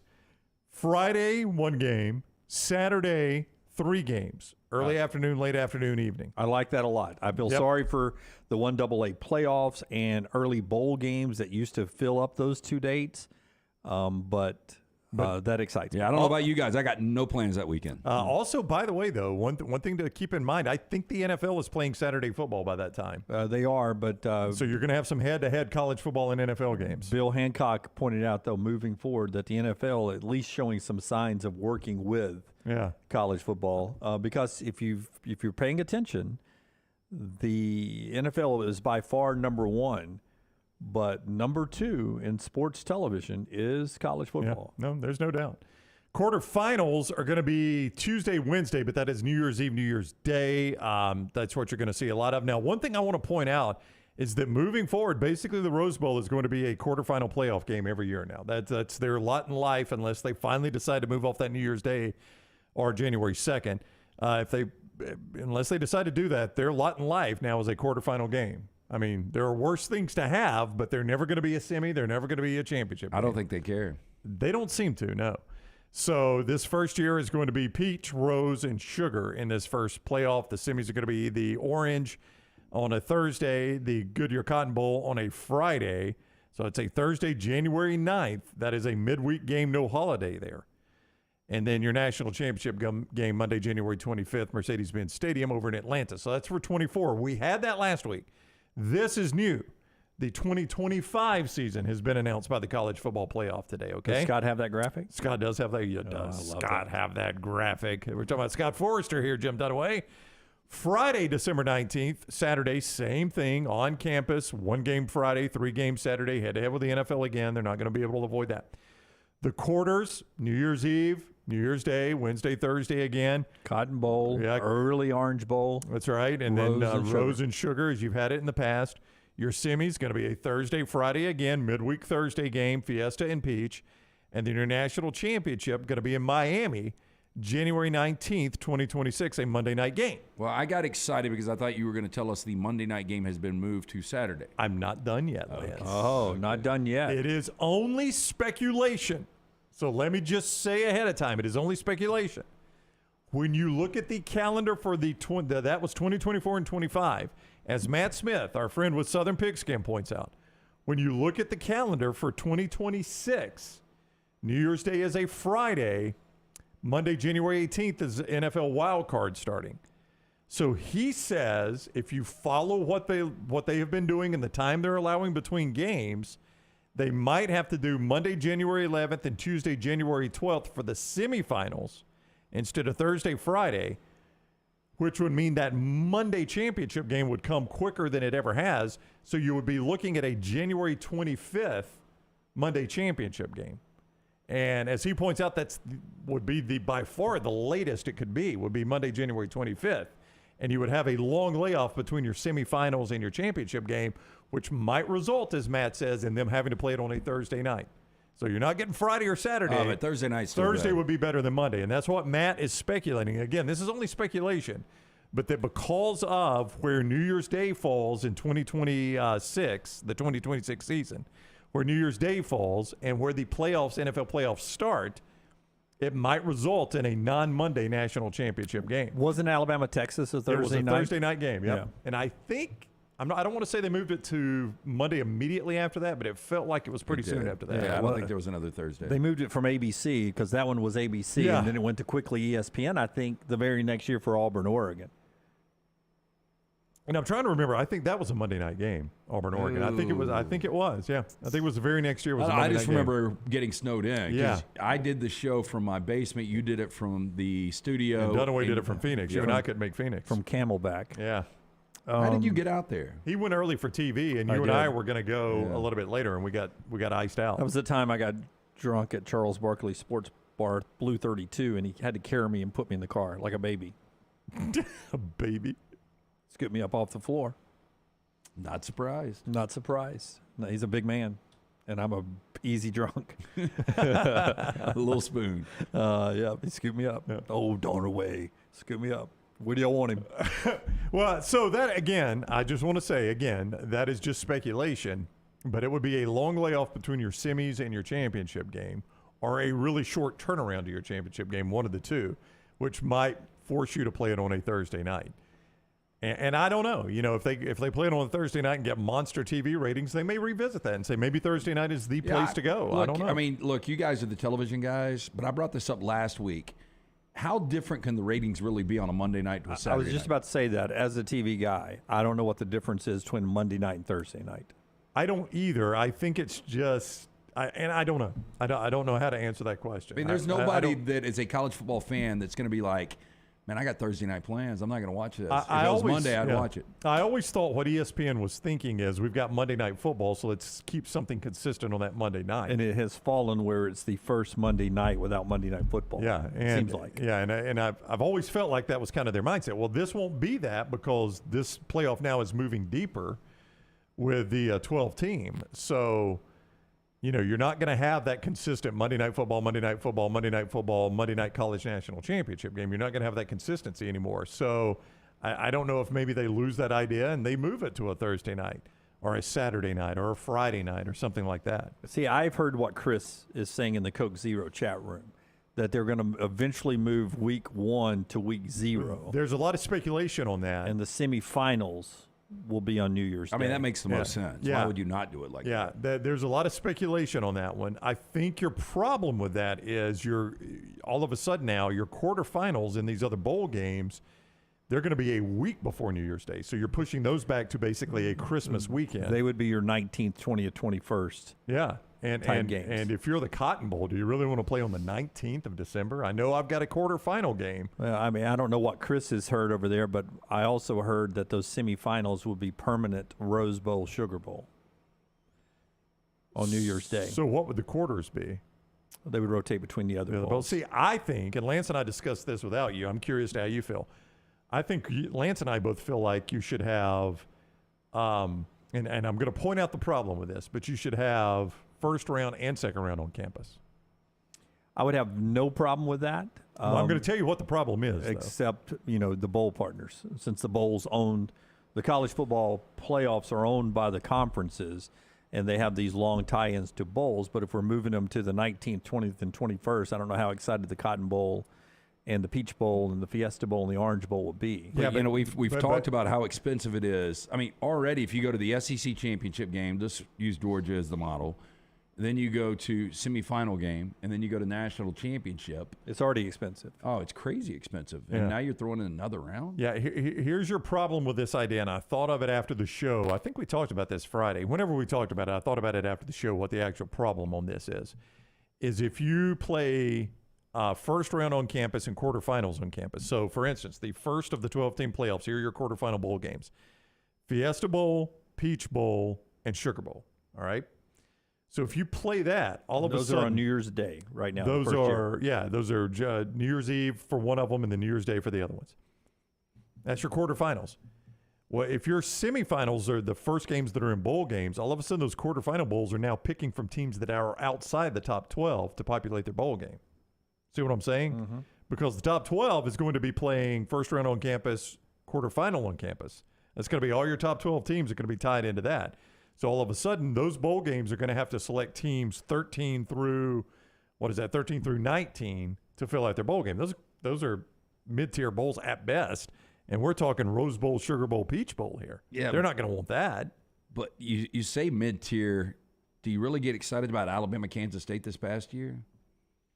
Just saying away from where we are, because they're not in the college football playoffs. So I think 13 and 19. Doesn't really matter. Well, there's 4 games. I did the math to... thrown there. So you have 8 total teams, so it'd be 13 through 21. I enjoyed that game this year, and it was okay where it was, but I sort of like when the playoffs start, I like all the other teams to not be playing anymore. So to be honest with you, it's a little confusing when you're sitting there watching that to people who don't follow it on day to day. And they're like, oh, Alabama's going to win. Who do they play next? Well, they don't. They're not a player. The playoffs start in the next game, baby. Yeah. Yeah, this is not a playoff game. The next game. Keep in mind, I know, baby. We've gotten a lot of baby the last 2 days, by the way. Keep in mind, Lance, that was number 5 versus number 9, which matters to some people. I mean, that Sugar Bowl Saturday morning game was a top 10 matchup. If you did it the way you and I were talking about doing it, all of a sudden, bowls like the Rose Bowl and the Sugar Bowl will be picking from this group of teams. Okay, this would have been their group this year. Florida State, Oregon, Tulane, who was in there, by the way, LSU, UCLA, South Carolina, Texas, Notre Dame. That's the next 8 teams that were not in the playoffs. So that's your likely, I mean, your Rose Bowl could have been, Oregon State playing South Carolina. Kevin says, can we just admit that once the baby boomers age out, die, bowl games will cease to exist? I think there's that possibility. I really do. I don't know, but listen, I don't have a problem. I really don't have a problem with moving certain bowl games. You have to swallow your pride a little bit. But on some years, moving your trip to Dallas for the Cotton Bowl or Atlanta for the Peach Bowl or Miami for the Orange Bowl or wherever to the week before Christmas is still around the holidays. You get a few days in that city for the quarterfinals. The only thing I hate about not having the first 2 rounds on campus is the fact that I want to reward the top 4 seeds who would have a bye in the first round. They deserve home football games. Yeah. That's why I want the second round on campus, to where if Georgia's number 1, as they have been, and you got to be a conference champion, so Alabama would be out in this scenario, but Georgia, Clemson, Kansas State, I mean, those teams that won their conference and are not playing in the first round with the bye, they deserve a home game. So that's why I want the second round to be home as well. Yeah, I agree. Look, I know you get the benefit of the bye, but if you're Georgia and you're the number 1 seed and number 5 gets to host a game on campus and you never really do, I think it would make more sense doing the first 2 rounds. But if bowl games never existed, this playoff would be first and second round in all likelihood, first and second round in home stadiums. You bid out the semifinal sites, and you bid out the national championship game. So you don't do the bowls? I mean, I could foresee that actually being the way it's done in the future, is that, you might have, going into it, Phoenix has won the bid for a semifinal game, and Atlanta has won a bid for a semifinal game, and New Orleans won the bid for the national championship game. So your 2 semis are in Phoenix and Atlanta, and you're playing for a right to get to New Orleans. The only thing that would get old is if New Orleans won that bid every year. I mean, I wouldn't mind because where we are. Yeah, I mean, I'm sure they would move it around, but I would tell you, and we never expect you. I mean, what show is this? 670, Lance? Yep, that's it. Like that, yeah. We don't expect you to remember everything we bring up, because sometimes we don't repeat it like some people do. But there was one story in The Athletic about just how problematic it will be for Penn State to host a December football game in State College. Yeah. Because of the number of workers that have to be brought in for State College for them to stage a game with parking and ticket counters and they have to thaw the plumbing lines. They've got to thaw the plumbing lines, and for police and everything that it takes to put on a college football game in a college town. On-campus games aren't as easy as we like to make it out to be. I don't know if it's a problem for all colleges. When some of those workers at Penn State, they were talking about, were student workers who are not on campus anymore. So they're not, doing that for tuition anymore. So I don't know how problematic it is for certain colleges to put on home games in December when the student body is gone, but that is something you have to look at too. Yeah, I do think, though, back to the comment that got us all off on this, I think bowl games are on borrowed time. The way they are now, I think they're on borrowed time. I always think ESPN's got to have programming between the end of the college football regular season and the NFL playoffs. I mean, just look what we're doing with the USFL and the XFL. Yeah, I mean, they've got to have programming. That's why they own the bowl in Birmingham. ESPN owns that bowl. They own multiple. They own a lot of bowls now. Yeah, I'm just using that one as an example because they can buy that bowl, they can pay whatever it takes the teams to be in there, and they can make that money back and then some on the TV revenue that they generate from showing that bowl game. Because bowl game audiences are big. People bemoan these bowl games. Most teams play their biggest in front of their biggest television audience in a bowl game because it's normally the only thing standing by itself, the gambling aspect of it, the fact that it's in the holidays, a lot of people are at home with nothing to do. I mean, they do have some value. I just don't know that they'll look like they did for our parents' generation when they were all that mattered, really. They already don't. They don't. And I don't think they ever will again. I don't think they're ever going to have the importance they once had. All right, so that's the news there. When it comes to college football, we've played it out now, not just in 2024, but 2025, the dates of the games. We didn't go 2026 yet. No, that was the speculation. Yeah, that was the speculation of maybe a Thursday night championship. So you've got 24 and 25 there that are now officially on the calendar. If you still use the old calendar, you can go ahead and write those down, man, for 2024 and 2025. LT's got our 4 downs when we come back. Part of the show today being brought to you by our friends at Vulcan Tire and Automotive. Had a couple people in the chat room yesterday talking about taking their cars by Vulcan Tire. One of them, for the first time, talked about what an enjoyable experience that was at Vulcan Tire and Automotive. Yeah, great guys. And remember, if you're heading on a road trip, whether it's this spring or summer, a dead battery is not going to get you there. That's why you need to take that car by Vulcan Tire and Automotive. 4 great locations for you. We here at the Next Round trust our vehicles with the team at Vulcan Tire and Automotive. We encourage you to do so as well. Locations all across Birmingham. You can find out more about what they can do for you and your vehicle, VulcanTireandAuto.com. Follow Scott Forrester on Twitter at ScottForresterTV. Hey, Lance Taylor from the Next Round. You've heard me for years talk about our friends at Bromberg's Jewelers, and we welcome you to stop by and see that great customer service at the Mountain Brook and Summit locations. But we'd also love for you to check out their new online shop. They've got plenty to choose from. Great gifts, big and small. Available online, they've got David Yurman, Tudor watches, select diamond and gemstone jewelry, William Henry, seasonal and favorite giftware items, and baby gifts as well. They've even got an online sale section. For more information, Brombergs.com. Stop by the New York Butcher Shop and pick up the finest in certified Angus prime beef steaks and burgers, premium pork chops, ribs, and all-natural chicken cut to order just for you. Their chef-prepared entrees and side dishes are the perfect dinner-to-go choice for your family and are ready to heat at home. With a great selection of fine wines and desserts, the New York Butcher Shop is your one-stop dinner shop. 2 locations to serve you, Cahaba Heights and on Highway 119 in Greystone. The New York Butcher Shop, rare quality, well-done service. Logan Martin Lake Fest and Boat Show is coming up May 12th to the 14th on Logan Martin Lake in Pell City. Presented by AmFirst. Right now, the admission is free to the public. Show up the 12th through the 14th. It's Bama's biggest in-water boat show. 80 boats and vehicles on display. Vendors and food trucks. Live music all weekend long. And how about this? The Velcro Pygmies are having a free concert on Saturday. And Sunday for Mother's Day, it's free mimosas for mom. For more information, go online. Go to LoganMartinLakeFest.com.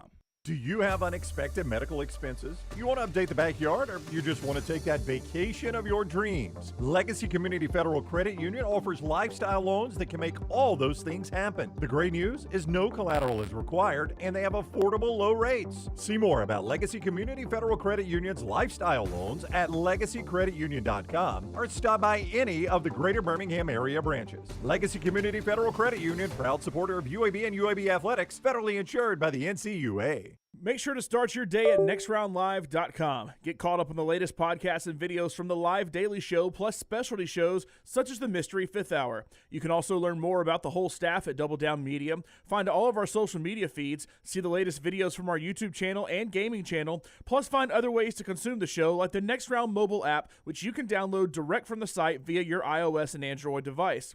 Make nextroundlive.com your homepage and stay up to date with everything from us here at the Next Round. Spring is here, and that means it's time to prepare for moving season. Let Holly Mack Wilson guide you and help get your home prepared to sell. Whether you are looking for the perfect home or need to sell yours, Holly Mack Wilson can do it all and can do it anywhere in Alabama. Call Holly Mack Wilson today, 205-901-9446, or visit her website, hollymachomes.com. Holly Mack Wilson, your home prep expert. Holly Mack Wilson, a trusted anywhere in Alabama Keller Williams realtor you can always depend on.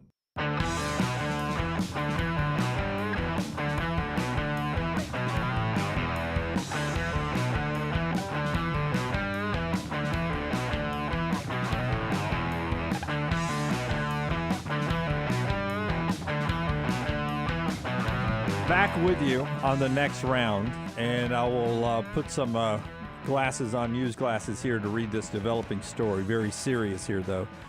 Former Las Vegas Raider and Alabama wide receiver Henry Ruggs III According to now two reporters at ESPN who are covering this trial today, has unconditionally waived his right to a preliminary hearing and will plead guilty to one count of DUI resulting in death and one count of misdemeanor vehicular manslaughter in a 2021 case in which he's accused of killing a woman in a car crash.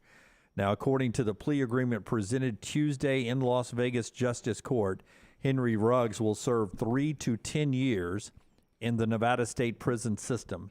His next court date is May 10th, when he's expected to formally stand in front of a judge and plead guilty to this death. The charges dropped as part of the plea deal were one count of DUI causing substantial harm regarding his passenger and 2 counts of reckless driving. Police say the 24-year-old Ruggs was drunk and reached speeds of 156 miles per hour in Las Vegas Valley's west of the Strip in the early morning hours back in November of 2021. When his Corvette Stingray hit Tina Tinter's Toyota RAV4, knocking the RAV4 571 feet and setting it on fire. Tinter, who is 23, and her dog Max burned to death in the crash, as ruled by the coroner. So again, the story is Henry Ruggs, the one-time Alabama wide receiver and Las Vegas Raider, is waiving his rights and will plead guilty coming up on May 10th. And that will give him 3 to 10 years in the Nevada State prison system, ending his court case and everything that would come from that. Sad ending for his career. 3 to 10 years, not enough. I am surprised the sentence would be that light, honestly. He's got good representation, and I agree with you. If he would have taken this to trial, which this seems pretty cut and dry by all the details, he was facing up to 50 years. He'll probably only do 3 years. Yeah, that's unfortunate. I think, and I hope it is rehabilitation for him, not just punishment, but punishment and rehabilitation. I hope that's the case, and I hope he's a different person coming out. But 3 years is not enough of a penalty for what he did. Tripp agrees with you there. Jay says, I'm not throwing a young man's life away, but if that was my mom or daughter, 3 to 10 years is not enough. No, I would be furious. Kelly with an eye, damn, it's still hard to hear that out loud regarding Ruggs. That is the end of a sad story on both sides there, but that is the legal system as we have it today, and that is what Henry Ruggs is pleading to, and he's going to get 3 to 10 years in a Nevada State prison system. And we'll see how long he ends up serving there. So that official news there from ESPN, first place I saw that on that story there.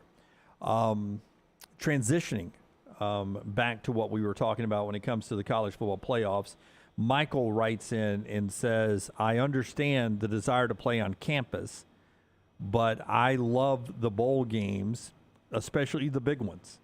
I don't want to throw them away. They can throw the smaller ones away, but I want to keep, and he lists the 4 major ones that we knew as kids, the rose, the orange, the sugar, and the cotton. Throw in the Fiesta Bowl and the peach. Let's keep those 6. I don't care about the rest. I would say that basically what you saw in the sugar, Alabama, Kansas State, would have been a quarterfinal game this year. I guess technically it might have been an on-campus, but you get it. You get what I'm saying, right? It had been a quarterfinal-like game. That game had no meaning. I watched it because it was Alabama. And it was an entertaining game. It was an entertaining game. It had no meaning. It will have far more meaning as a quarterfinal game. I would agree 100% with you. My fear is that game was, I guess, fairly well attended. I don't know what they announced the attendance. I don't think it's sold out by any stretch of the imagination. But I think it'll actually be less attended if it's a quarterfinal game because of what we talked about. If I'm an Alabama or Kansas State fan, I'm thinking it's just a quarterfinal. Yeah, and if I lose it, I don't want to waste my money anyway. I'm glad I wasn't there. Yeah. And if we win it, now I got to make a decision. Do I want to go semifinals and finals, or do I just want to save everything for the finals? I did see one tweet when I was on vacation from you, and I think it was talking about the announcement of the Nashville Stadium. And what was the projected attendance? 60,000, I think, is the projected. Because Clay was talking about they guarantee they get a Super Bowl. 60,000 is a pretty small Super Bowl stadium and is by far and away the smallest venue you would have played a college football championship game. Yeah, but I do think that is a workable number for the Super Bowl. But I think it's on the low end of what they mandate right now. But when it comes to college football, 60,000 doesn't seem enough. But if you are hosting these semifinal games, these quarterfinal games, 60,000 is plenty seats. A smaller venue, the better when it comes to these preliminary games. Do you guys remember, was SoFi packed for the Georgia game? Were there empty seats? I don't know. I know it was raining inside an enclosed stadium. SoFi's capacity is only 70. Yeah. 70. I was trying to remember when we were in Indianapolis. I think it was packed, but you got to remember that was Georgia's first national championship, and they knew they felt like they were coming to get the crown. SoFi was not packed, by the way. I don't think it was, but it was fairly packed. Yeah. I mean, it wasn't like it was bad weather. Yeah, there were a lot. It wasn't gaping holes in the upper deck, No. but there were some empty seats. My point was going to be, though, if you create a demand for a ticket, it might not be the worst thing in the world. I mean, they're asking a lot for those tickets. The face on those tickets is pretty steep. Oh, and with 60,000, you're going to have a major demand, especially in SEC country. And like Tripp is saying here, the capacity for the Super Bowl don't really matter. It's TV revenue. It is. And that's really what this is becoming as well. Yeah. Is TV revenue. But you want, as you watch the USFL or XFL games, it's just different when the seats are empty as when the stadium's full.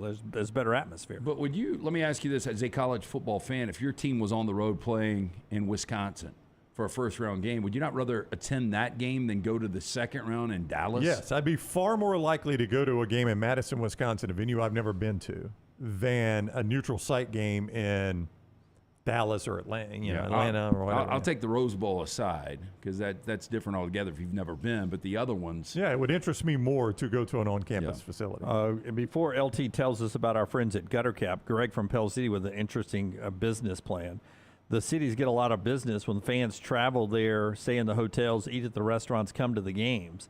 Why don't they make the ticket to the game actually inexpensive, $20 to $50? It gets you there, and then you spend your money on other things. It's sort of what the Falcons have done with their concessions. Yep. And they actually saw concession sales go up. Yeah, they made more revenue, not profit, but definitely profit, but certainly more revenue. Yeah, because they lowered the prices, but people went and bought more. That's right. Because the prices were lower, and they ended up making more of a profit. It's an interesting business plan from Greg there. So, too, our friends at Gutter Cap. It's a great business plan. Save a little money. Hey, one thing you don't want to do is clean the gutters out. It's a dirty, dangerous job. Think about it. If you get on the roof, you slip, you fall, you snap the neck and die, you're no good to the wife or kids. Cap it. Don't snap it. Call my good friend Chris Stewart, 823-2212, guttercapbirmingham.com. Again, never clean those gutters out again. It's back with a lifetime warranty. It's a patent aluminum cover system. It fits over most existing gutters. It will keep all the debris out. 823-2212. Tell him the next round sent you. All right. Mike Loxley got a contract extension at Maryland.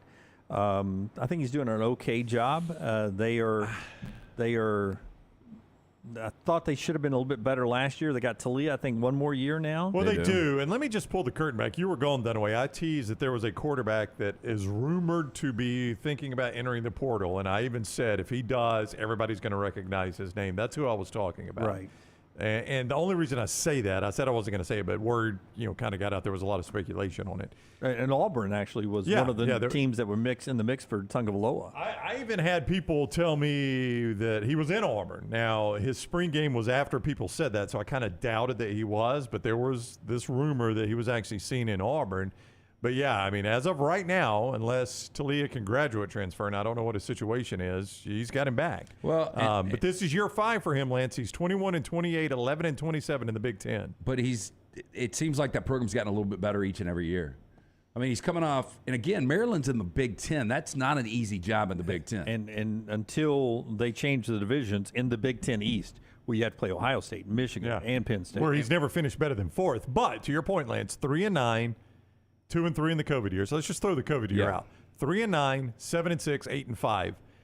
He's 1-8 in conference, 3-6 in conference, 4-5 in conference. It is slowly but progressively getting better. But if I was a Maryland fan, 8 wins is about my top expectation in the Big Ten. Exactly. Yeah. At least the way it sits right now. Yeah, I was going to see who they play out of conference because that's going to be your key to Towson, Charlotte, Virginia out of conference. Virginia not expected to be that good this It's year. a home game, a 3 home games, so that ought to be 3-0 in conference. So we ought to be able to maybe take another step forward. Well, we'll see. Mike Loxley, though, a guy who did a good job in Tuscaloosa until the national championship game that day. It was a bad night in Santa Clara, but otherwise they were pretty darn good offense with him. Yeah. LT's about to tell us about a great family event. Our friends with Lake Fest, RTD4 in the Coke Zero chat room. Apparently, you guys don't watch First 48. People admit to shooting people in cold blood all the time and get just 15 years in prison, with all but 2 or 3 suspended. The justice system in this country is awful. It is erratic, I will tell you that. I won't go as far as awful, but it does seem like, there's not a set system on what certain crimes come. It is imperfect, but it is also the best in the world. And to Lance's point, you go to trial, and there are a lot of factors. It is expensive to do a trial. I mean, those things aren't free, right? So a lot of times a state, if they can get, if they can get somebody to admit to doing the crime and it can avoid all of that, they'll do that. Well, and the sad thing is how overpopulated these prisons are. And that's part of the problem too, yeah. So it's probably one reason he's getting 3 to 10. On the Henry Ruggs story, who is now facing 3 to 10 years in Nevada State Prison. Friends at Lake Fest getting ready for a wonderful family event that comes out every spring. Yeah, Logan Martin Lake Fest and Boat Show is presented by AmFirst, May 12th through the 14th on Logan Martin Lake in Pell City. Free admission for the public. Bama's biggest in-water boat show, 80 boats, vehicles on display, vendors, food trucks, live music all weekend, including free Velcro Pygmies concert on Saturday, free mimosas for Mom on Mother's Day on Sunday. For more information, go online, go to LoganMartinLakeFest.com. Take the next round anywhere you go with official Next Round gear. Buy yours today at nextround.store. Spring is finally here. Now's the time to hit those trails and sidewalks you've been missing in a fresh pair of perfectly fit New Balance running or walking shoes from the New Balance Birmingham store. Our trained fit specialists get as much information as possible before matching you with the perfect pair of New Balance shoes. We've also got all the apparel and other gear you need for spring, too. There's no better time to get outside than right now. So come over to the New Balance Birmingham store and get your custom-fit New Balance footwear and spring apparel today. Hey, Lance Taylor from the Next Round to tell you about my friends at Michelson Laser Vision, located conveniently UAB Highlands. Almost 20 years ago, I went in for the procedure. Only took 12 minutes for both eyes. When I went in, I had 2200 vision. I was legally blind. Now I have 20/15 vision, still 19 years later. Make the call today. Schedule a hassle-free consultation. 969-8100. Dr. Mark Michelson, Dr. Jen Michelson, Michelson Laser Vision. Make sure you tell them the Next Round sent you. 969-8100 or MichelsonLaserVision.com. Have you had a pipe burst, a washing machine overflow? Maybe your toilet or bathtub has overflowed upstairs and now you have water coming through your ceiling? No problem. The specialists at Dry Tech are here to help. What's important is you act immediately when water damage occurs. Failing to do so can cause mold, rot, and mildew issues. Long-term exposure to those toxins can cause many health issues down the road. So act fast. When trouble strikes, call Dry Tech 205-637-0143. That's Dry Tech at 205-637-0143. Do you have unexpected medical expenses? You want to update the backyard, or you just want to take that vacation of your dreams? Legacy Community Federal Credit Union offers lifestyle loans that can make all those things happen. The great news is no collateral is required, and they have affordable low rates. See more about Legacy Community Federal Credit Union's lifestyle loans at legacycreditunion.com or stop by any of the greater Birmingham area branches. Legacy Community Federal Credit Union, proud supporter of UAB and UAB athletics, federally insured by the NCUA. Hey, Ryan Brown here from the Next Round. Do you want to help pay for my kids' college and look great while you're doing it? You need to go to the Next Round store. Everything from hats to short sleeve and long sleeve t-shirts, sweatshirts, hoodies, zip-up hoodies, and much more. And we're adding new things all the time. Why would you not want to see my kids get a great college education and look great out in the public while you're doing it? Get the gear we wear all the time on the show, and there's only one place to get it. NextRound.store. That's NextRound.store. The month of March means many of you start your outdoor season in the Deep South. That means you're outside grilling, playing in the yard, and having a great time with your family. If you want that yard to look good and not be swatting mosquitoes the entire time you are in it, you need my friends at Wayne's. Ryan Brown here from the Next Round. Wayne's is celebrating their 50th anniversary, and that means you get $50 off each of your new services at Wayne's. The lawn care, the termite control, and the mosquito treatments, all $50 off. Call 866-WAYNES1 or visit callwaynes.com.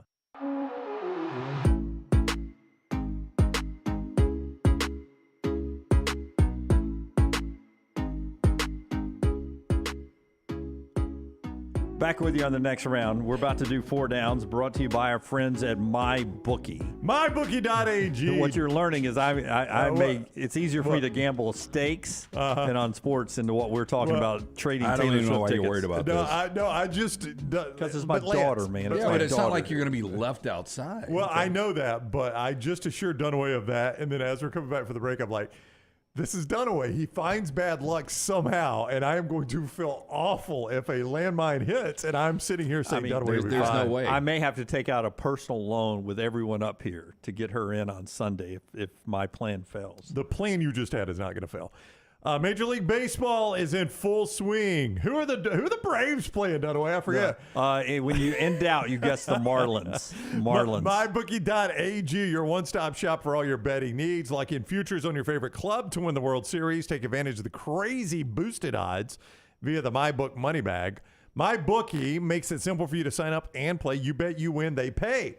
Sign up today at MyBookie.ag, promo code NEXTROUND. That is the promo code Next Round.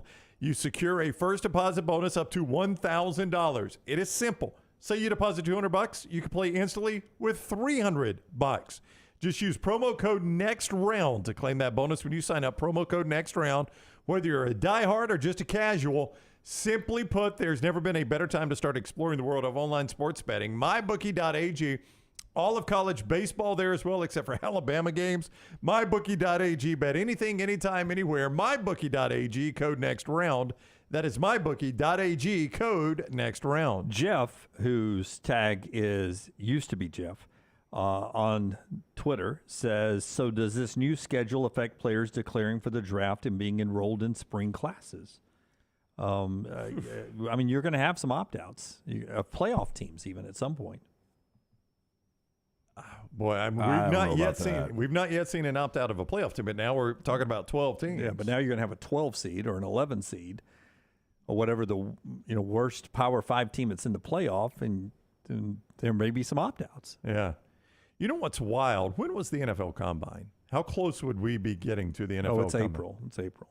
Oh, it's in April now. That's right. It used to be in February. No, the draft's in April. No, the draft's in April. The March. March. It was March this year, but it's typically February. Yeah, it's been in February. I'm just saying we are creeping closer and closer to the NFL Combine. No, Super Bowl's in February. Yeah. Combine's in March. Draft's in April. Yeah. So it's not that big a deal. Rookie camps are in May. They do something every month. Yeah, but no, it was in February. It was March 2nd, but it had been in February in years past, but it's moved to March as the Super Bowl has moved later and later. Yeah. It would be interesting if the Super Bowl, if they move one more week, which there has been some discussion of that in the NFL, and college moves one more week back, which there's discussion of that now going back to week 0. The problem with college going back to week 0, and I saw some people talking about that in the chat room, in the Coke Zero chat room. I don't see it as a problem. But your conference championship games move to Thanksgiving weekend. I don't know why people say that's a problem. You're playing the games on Saturday. I don't know if you've noticed, but Rivalry Saturday is that weekend. They don't have problems selling tickets to those games. No, Alabama, the Iron Bowl sells out every year. Ohio State, Michigan sells out every year. I think people are saying that's a problem because it is a traditional weekend of Thanksgiving and then Friday, Saturday being at your rivalry games around the country. You would lose it's that Iron tradition. Bowl weekend. Yeah. It's Texas A&M coming back. That would now be conference championship weekend. But if you give me 2 more weeks of football, because that's what you're getting on the front and back end. I personally want rivalry weekend to stay on Thanksgiving weekend. I don't have a problem with it. I just and see Goose agrees. I want my rivalry on Thanksgiving. I want them on Thanksgiving weekend too. I don't want to change that. I think you're more likely to see college football start on what is now week 0, and every team has 2 byes, and you keep the same set of weeks, but everybody's got 2 byes now. That's right, because they're worried about the player's safety, and putting that extra bye week in there would help them sort of lengthen the season on the calendar, but also give some rest time throughout this longer process. Let's do 4 downs, brought to you today by our great friends at Bud Light. Bud Light, easy to drink, easy to enjoy. The great folks at Bud Light there. Look for that Bud Light can wherever you are picking up your beer today, and order it by name wherever you're getting it. Bud Light and all their great products. First down. More wins this season. Devin, well, I'll tell you what, more wins. Devin Leary this year as Kentucky's starting quarterback, or Will Levis over the next 2 years with the Tennessee Titans? So I get 2 years of Titans, 1 year of Kentucky, basically. As the starter quarterback for Will Levis, I'm going to go Devin Leary. It's a gym class hero recently. You can see those on all our video platforms, or most of them now. I think Devin Leary at Kentucky is going to be a great success by Kentucky standards. 9 or 10 wins.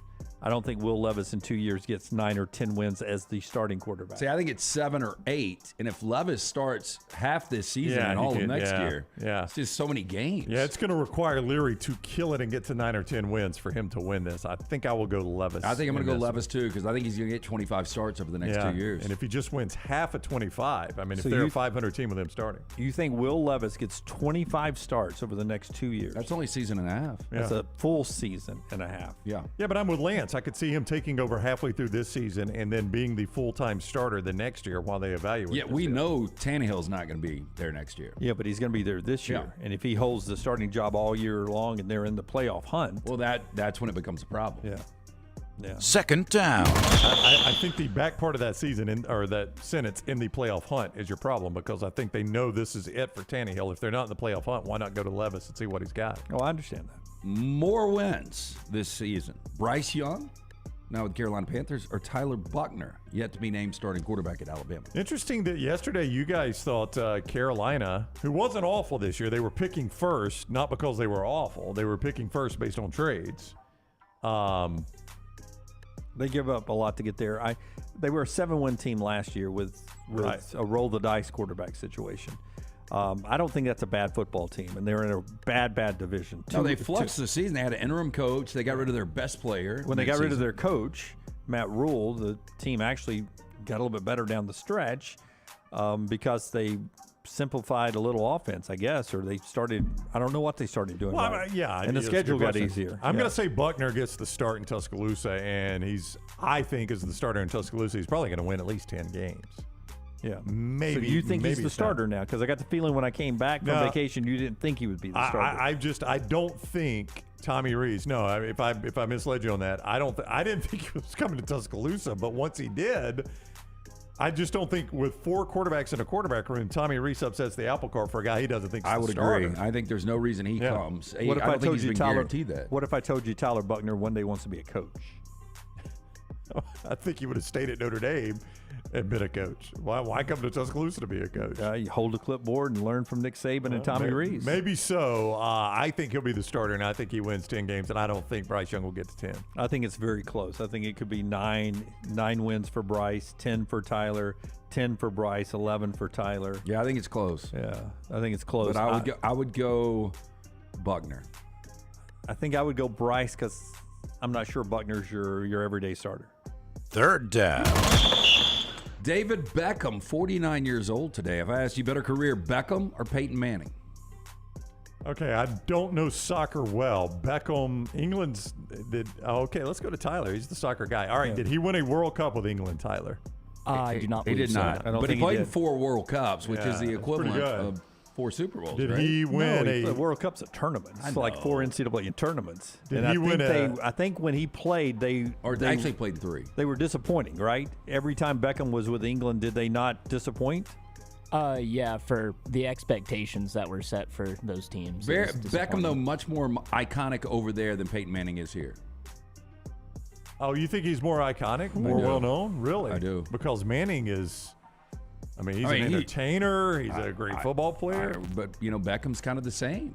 And they both have a lot of investments. Yeah, I don't know Beckham's popularity right now today in England compared to Peyton Manning's popularity right now today in the U.S. It's not a given Beckham is more popular. Beckham also had a little short career here, though. In MLS, right? Peyton Manning could walk in certain bars in New York, and a lot of people wouldn't know who he was, and they would know Beckham. Peyton Manning? Oh, I don't know, Lance. I think Manning's pretty recognizable. No, he is.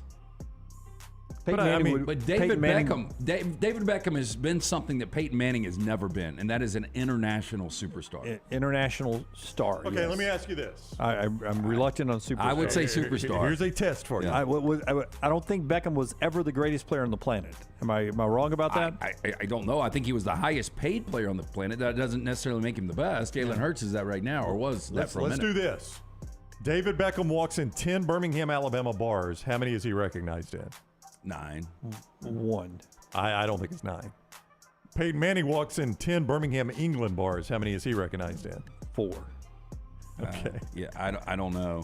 Peyton Manning. Beckham's one of those guys. Peyton Manning walks in, and you're like, he just got off. He played around at Vestavia Country Club. Beckham walks in, you're like, damn, that's somebody. Peyton Manning. I don't know who it is. Peyton Manning wins the presidential race in 2 years. Either as a Republican or a Democrat, he would be the president of the United States if he decided if to he run. ran? Yep. I don't disagree with you. Yep. I bet Beckham could be the prime minister. As we've said on the show, over the last decade, we have greatly lowered the bar on what it takes to be president of the United States. I'm going to take Beckham here. I think it's tight because Peyton has climbed the ladder there, but I would take Beckham. Was that fourth down? No, that was third down. Oh. Fourth down. The Rock is 52 years old today. If I asked you ultimately better career, The Rock or Derek Jeter? Oh, I'd go The Rock.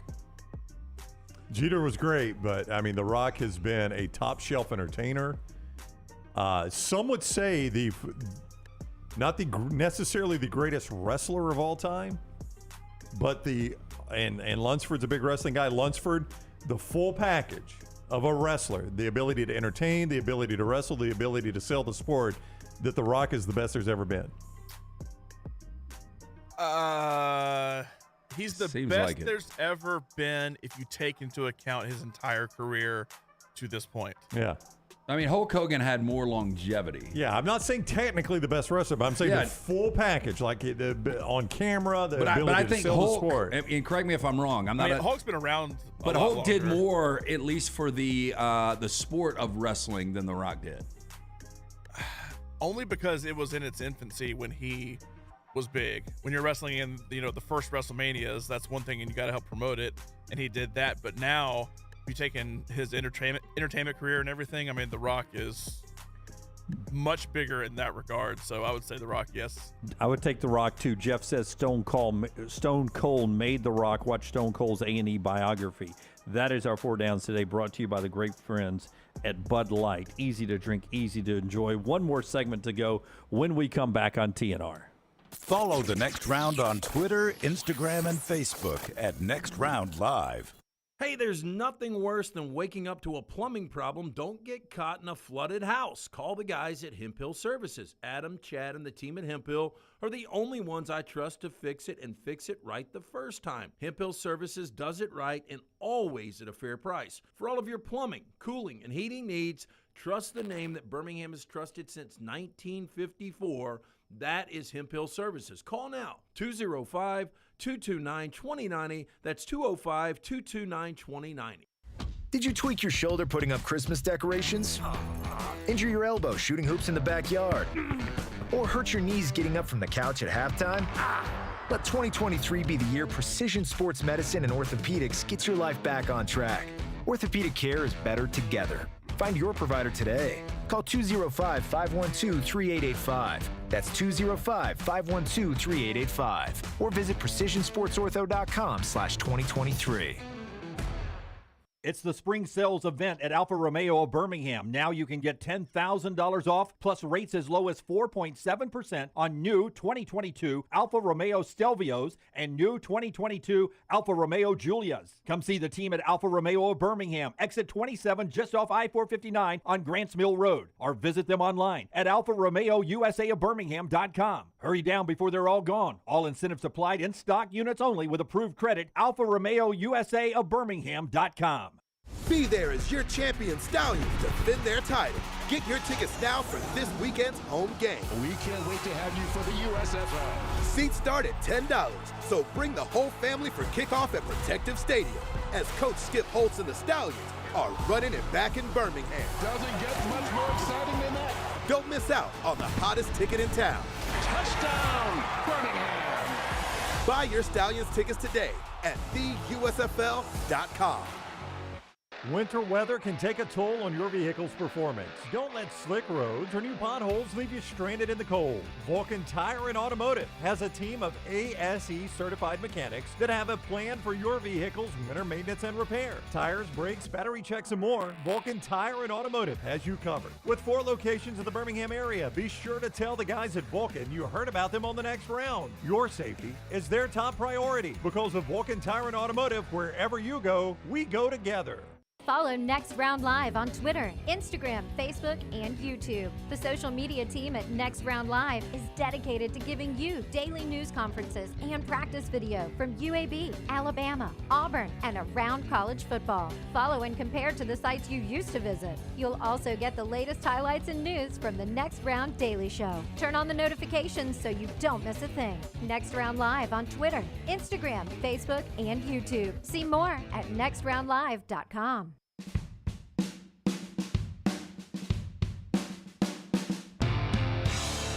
Final segment today brought to you by our friends at Hemp Hill Services. Right there. If something's not running right, flowing right, or draining right, you call Adam and Chad. Yeah, and spring weather is here. Our friends at Hemp Hill Services offering that $69 HVAC tune-up plus 10% off any service call. When you mention the next round, call Adam, Chad, the guys at Hemp Hill Services. Make sure that HVAC unit ready to keep up with the changing weather. Hemp Hill Services, locally owned and operated independent train dealer. Call Hemp Hill Services. Hard to stop a train. Do it now. 205-229-2090 or hemphillservices.com.